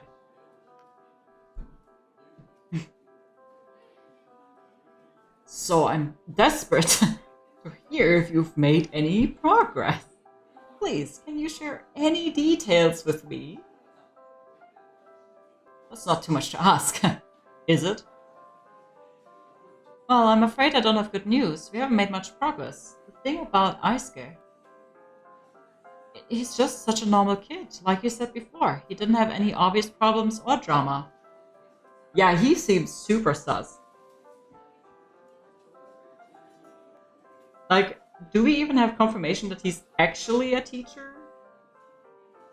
I don't remember what the girls said. If they actually said, oh, he's the homeroom teacher or whatever. And yet, it's just that on the same day he was killed, he was supposedly acting strange. Oh, is that right? Weird. Why would he do that? Yeah, of course, his family is still in shock. They have no idea what might have been going on. Fukuyama?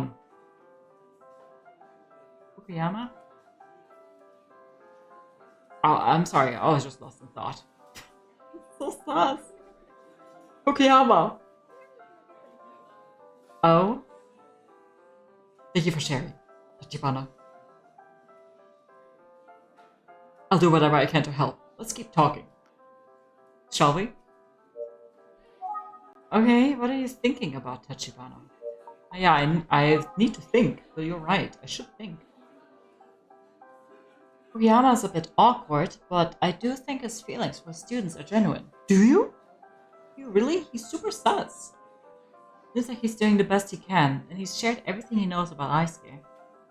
Still, there was another student who was good friends with Aisuke in Fukuyama's class. Thinking of Megumi Morimoto. I wonder if she's back at school. She was absent following the murder.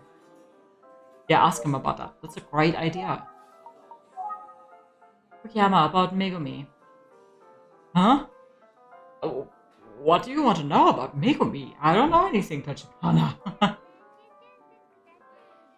Okay, but I'm just wondering if she's okay. You know, because she's been absent since the murder. Well, like you said, Megumi has been absent, so I wouldn't know. Well, but you're her homeroom teacher. I mean, I'm not sure. I've never been a homeroom teacher, and we don't have homeroom. We don't have homeroom in Germany. But wouldn't a homeroom teacher kind of try to get information on why the student is absent for a prolonged period of time, especially following a homicide?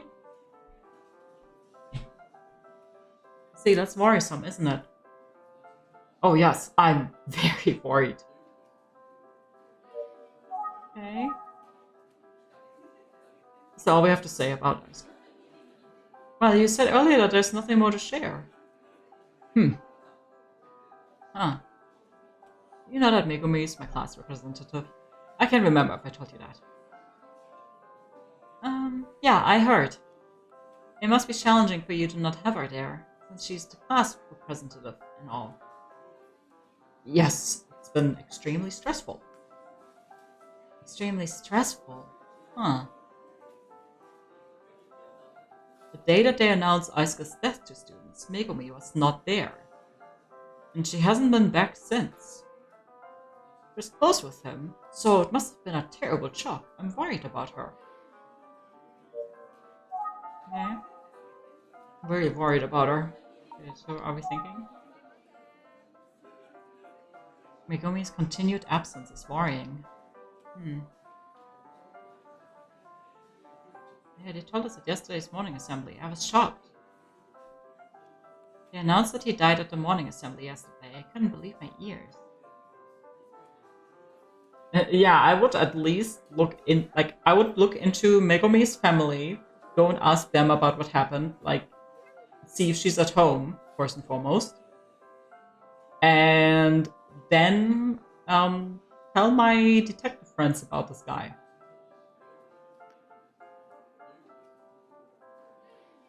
Morning assembly in the day Asuka's body was found seems key. Of course, that's when they told the students what happened. Fukuyama is saying that Megumi wasn't at school that day. Did he really mean that, or did he misspeak? Yeah, right, because they wouldn't, like, his vibes were off. I mean, not wrong. Yeah, because they wouldn't call Megumi, like, specifically about this. And if she was already not there at school, then that's sus. Fukuyama. Yes, what's up? You said that Megumi has been absent since before the morning assembly, right? Yes, that's right. That's why I haven't seen her for days, Tachibana. But students learned about Asuka's death on the same day he was found, right? Oh. So her absence didn't have anything to do with Asuka. At least that day's absence, right? Was there some other reason she was gone? Oh, yes, I see. Yeah, you really are a sharp detective now, Tachibana. But I'm not sure. He's so sus. I wonder why. What have been continued absence, and about how strangely Fukuyama's acting. Yeah, he looks so anxious. He does. Like this, we're examining him. We examined his booby pocket. That was key. Why does he tighten up when we talk about Megumi? He did this the other day too. Push him. What are you looking at, you booby pocket?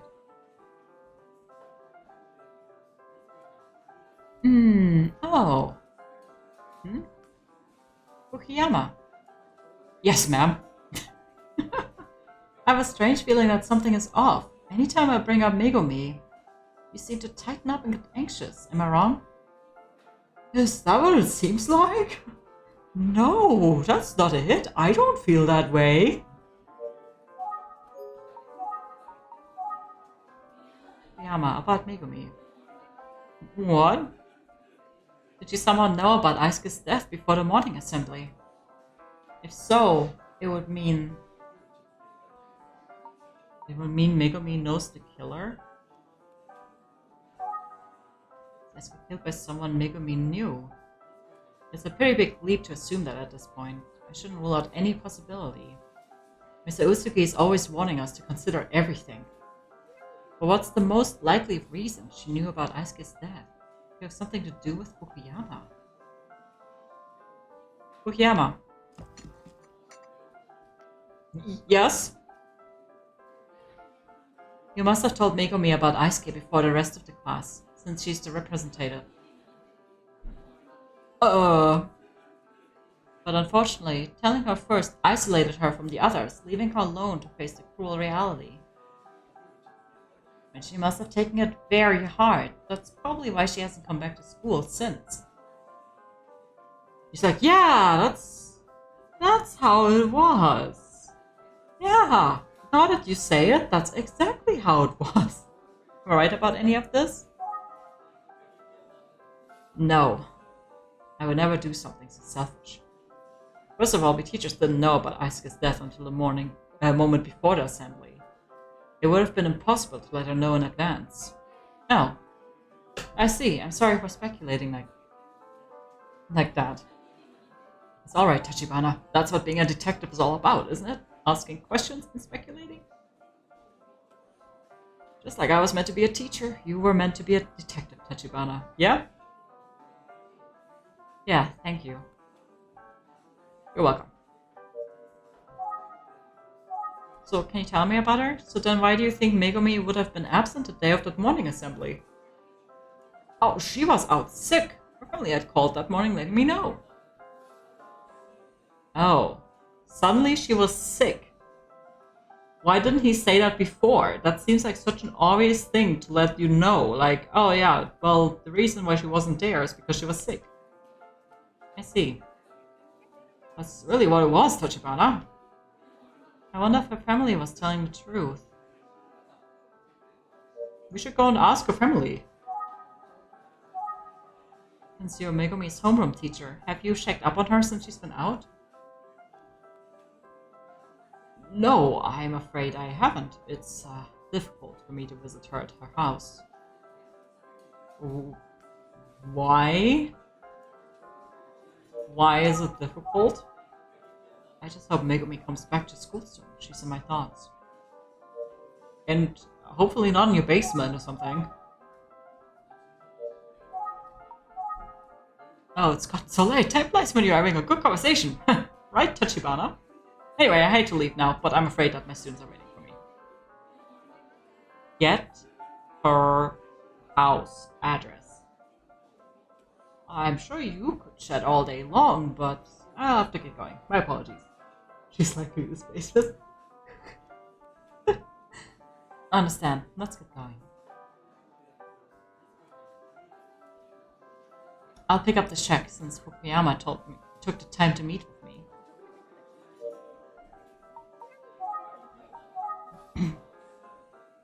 Thank you, Fukuyama. This is on me. Oh, come on, Shibani. You'll make me look bad. No. Listen. No need for me to do that. Well, after all, you were once my underclassman, and I am my senpai? That's right, and that's that. Listen, I'm really grateful for your help with the investigation and for taking the time, but... Not another word, Tachibana. What am I again? What the fuck? My senpai. Then I guess I'll let it go. Okay. Well, you can't even afford to get yourself a tiramisu. Well, thanks for meeting me at my milk tea oasis, Tachibana. Standing way too close as usual. Of course. But I should thank you, Fukuyama. Not just for the tea, but for the valuable information. I'm sure it will help our investigation. That's great to hear, Tachibana. Call me anytime. I'm always happy to help. Yeah, I might take you up on that. Hey, Tachibana. Yes? When can an old senpai see his underclassmen again? Tachibana? Again? Does that mean you'll continue digging up info at school for me? Yeah, yes, of course. I'll look into anything you like. Great, thank you. I mean, I know your job is stressful. I don't want to add more. What you've told me is already enough. Tachibana, yes, I'm busy, but I know I have the unique privilege of being close to the kids at Minami Daisang Junior High. And as time goes by and feelings are less raw, I'm sure I'll have conversations about what happened. I could certainly imagine one of them providing information that helps unravel the mystery. You mean like the real reason Megumi hasn't been coming to school? Oh, yeah, that too. Oh, you've got to understand, Tachibana. I want to do anything I can for Aisuke. And if it helps you out as well, that's even better. Thank you, Fukuyama. You can always count on me. I'll be in touch, okay? Yeah, that would be great. Have a safe trip home, Tachibana.